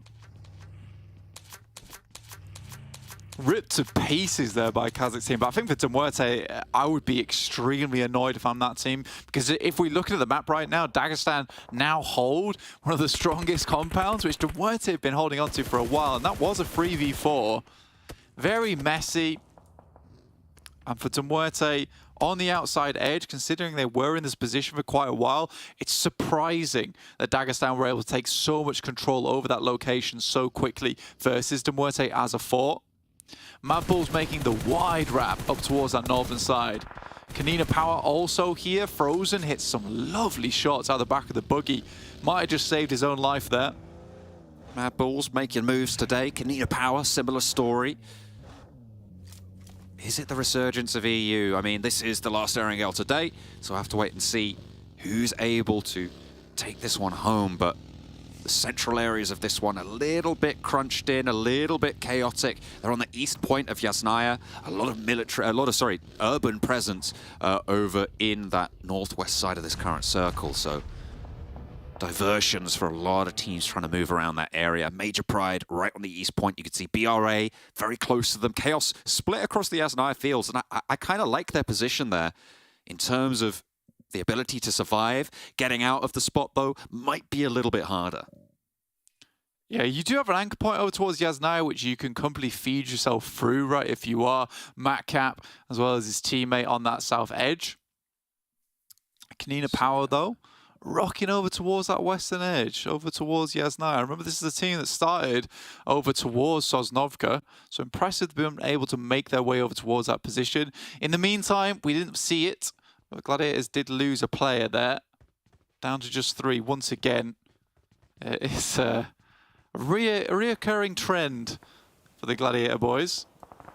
It's just unfortunate, isn't it? It's very much not what you want to see. Going into the final day, if this match and next match both go in a similar vein, I'm happy to count the Gladiators out of that top spot.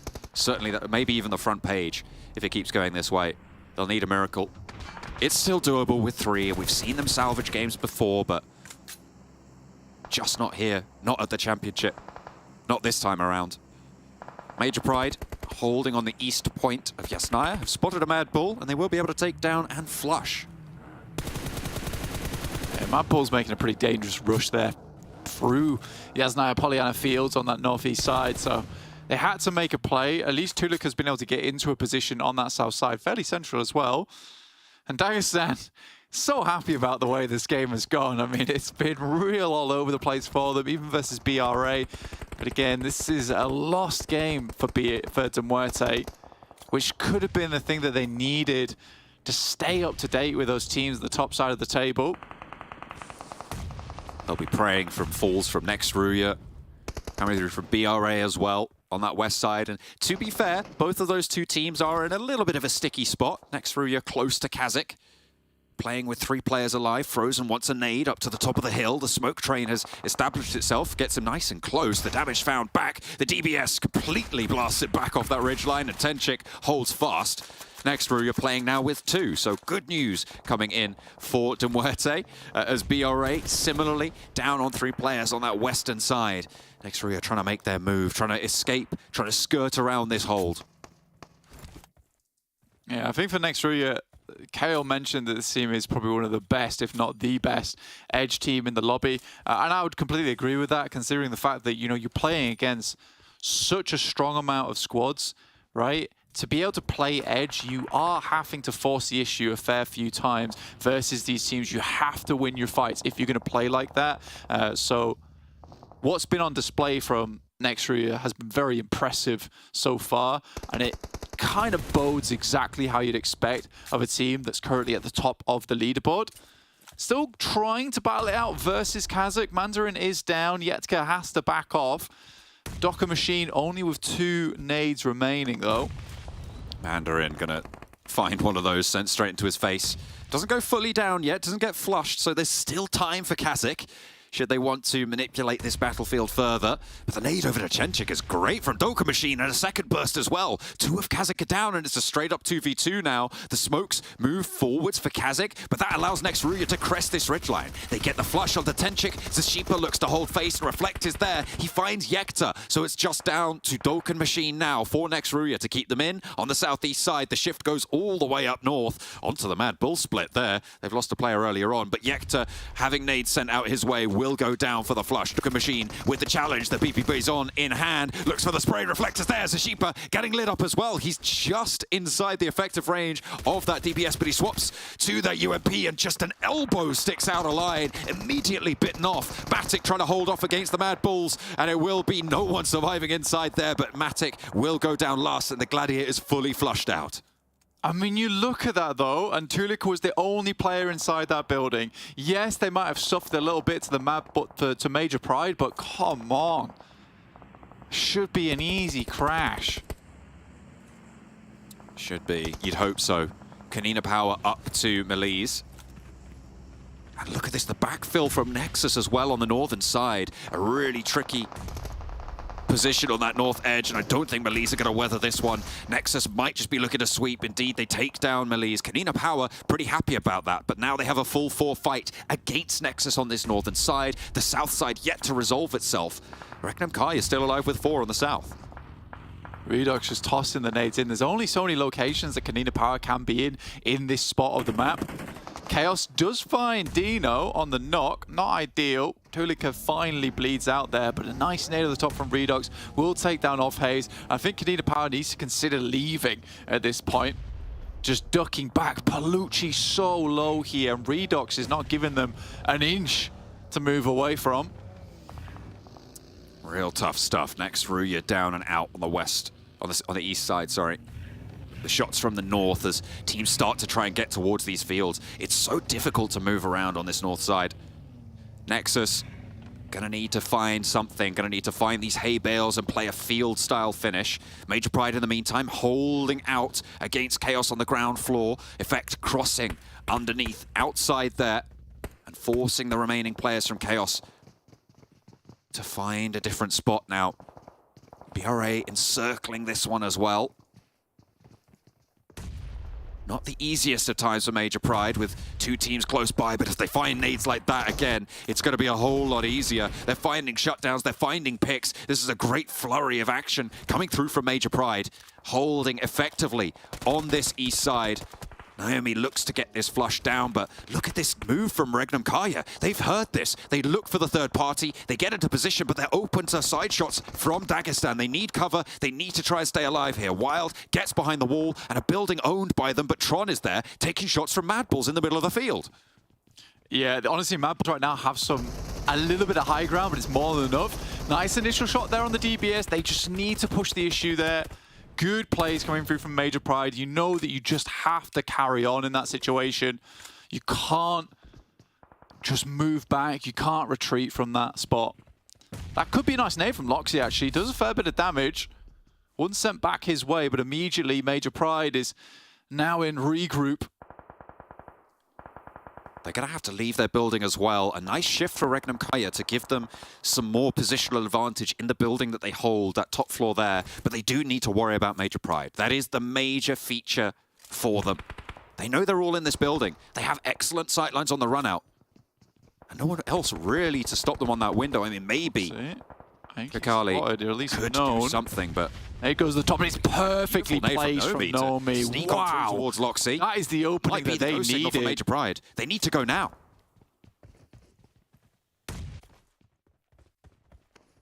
They need to get across as fast as possible. Loxy crawling all the way through. That smoke has bloomed.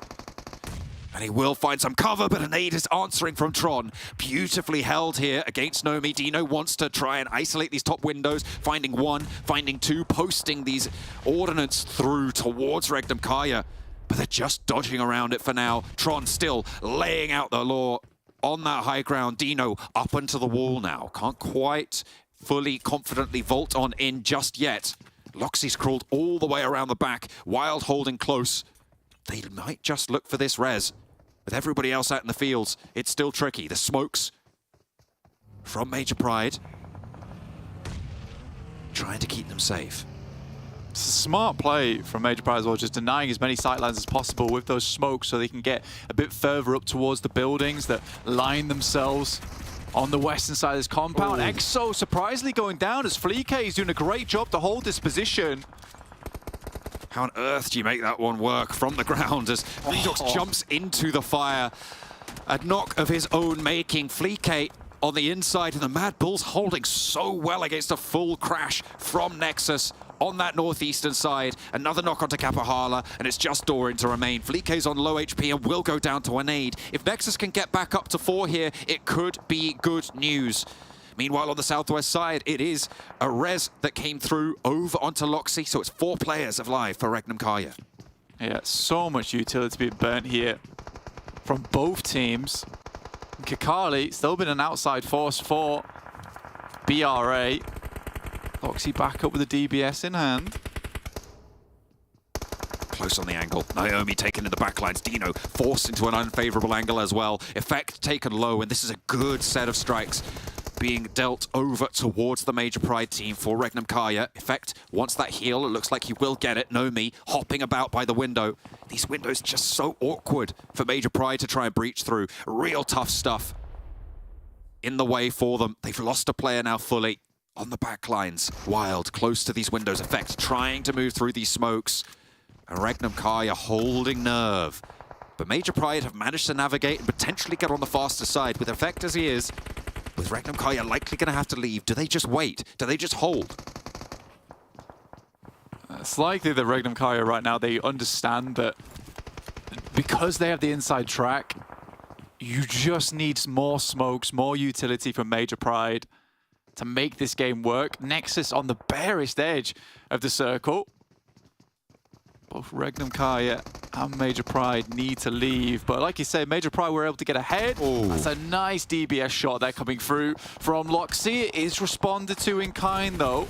There will be no nades in effect, though, for Major Pride. They've sent them all in already. Tron on the open angle there to Redox as Nexus light up Major Pride, and they will fall. No more will they be a thorn in that REGNUM KARYA side. Cortex now with a chance to hold out, but 2 players down for REGNUM KARYA. Tron maybe a third, and Nexus are just lighting this field up. A beautiful hold on the top. They managed to get everybody back to their feet. Capoeira does get re-knocked there, and Wild sending out across to maybe get his L back in. Really nice stuff there coming through from REGNUM KARYA. I think they picked their time very well versus Major Pride. And being able to get ahead of them just made that so awkward. It's a great starting nade by Nomi, but not quite enough to finish off REGNUM KARYA. They took one of the strongest buildings in that situation. Very difficult to nade out that spot with so many windows on the outside. Guessing those locations when you need those quick picks with the nades. Major Pride, it was so tough. So they're always playing on the outside edge. Dagestan likely to go down here. And I think this might just be another Nexus win if they play this one out right, because KONINA Power doesn't have the best of locations. REGNUM KARYA are going to struggle. I think they did great to win out the war down towards the south side, but leaving here is going to be super difficult. Zell back up to this position. Cortex is such a difficult thing for them to handle at this point. I said Major Pride's utility was depleted, but the same is true for REGNUM KARYA. And Cortex has a nade. He's looking for Wild. Zell up to the hay bale. I think he's in cover. I think he's in the circle as well. Nexus need to figure out how they can transition from this area, though, because they've got a lot of open ground in front of them. Still have that high ground, so smokes will be essential to be used.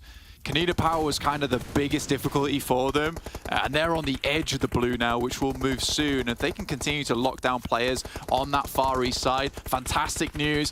Even better of a circle for them, so less movement is required on their part. Couldn't have asked for anything better here. And Nexus are really making the run up towards that top side. Wild goes down to a nade coming through from OZAROX. Okay, Palucci's still here, though, and Becker is in the circle for KONINA Power. Nexus, I think they just have the angle, but it's going to get more and more treacherous as the blue zone pushes them, forces them to move out into the open. Cortex for OZAROX, he just goes down there to the blue zone. That's going to allow Izel potentially to flex out, but KONINA Power, I think, know exactly where he is, and he's going to have a real tough time. Look at that, Becker knows which bale he's on. I don't know if Izel has any more smokes, but he's waiting for this blue zone to move. No, he doesn't. Look at that. Really down bad here. And where does he go? You've got to think he just goes down to the blue, tries to keep that point to himself. Third place, though, guaranteed for REGNUM CARYA. That fight on the southwest side went well for them, but Nexus looking to keep control over KONINA Power, taking that knock, forces two sightlines to be used. And those smokes actually keeping them from suppressing the progression forwards for KONINA Power. Still, 3v4. Yeah, Nexus currently gifted this high ground, so as the circle moves in, it's just going to be less and less favorable for KONINA Power, as it is the last circle on its next one, which will force them up towards Nexus. With that high ground advantage, they'll have elevation, they'll be able to look down towards them. EXO holding them in place, lovely. Spray for Palucci, does connect a bit of damage to Redox. Sparse on the meds now for KONINA Power, actually for Nexus as well. Look at that, Doran doesn't have anything. A lovely nade forwards, but there's an excellent trade from Kapahala, who has been doing a lot today for Nexus, for them to be able to facilitate this progression that we've seen from them today. These two teams, Blank, such a different set from what we've seen so far in the first 2 days, from the first two phases of this tournament, but now it's all down to this one. Another nade from KONINA Power towards those backlines. EXO goes down next, and KONINA Power have shredded Nexus down to 1 in a position that I don't think we would have given them credit for. A lot of damage dealt back to Kapahala, and now it is all up to him. A 1 versus 1, wants to keep these reses going, but KONINA Power have managed to get their players back up first. Can they get these heals in? Can Nexus hold the center? Yeah, 2 Molotovs there. The nade bounces off the side. They know exactly where to place it, and they live it out. So KONINA Power and Nexus, 2 of our teams towards the bottom, have just been climbing today, slowly working their way up the cliff edge. Callous hands, but it's still working for them. You love to see it. And KONINA Power, from what was a very difficult position, are able to win that one out. And the thing that surprised me the most is that EXO is not the one they send up towards the front line there. He had the 9 nades in the pocket. Could have made that so difficult for them to get up. Either that or pass those nades across, because they were absolutely useless on EXO in that end game. Perhaps even just passing them over towards Doran. Again, it is tough. It is tough. A lot of really interesting dynamics happening in those final circles. That scrap on the east side of Yasnaya to get out of there with that OZAROX solo player really slowing REGNUM CARYA down. KONINA Power's position as well impacting that, and nobody can move towards Nexus. MADBULLS had that position before, but they just didn't have the numbers. I mean, I feel like that was a really interesting set of final circles. Yeah, I mean, for MADBULLS putting up the almost 1v4 engagement there to Nexus. I mean, they went down to just 1 player at the end, and it was a nade that finished off the MADBULLS. It could have been a very different turn of events, but I think Nexus has just been extremely determined to not place towards the bottom side of the lobby, which is great to see. You know, you're under a lot of pressure in this tournament, so something's happened at the back line. And yes, Kapahala has been fairly quiet, but it seems to me that he's stepping up where it definitely counts. He didn't get the most eliminations for the team on this time around, and unfortunately they didn't get that first place, but they still got a really decent result. KONINA Power, though, exceeded them by 1, able to take it home with a chicken dinner. You know, Maxman, I am so happy yesterday that you ended off the show pretty much saying the leaderboard's so close right now that it's really anyone's game. Anyone can break through the top 5. We've had NEXUS and KONINA Power today put on a clinic, and I almost want to say these two teams are encroaching into that top 5 ever so closely. Yeah, I mean, NEXUS were in 16th position at the start of the day, and now they could be, after a game like that, top 5 position. They could be contending. They got to be front page. They're going to be front page. If they keep it going, especially in the next game, they could be in a position where they could compete for a spot into PMGC, which would that be the first time we have a Romanian team in PMGC? That would be really cool for them to make it happen. Is it a first time? That would be really cool for that to be NEXUS. But KONINA Power, I really did not expect them to get a win from their position, but playing the hay bales and still having nades at that stage, it's I think NEXUS maybe were a bit wibbly wobbly at the end, but KONINA Power holding strong. I almost picked them, but then I thought that they were going to lose out the fight to NEXUS up in the north, and then they both disengaged, and I regretted not going for them. But when it comes to a circle like this, if you actually do have those higher ground positions in those fields and people have to come out of those buildings, it's a shooting gallery. It's not possible for REGNUM CARYA, for example, or be it Major Pride, if they're able to win out that fight, to eventually transition into those fields, right? You need to be in those fields before the circle goes into those fields. So that's kind of why I would have maybe lent towards them. But I mean, kudos to them. Great resilience towards the end. And the nades, Exo had 9 and he was just not in range. Yeah, it's a shame. It's a bit unfortunate. If Doran had them, maybe he could have actually got himself the win. But the fact that Kapahala, when that position behind the rock got naded so many times and he was actually right on top of the rock, I wanted him to just be 2-3 meters behind it, just a little bit in the safer space where you know that if the nade goes right on top of the rock, you are somewhat safe. But the fact they still have so many nades is nuts. Do you think Kapahala is, channeling his inner DJ Khaled, expecting another one? I mean, there was a lot of nades thrown, and to be fair, on KONINA Power side, you even point this out. How many times did they res? Like 3-4 times behind that rock. He was taking like a quarter of his HP bar by being res so many times. I think was it Becca? I think if you get knocked again, you're just done. Just pretty much dead instantly. You can't be knocked that many times. Yeah, it was tough. But KONINA Power's play was set up pretty much from phase 2. The wide rotate north of Lake of Yasnaya to actually get in that position, because you say right there, Kalaris, if you're one of the southern teams trying to get into the field, you're not going to survive. Coming from the high ground position, which is what they did alongside NEXUS and MELISE. Really smart plays from those 3 teams. Sure, MELISE gets converged upon, but the initial idea from those teams was the right approach for a circle like this. We can see here the stats coming through as well with the 9 eliminations. Pretty even spread here between the 3 players, as off is obviously the player to go down early for them. But again, as you mentioned, the rotation, they went through the blue, and after day 1, you went back and looked at the stats going into day 2. They spent almost an hour combined as a team in the blue zone. And I think we're seeing maybe the fruitions of that, of like knowing how to play around the blue zone and looking for those rotations, Chloe. Yeah, it's a resource, right? Like, just as your HP is a resource, if you think you're going to trade against someone and they're not going to do as much damage to you, that's fine, because it doesn't matter as long as you don't get knocked, right? If you're going into the blue, even later on, when it's still ticking pretty hard, actually not enough teams dip into the blue, even when it's ticking slightly harder, because if you're going in with a vehicle, for example, you can go in for a few seconds and use that to your advantage, say if you're going around buildings as opposed to somewhere that's a bit more vulnerable as a rotation. So if KONINA Power is able to master that kind of art, I'm all for it, because it works out very well sometimes. And sometimes it works out like it's did in the first 2 days for them, and they don't really put up too much points. They're on their own roller coaster up towards the top here.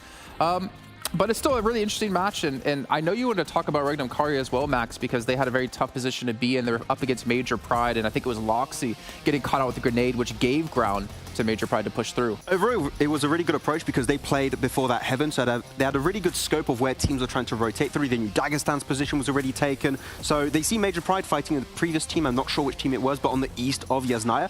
This fight's unfolding. We know we can't go for the fields too early. We're just going to get collapsed upon. Let's leapfrog their position and await them to exit their building so we can just pick them up one by one. Which, sure, as you said, Loxy got naded. It was a bit tough, but that was the best option for them to not win the game, because it's pretty much impossible, but get as many eliminations as possible off the back of that rotation. I mean, credit to Azel as well, considering he was the only player to really transition from that building they were in kind of towards the fields, because we saw NEXUS had the high ground. They were just zooming in straight on them with shots. Yeah, I think kudos to them for being able to actually hold on to the building as long as they did against a little bit of the pressure coming from Major Pride. Major Pride, for all intents and purposes, didn't push exactly in the most optimum way onto that building, but there are a lot of entrances, like in terms of windows and things like that, to that building. So holding on as long as they did, when there are potential threats coming from, I would say, the south and west predominantly, no other directions.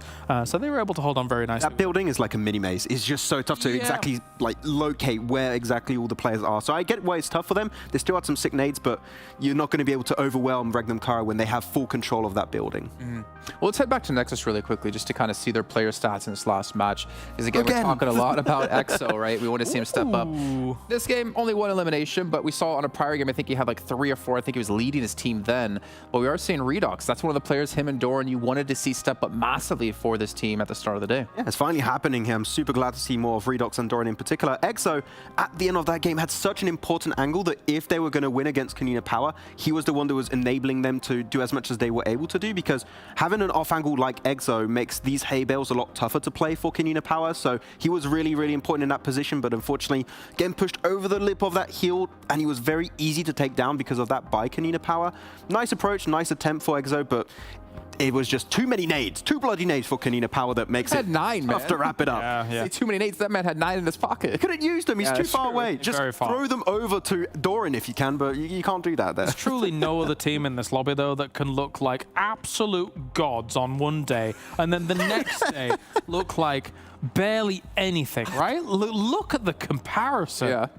I thought you were going to say look like absolute garbage on one day and then absolute gods on the next. Could have gone with that. That would have been the less nice way to say it. But tomorrow's graphic title. I never told you to be nice. No, that's true. I am not nice. Well, either way, I mean, Nexus have been stepping up, KONINA Power have been stepping up, and the crazy thing is we haven't seen the likes of RÜYA able to maintain performance from yesterday. Even for Brawl, even though they've been able to get a lot of eliminations, S2G's been kind of disappeared off the face of the map, and obviously Gladiator is still yet to be seen again. And even MELISE, they've been relatively quiet today. It seems like almost every single day we're having different teams step up and different teams be the kings of the lobby for that day. I feel bad for MELISE in this previous game in particular, because it was a smart idea, going wide, rotate north in a very similar vein to what was happening for KONINA Power. Then Nexus and KONINA Power collapse on your position. You just get completely obliterated. Good attempt, but in that game it was just not meant to I'm talking about the whole thing. The whole day. You guys at home, make sure to get your votes in chat. We still have that going on for you. Make sure you type vote and the team tag that you are rooting for. And I have actually, the REGNUM KARYA. Their stonks are going up. Still not picking them. Still not doing it. Nah. All right, well, we're going to head over to our casters. It is the final match of the day here before we get into our final day tomorrow. It's going to be back on Miramar here. It's going to be once again with John and Blank. Hey, I'm on board with not picking REGNUM KARYA. They denied me my perfect day today on predictions, you know. I'll have to take that 1 point instead of the 3 that I'm used to so far. But we are heading into the final match of the day. Blank, it's Miramar, as it always will be for the course of this tournament. We've got this last match to play today. That we do. We're going to get straight into it here. I think there's a fair few teams that have caught up massively, and really that gap between NEXUS and BRA just hasn't extended too much. So a lot of our top 5 teams just haven't done too much. I think the major difference, see what I did there, is Major Pride in 5th place, 111 points right now. Set to head towards PMGC. We finish things right now, but they do need to continue putting up those points. That last game, although they did go down and they had a much better chance of getting towards the end game, 8 eliminations, 8 points, that's still very good. And I think they understand just as well as anyone else in this lobby how much it would mean to them to head over towards the PMGC with this team. You know, they have had a lot of roster changes. They've really tried to make this work, and I think this is the best iteration of Major Pride we've seen in a long time. So this is the way to do it. This is the team to take to the international. I think I've lost you. I'm not sure if you can hear me. But either way, we are jumping in with this plane path on the north side. Hopefully Blank will be back fairly soon. La Cobraria for the Gladiators on the north side, fair enough. And there's MADBULLS going to El Pozo, and that's something I was talking about the other day, right? With El Pozo so open, why was there a hot drop in Puerto Paraiso between MADBULLS and OZAROX? Sure, with the plane path as it is now, it's a little bit more reasonable to go to El Pozo, but still, I like this adjustment from MADBULLS. I like that they've gone back there. Monte Nuevo for the Muerte, as is usual. The central area is going to be controlled by REGNUM KARYA over in Picardo.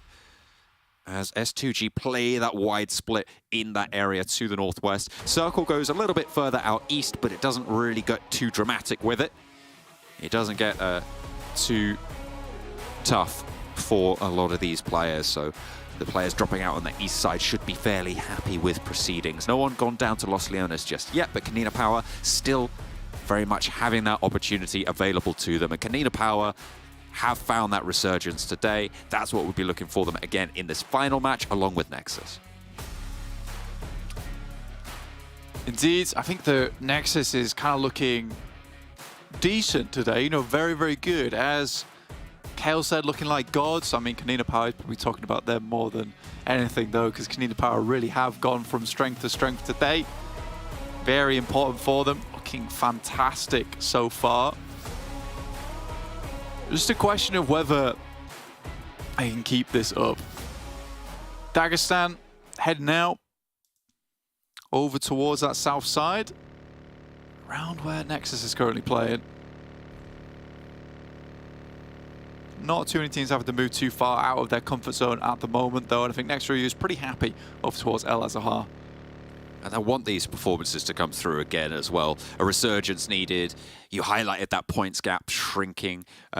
Well, not shrinking massively, but still certainly going to weigh on their minds. With next RÜYA opening up that 11-point lead, it'd be great to go into the final day like that. So just maintain, get 8-9 points on this match, and you should be looking fairly healthy to certainly contend for that top spot. NEXUS over an Impala, not really challenged by anyone super close. In Minas Generalis, maybe KASIK flex out that way from that La Bendita area as well, but it's unlikely that they push all the way to the edge here. Very unlikely that they push all the way to the edge. I think when you look at this area of the map, I think most of the times we see it, a lot of things we talk about is kind of that open area over towards Minas Generalis. Teams trying to take up spots there. I do like the way Dagestan plays out this game, which is kind of sweeping down towards that southwest side, just outside of Los Leones. They take a lot of the high ground in that location. Just good to see. Hopefully they continue doing that in this game. Find some success out of the back of it, because they have been doing fairly well today, John. That's what it's all about, keeping those numbers high. And if you're going to start to step up, I suppose the second half is probably the half you choose out of the two.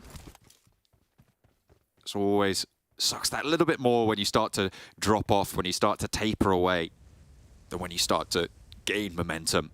For the mentality, it's just a lot stronger. When it has that step up, once you feel more comfortable, you just feel like you're getting in that groove. And I feel like a lot of players are starting to feel that, certainly, as we've highlighted repeatedly now on KONINA Power and NEXUS. But plenty of other teams are going to be looking to do so as well. BRA just want to find some of that old gumption, some of that old firepower that they've seemingly missed today. Exactly. It's nice to see, though. It really is nice to see. And I think it's sort of interesting that the top of the tables just hasn't moved too much today, as we're sort of having that catch-up maneuver coming through from so many teams. You know, the tables look pretty set in stone, and then they've gone away at it with the old hammer and chisel. And this is going to lead to a very interesting day 4. But we do crown the champions of the championship. That's what it's all about, getting towards that top spot. Finding PMGC qualifications as well, it's all to play for the rest of the year. A lot of teams will have their final matches tomorrow. No more PUBG Mobile on the professional level for them after this tournament, but we'll bid them farewell and see them again next year. However, they've still got that whole day and a match to play. So they have got that opportunity. It is, as Max was saying before, still very much anyone's game. I think there's only 2 teams that at this point I would fully count out of getting to the top spot. That's Galatasaray and KAOS, who are both down around that 50-point mark. I just don't see it happening, even with massive, massive matches tomorrow, and maybe even in this one, it's just a little bit too insurmountable of a task. Yeah, it's going to be so hard for them, and realistically, it makes sense because they just have not played well enough in these matches. I don't want to keep harping on about them at this point in time. It just feels like there's a lot more strong teams in this lobby that have provided consistent gameplay that we should be praising at this point in time. I think one of those teams has to be RÜYA. A little bit shaky towards the start, but really started to find their momentum in day 2 and day 3. Day 2 looked phenomenal for them, making some real groovy moves. And I think they've just run with that playstyle coming into day 3, and I think that's what you need to do. Once you find something that sticks, you just go with it. That's what Nexus were able to do as well. I think they've been making much quicker rotations in this day. There have been some games where I felt like, you know, maybe they could have been slightly faster into some of these circles, but that's changed quite rapidly now, and I think they're more comfortable at making those moves. Would be pretty annoyed about that last game though, because it felt like they had it in the bag. Right up until the closing moments there. Could have gone a little bit differently, but we'll see what they can piece together here. Galatasaray under pressure from OZAROX a little bit further to their north. They've got to worry about MELISE to their southeast as well. You can see the shots starting to come through. Graxi dodging past them. Pump that afterburn. Get over to the compound with the rest of the roster. Should be okay for the time being. They'll bide their time for that stage 2 Miramar shrink, which, as we all know, is very, very dramatic. It's a really large shrink, so setting yourself up for a solid rotation into the second phase, necessary here. Absolutely. Most teams trying to get as central as possible. I like BRA's position. It will work well for them in the future. Nexus do have to push over towards that northern side eventually. The Gladiators are in. Try and go for a more edge play style here, rather than trying to barrel it towards that center side. Nexus is going to be very pleased with this one. Didn't make it to the front page after that last game, even though they have performed so marvelously today, but this might be the marvel of a circle that they were looking forward to jump from page to page, chapter to chapter, in their epic journey. That is nasty shift, though, for so many teams. You could see instantly all of the steering wheels pop up. They're into the cars, into the bikes where they can, the buggies, sending over these ridge, undulating terrains that sit around that Impala area. Tough ground to navigate. That southeast side, Nexus might try and retreat up into the hills near Impala, or they might try and hold face against teams crashing into that settlement. We'll have to wait and see where they go for, but the hills to the west, or rather the slopes to the west of Impala, a lot more open. As the Gladiators finding players from KAOS, but S2G find Tixi on the backline. Excellent response. That's what you need. Matic able to find Kalsi in that response and is going to send forward straight away. Silas still cooking the nade. Kitsune close. Meku there as well. Matic wants the res and Kitsune goes down to a lovely cooked nade, but it is going to trade off with a vehicle sent over the top. However, Meku was there as well, and Hamzy spots him. Finds that shutdown with the M249, and now it's only the backlines for the Gladiators. S2G want to try and regroup. Razy, the other player in operation for the S2G squad, a nade over the top, repositions the Gladiators on the backline. A good start, but they falter yet again. The Gladiators on the ropes once more. I mean, this has happened, I think, 3 games now, where Meku tries to shunt a player with the vehicle, mid-rotate, slows the whole team down, then they lose players to a third party. So I think generally, Gladiators really only have themselves to blame for this one.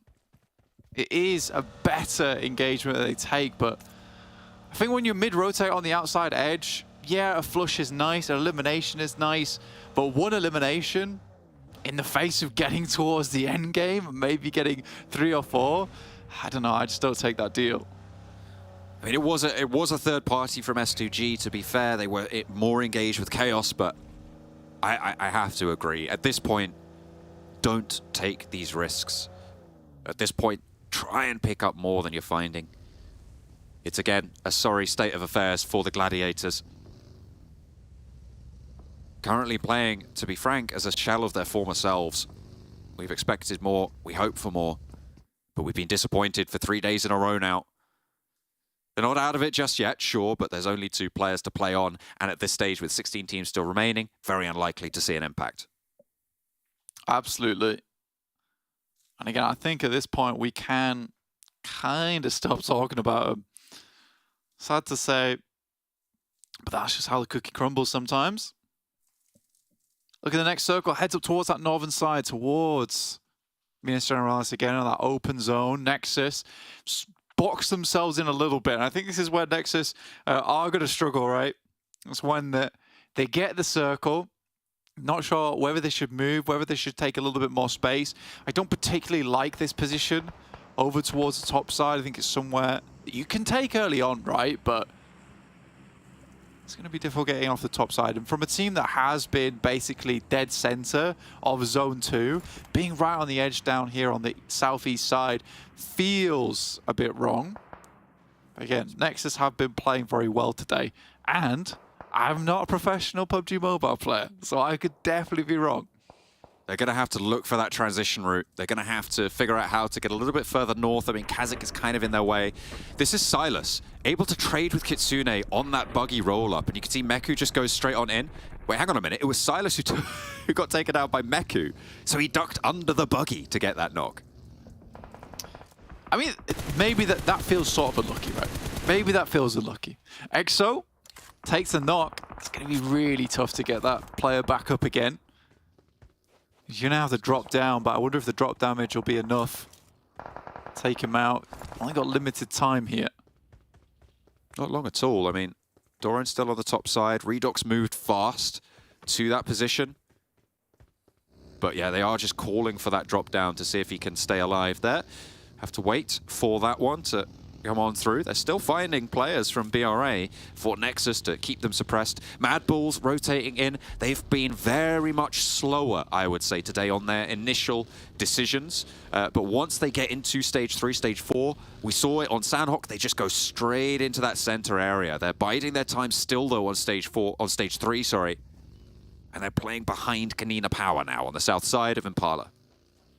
Yeah, next RÜYA up to El Zahar as well. I mean, a team that's closer than MADBULLS to the circle, but instead of playing edge, they're going to switch things up. They play center. They take a very strong position in the circle, I would say.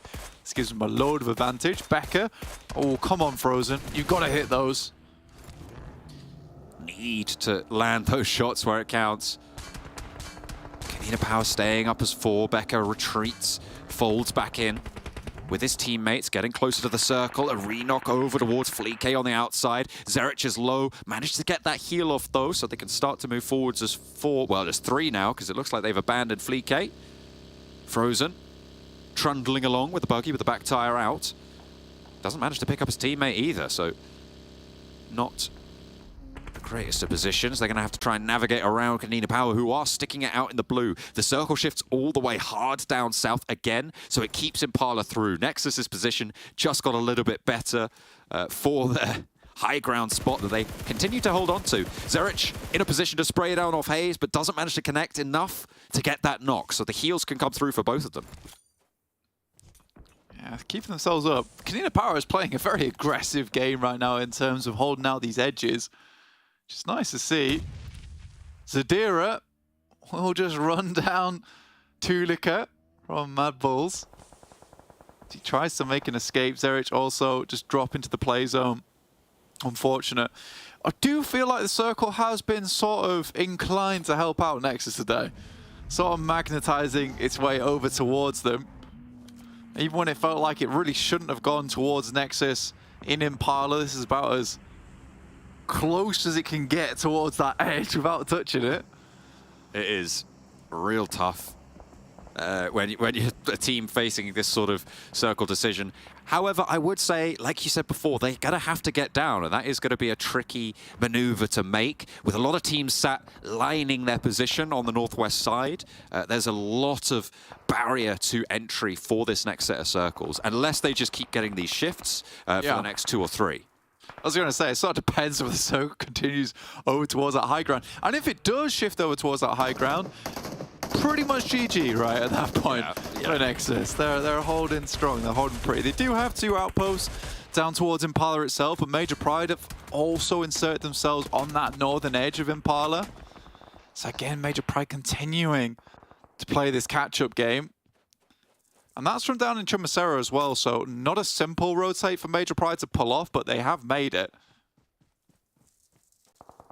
REGNUM KARYA as well on the western side, playing along that road ridge. Just keeping themselves safe for the time being. They are in this next circle. Graxi taking that knee for Galatasaray. Matic, the last player for the Gladiators, playing underneath Please in the industrial sector. Trying to stay alive, trying to keep his head above water on that one. Kelsey takes a little bit of damage, but does pop out the back of the buggy. Stays safe for now, but S2G gonna have to force their way on in. Next RÜYA in their way. Next RÜYA looking to try and cap their day with a strong performance here as well, to try and close down and keep that top spot under control. Yeah, because this, like we said before, has just been a day of catch-up, right?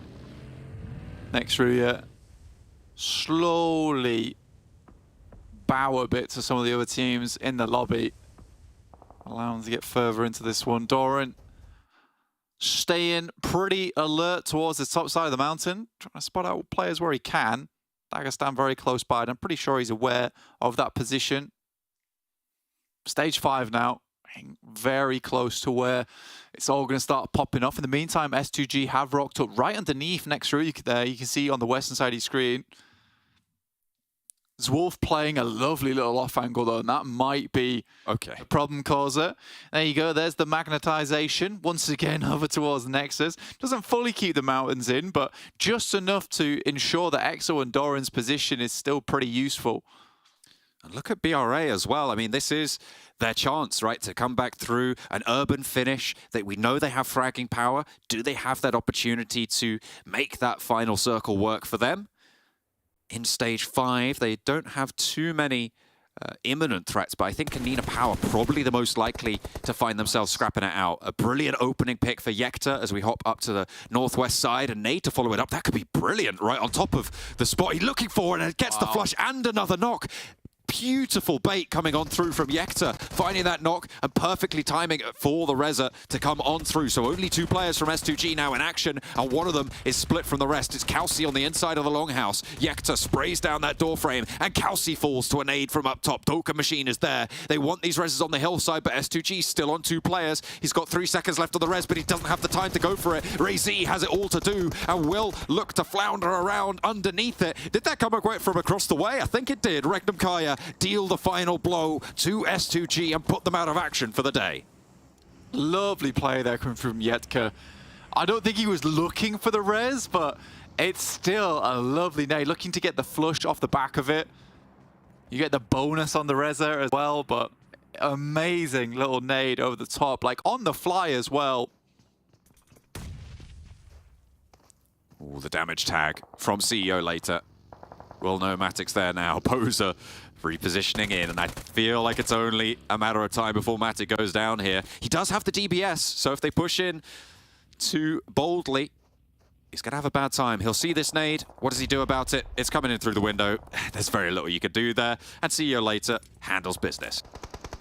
Gladiators down in 14th. Really not been one of their best tournaments. And I think the thing for Gladiators is we have to remember that pretty much every single tournament they've been in all year round, they've had at least a decent showing, a decent scoring in at least the top 5. And I think that they were probably due a bad tournament eventually.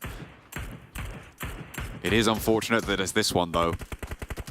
That PMGC qualification spot slipping away. OZAROX trying to find themselves around the side here on the north. Next RÜYA able to take down S2G as we saw, and now have a really solid outpost on this northwest side, but the crossing of the open ground in front is really the major barrier for the next 2 circles or so. As BRA try and hold out on the south side of Impala. That was the major prediction coming through from all of us. A nade over to the back doesn't quite catch them, but that is a lot of damage. Yekta into position, maybe an underarm, has 2 nades here. Might try and bobble it back, but Zed Wolf as well with this chance here. They just want to put that hurt down. Yekta does fall, but there's the trade-off for ZWolf. Frozen maybe looking to move into position. You have to step out into the blue for this one. Cortex wants to flush. There's shots coming from across the way as well. ZWolf got to commit for this res. The burn there to stop Falcon is crawling back towards Cortex, and I don't think he can really go for that. Just about able to find the flames, licking his heels, and these reses will both come through. So 2 players alive for OZAROX as next RÜYA pulled themselves back together. To push further in now, though, and I think that you're kind of angling yourself towards all the teams on that southeast side. In Impala itself, looking very good. Nexus, again, just haven't had to move. Likely to get a top 5 placing in this match. I think these nades are pretty overzealous, although I'm imagining they've got an absolute boatload of them after the eliminations they took with S2G. But ZWolf's down to just 0. Just been lobbing them out. Lickety split. MELISE suffering under the high ground from Nexus, and they will be able to descend well.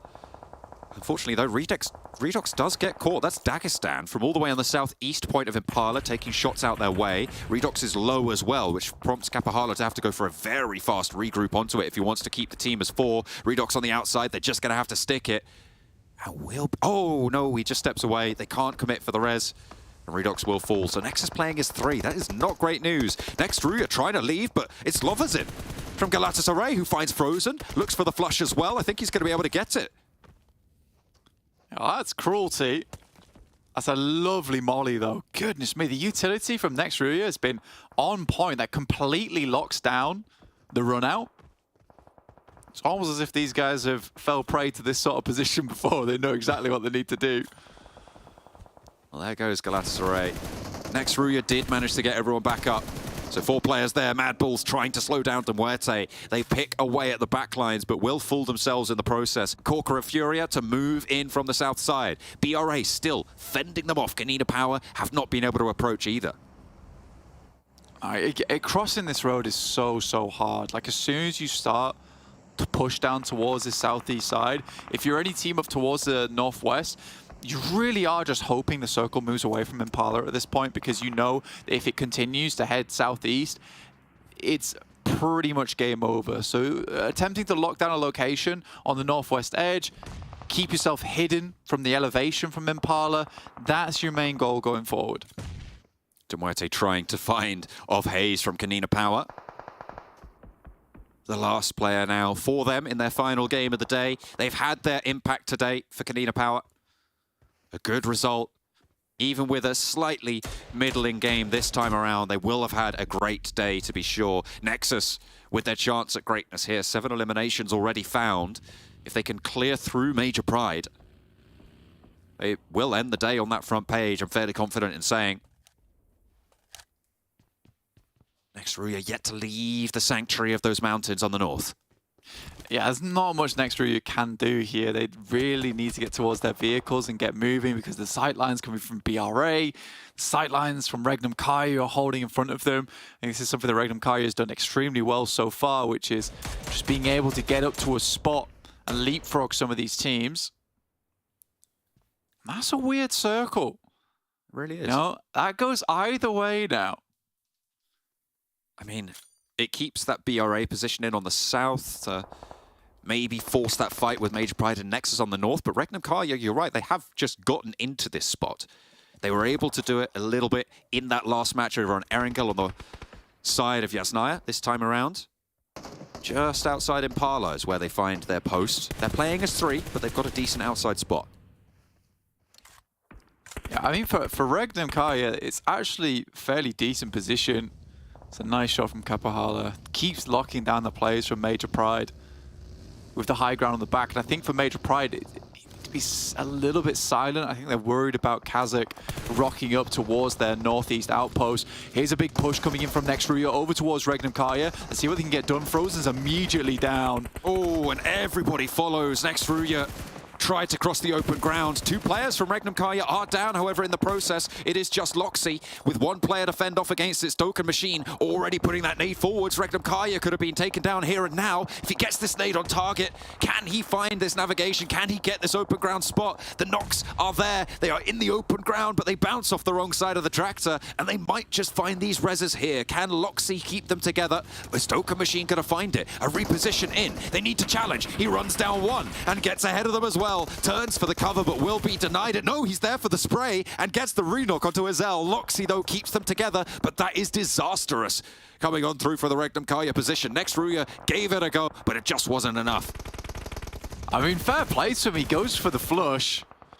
At least REGNUM KARYA, not an amazing spot. Just Cortex now alive for OZAROX. In the meantime, Major Pride has been putting a bit of the hurt over towards Nexus. 3 players up now, and it is that blue that is causing Nexus the most amount of troubles. X over nade, though, could be big. Doran to back it up as well, trying to cook it over towards Naomi. The glut of Major Pride are further up the hill, but Kapahal is cut away. Sure, their downhill position is exposed, and Naomi will get flushed, but 2 players now for Nexus. As they have managed to get that re-knock, that flush, can they swivel down along this roadside, past Major Pride to stay alive here? A nade up top, will it find the damage? Will it find the knock? Doesn't quite find what he's looking for, and unfortunately Nexus just going to have to sneak it through. Doran and Exo, 2 extremely good players coming through from Nexus to try keep the dreams alive for this team.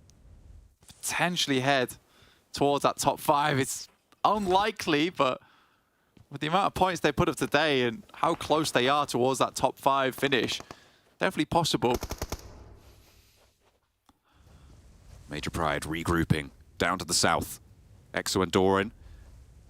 Maybe they think Major Pride's still here and they will throw nades that indicate to that effect. BRA still as 4, playing on the high ground of these buildings. A lot of control. OZAROX down on the outskirts to 1. They will be fully flushed away here. Nexus still trying to cross. I think, did that catch the windowsill? Not entirely sure, but the ground floor taken out. Effect is spotted. Coursera lines it up perfectly. Dagestan trying to move on through. REGNUM KARYA with 2 on the outside could still have a big impact here. Dagestan could be looking to clear out Major Pride. First to face as well on that location, so it's just getting more and more difficult. Nade round the edge. I mean, not what he was looking for, but will do the trick. REGNUM KARYA now moving up towards the side of the road. Players from BRA outside, exposed. Last circle coming up. Tospic isolated enough that he can't really go for this res, but Doran lights up REGNUM KARYA on that side swipe. A really good knock for Nexus to allow them to get a little bit further along the road. A nade should be right on the money and catches both of Dagestan in the cross. And Exo finds 2 more points for Nexus. They are still doing well today, Blank. They have had such an impact. Tospic gets rezzed up, but Major Pride holds for the push. And now on the outside, he spots a player with a nade in hand, and Nomi finds a second. Major Pride holds strong, and it is them with the numbers advantage at this point. Kakali manages to get across, but no, can't quite find the vault. BRA down to 1. KONINA Power on the other side of the road might have some sanctuary here as they take down Kane. Exo looks to launch the nade over to Nomi. It looks good, it looks on target, but Nomi's back inside to stay alive for Major Pride. But they're right on the edge of the blue and it continues to push. Exo's got 1 more final grenade and that could be the downfall of him. Effect spots him on the edge. Looks for a nade of his own, but it will take him down. A great pick off. A great prediction as well coming through from him. Now it's Nomi. The absolute slaughter on Major Pride to try and keep it going. He's so low. BRA have been taken down a peg or 2 here. Major Pride getting eaten alive by Nexus. So powerful on this high ground. He steps out to deal with it. Kakali falls down and 3 teams remain. It's 1 on the up, 2 on the down, and Nexus have managed to clear this one through. Hayes, though, has a challenge of his own, and it is split. 2 1v1s, a drop down from Nomi. Major Pride still in. A 3-player finish, each player from a different team. Hayes spots over towards Doran, no meds, just bandages. Molotov over towards the top, will burn him out. That's Nexus done, should be at least in 3rd place. And now Nomi versus Hayes, and I think Hayes might have to peak first. What a representative game of today's play, Blank. you have KONINA Power and Nexus both getting deep into this circle, getting value from this game. And KONINA Power, can they steal away a second one? Nomi is going to have to peek now. Can Oveys hold on? No, he can't. Nomi able to take it home. What a peek. What a wild peek coming through from Nomi for Major Pride to take the final chicken dinner of the day. Mate, Nomi, 2 fingers straight in the eyeballs with that stun grenade. Completely blind. Tosses the second one just to ensure it. What a play from Nomi. Major Pride fought very, very hard for this game and very hard for a top 5 finish to heading towards PMGC. Unbelievable stuff. I mean, Nomi steps up where it matters. He was unbelievably good over in the league stage for PMPL EU, and once again performing today. Either over on their previous Erangel that they were able to win, he was seriously the linchpin there on his flank. I couldn't ask for a better way to finish the day with KONINA Power, Nexus, and Major Pride all making it into the top 3. What a way to close it down. A beautiful game. I mean, very, very tricky, to be fair. Those sweeps through Impala just came from both sides, constantly battering every single team back and forth, and really gave us quite the roller coaster there, as they keep saying over on the desk. We are still on that Nexus roller coaster, but Major Pride were able to get that a little bit higher up. They were on that train blank. They kept it going. Yeah, it was astonishingly good. Now, I think that for BRA, it was just a little bit too long of a hold towards that south side, right? When they had to move, it made things a bit awkward. They were losing members. And I think realistically, the thing that makes that game so difficult is that the circle was so undecided between the open ground over towards the western side and Impala itself. So you have this weird moment where you have 2 teams on equal footing peeking over the ridge and removing themselves from Impala. It's a fantastic circle to finish things off, though, and I wouldn't expect anything less from the championships because that is very difficult to play. Let's head back over to the studio. This has been a roller coaster of a day, to be honest, not just for Nexus, for also KONINA Power, Major Pride getting themselves a victory on the board as well here. And what is there to say about this match? I mean, Max, you were literally just talking to me. Was that 10 eliminations for Nexus, like a top 4 in this one? And then obviously the results from before. It's been an insane day for Nexus. They just remember today, we actually know how to play PUBG Mobile pretty damn well. We're just going to start popping off and get the wins. I think they saw our match before we actually came on air today. Yeah, I got 15 eliminations, you got 18, and you were the support. I got 9. You got 9? He was hoping. But what a day for Nexus. They drop Impala. This is their bread and butter when it comes to playing Miramar. I was expecting them to get a win. Of course, it was a bit tough towards the end. You have to get through all of those teams, but still double digits again for them. I just hope that this is going to continue riding that high for tomorrow. Well, when you go up, there's only one thing that can happen. You keep going up. Yeah. 18 points for Nexus, 19 points for Major Pride, and 11 for Bra, which we haven't really seen too much, but obviously eliminations we point out today. And REGNUM CARYA, you don't pick them, they get themselves 11 points. Yeah. I had some faith. But at the same time, RÜYA also had faith in themselves to be able to ruin my prediction. I love Docker Machine. No, screw you in particular. I didn't like that. I was not a fan. I'm going to be real. You know what, Nexus, though? What a bewildering... Bobby Dazzler of a day here, Max. I am completely flabbergasted at the turnaround we've seen from them from day to day. It's insane. They're licking at the heels of those teams in top 5. Oh, finger licking good day. Yeah, it's really good for them. Very KFC. Oh, very KFC of me. Yummy. But it's been good. And again, Brad, sure, the placement points are a little bit on the lower side. They still reach the late game, but they're still relevant when it comes to eliminations alone, so they're still competing for a top 5 spot. Though S2G, what a rough day. Like, we have not seen much from these guys. They've been doing these 2-2 middle splits pretty often, but these circles have been shifting pretty harshly, and they've been having a hard time adjusting off the back of that. So it's not been the easiest day for S2G. Yeah, if Nexus was enjoying a roller coaster for today, S2G was on those little teacups that don't go very fast and is really not having the best of times. Well, they also paid off the amusement park to not let anyone else on the ride with them as well. Yeah. So it can go really slow and really, anyway, yeah, it's been a rough time for them. Unfortunate, to be honest. But I mean, again, there's not too much pressure on them, all things considered. That's true. I still expect more out of them. Yeah. I think maybe coming into day 4, maybe that'll be where they start to rise up yet again here. But we're seeing some of the highlights from the match here, and honestly, like some of the finishes as well, the teams coming out of Impala, like with Max, I think went for Bra. I think Colors went REGNUM KARYA. You were hoping the zone went towards REGNUM KARYA, which it kind of did, but Bra had a very tough time transitioning out. Actually, for REGNUM KARYA, playing the dip that they were playing there was a really good idea. Unfortunately, for then you said next RÜYA just ruined it for them. If they fully survive that, they get to the ridge of the road, they can actually win that game because that's what they would have been able to go up against the likes of Major Pride and Nexus in that finishing moment. So if there's no teams coming in from the west, only them, that ridge, that little lip of the hill would actually be giving them an opportunity to go for the win. The annoying thing that could have been, though, is their eventual players were eliminated by Nexus and KONINA Power. Yeah. And they're actually just two invincible entities during today, apparently. So there was no chance for REGNUM KARYA in those fights. Oh, okay. Rough point, yeah. I think I remember hearing Kalaris when RÜYA came in and ran over REGNUM KARYA and started to do some damage to him. He was just like, ooh, REGNUM KARYA. Are we bringing back baby Kalaris? No. Nah. I think we actually have baby Maxman today. Yeah, where's the baby Maxman from yesterday? That was a terrible day of predictions. Yeah, it's not even been that good today either. But yeah. I got to go for some weird picks if I want to catch up, but it's just not happening. So I've given up, kind of. Don't give up. There's still a chance. Just like for Gladiators, there's still a chance. Not a big one. I don't know. Guys, don't worry. They can come back at the end. No, they're not. I think we will be seeing a gladiator-less PMGC at this rate, yeah. Which is weird. Yeah, that does feel odd to say. It does, yeah. It could happen. Yeah. Some might say this year has been a GG for them.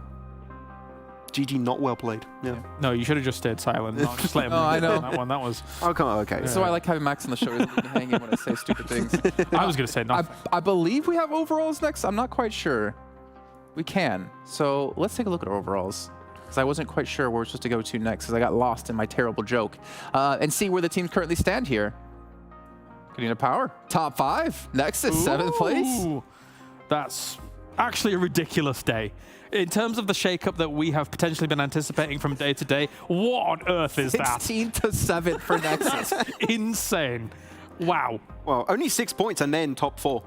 By the way, just what? 6 points and they are in top 4. They're into PMGC. Whoa, that would be. It's going to be the hotly tiebreaker. contested. They would be still 5th. There would be. Look, it's going to be hotly contested tomorrow. Okay. 6 points plus 3 is 9. 119. It'd be tied with MADBULLS, but would lose the tiebreaker at Chicken. Yeah, they lose the tiebreaker. Okay, but like you need 6. Hey, tiebreakers are important. Pretty important, yeah. Wait, if the Nexus roller coaster keeps going up tomorrow, we're entering the stratosphere. They are going to make it to the moon, the PMGC moon. They are going to be there. What is going on? If they make it, that's unbelievable. I've nothing to say. Yeah, I was about to put out there like first place. Whoa, steady on First place is like, come on, like next RÜYA, Brat Esport, a little bit too far to reach right now unless they do nothing tomorrow. But the thing is, Brat's still bringing in consistent eliminations. 2 games ago, they had 95. They got 10 eliminations over the course of 2 matches. I don't think they're going to fall out of top 5. Same for next RÜYA. Currently, I would say the bottom 3 of this top 5, Major Pride, MADBULLS, KONINA Powers, that's where you have a bit of wiggle room where things could really change tomorrow.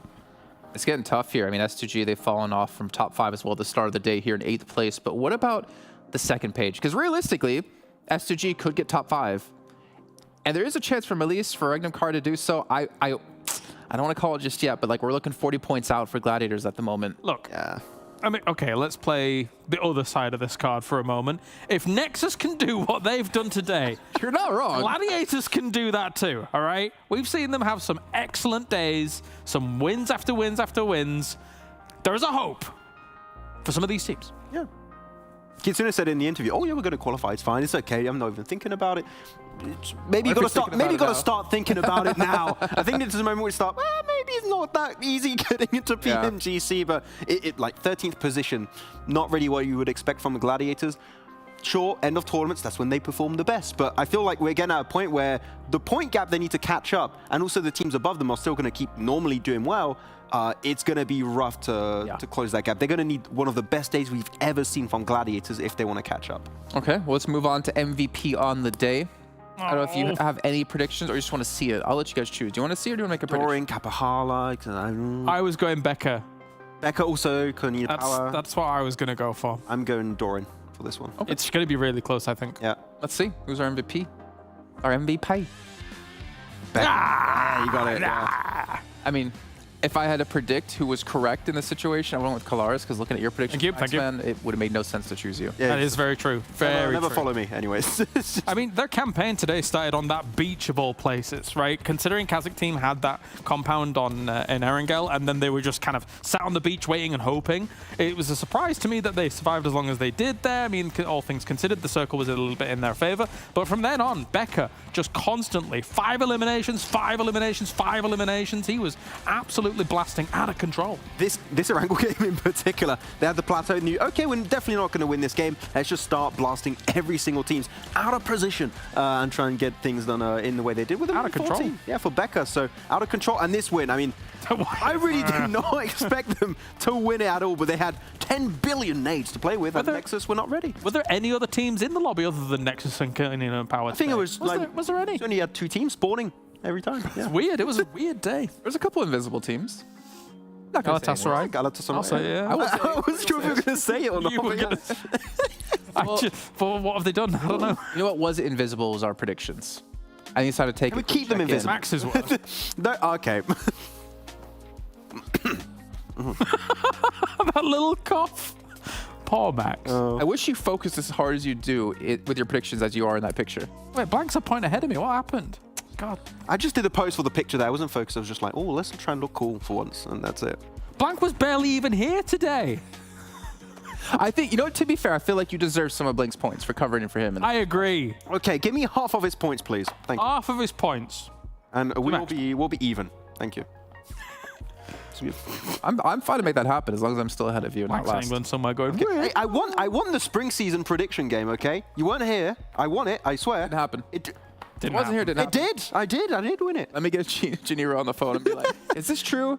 And she's going to tell me no. Nobody remembers. Okay. Come on, never win. I don't know why. Aren't you happy to have me back, Max? Say no. So Monster Energy, our official engineering partner here at PMPL. You guys go ahead and pick one up yourselves and unleash your beast. And maybe we can get Max to drink one of those to get his predictions a little bit more beastly, a little bit more on point. I need one. Give it. Please don't ooh again or ever again in your entire life. Ladies and gentlemen, thank you again for tuning in today. That does wrap up our 3rd day of play here at the PMPL EU Champs. But we only have 1 day left to go before not only we crown our champion, but more importantly, which teams will be going to PMGC, because the league stage is right around the corner, and so is tomorrow's show. We'll see you then.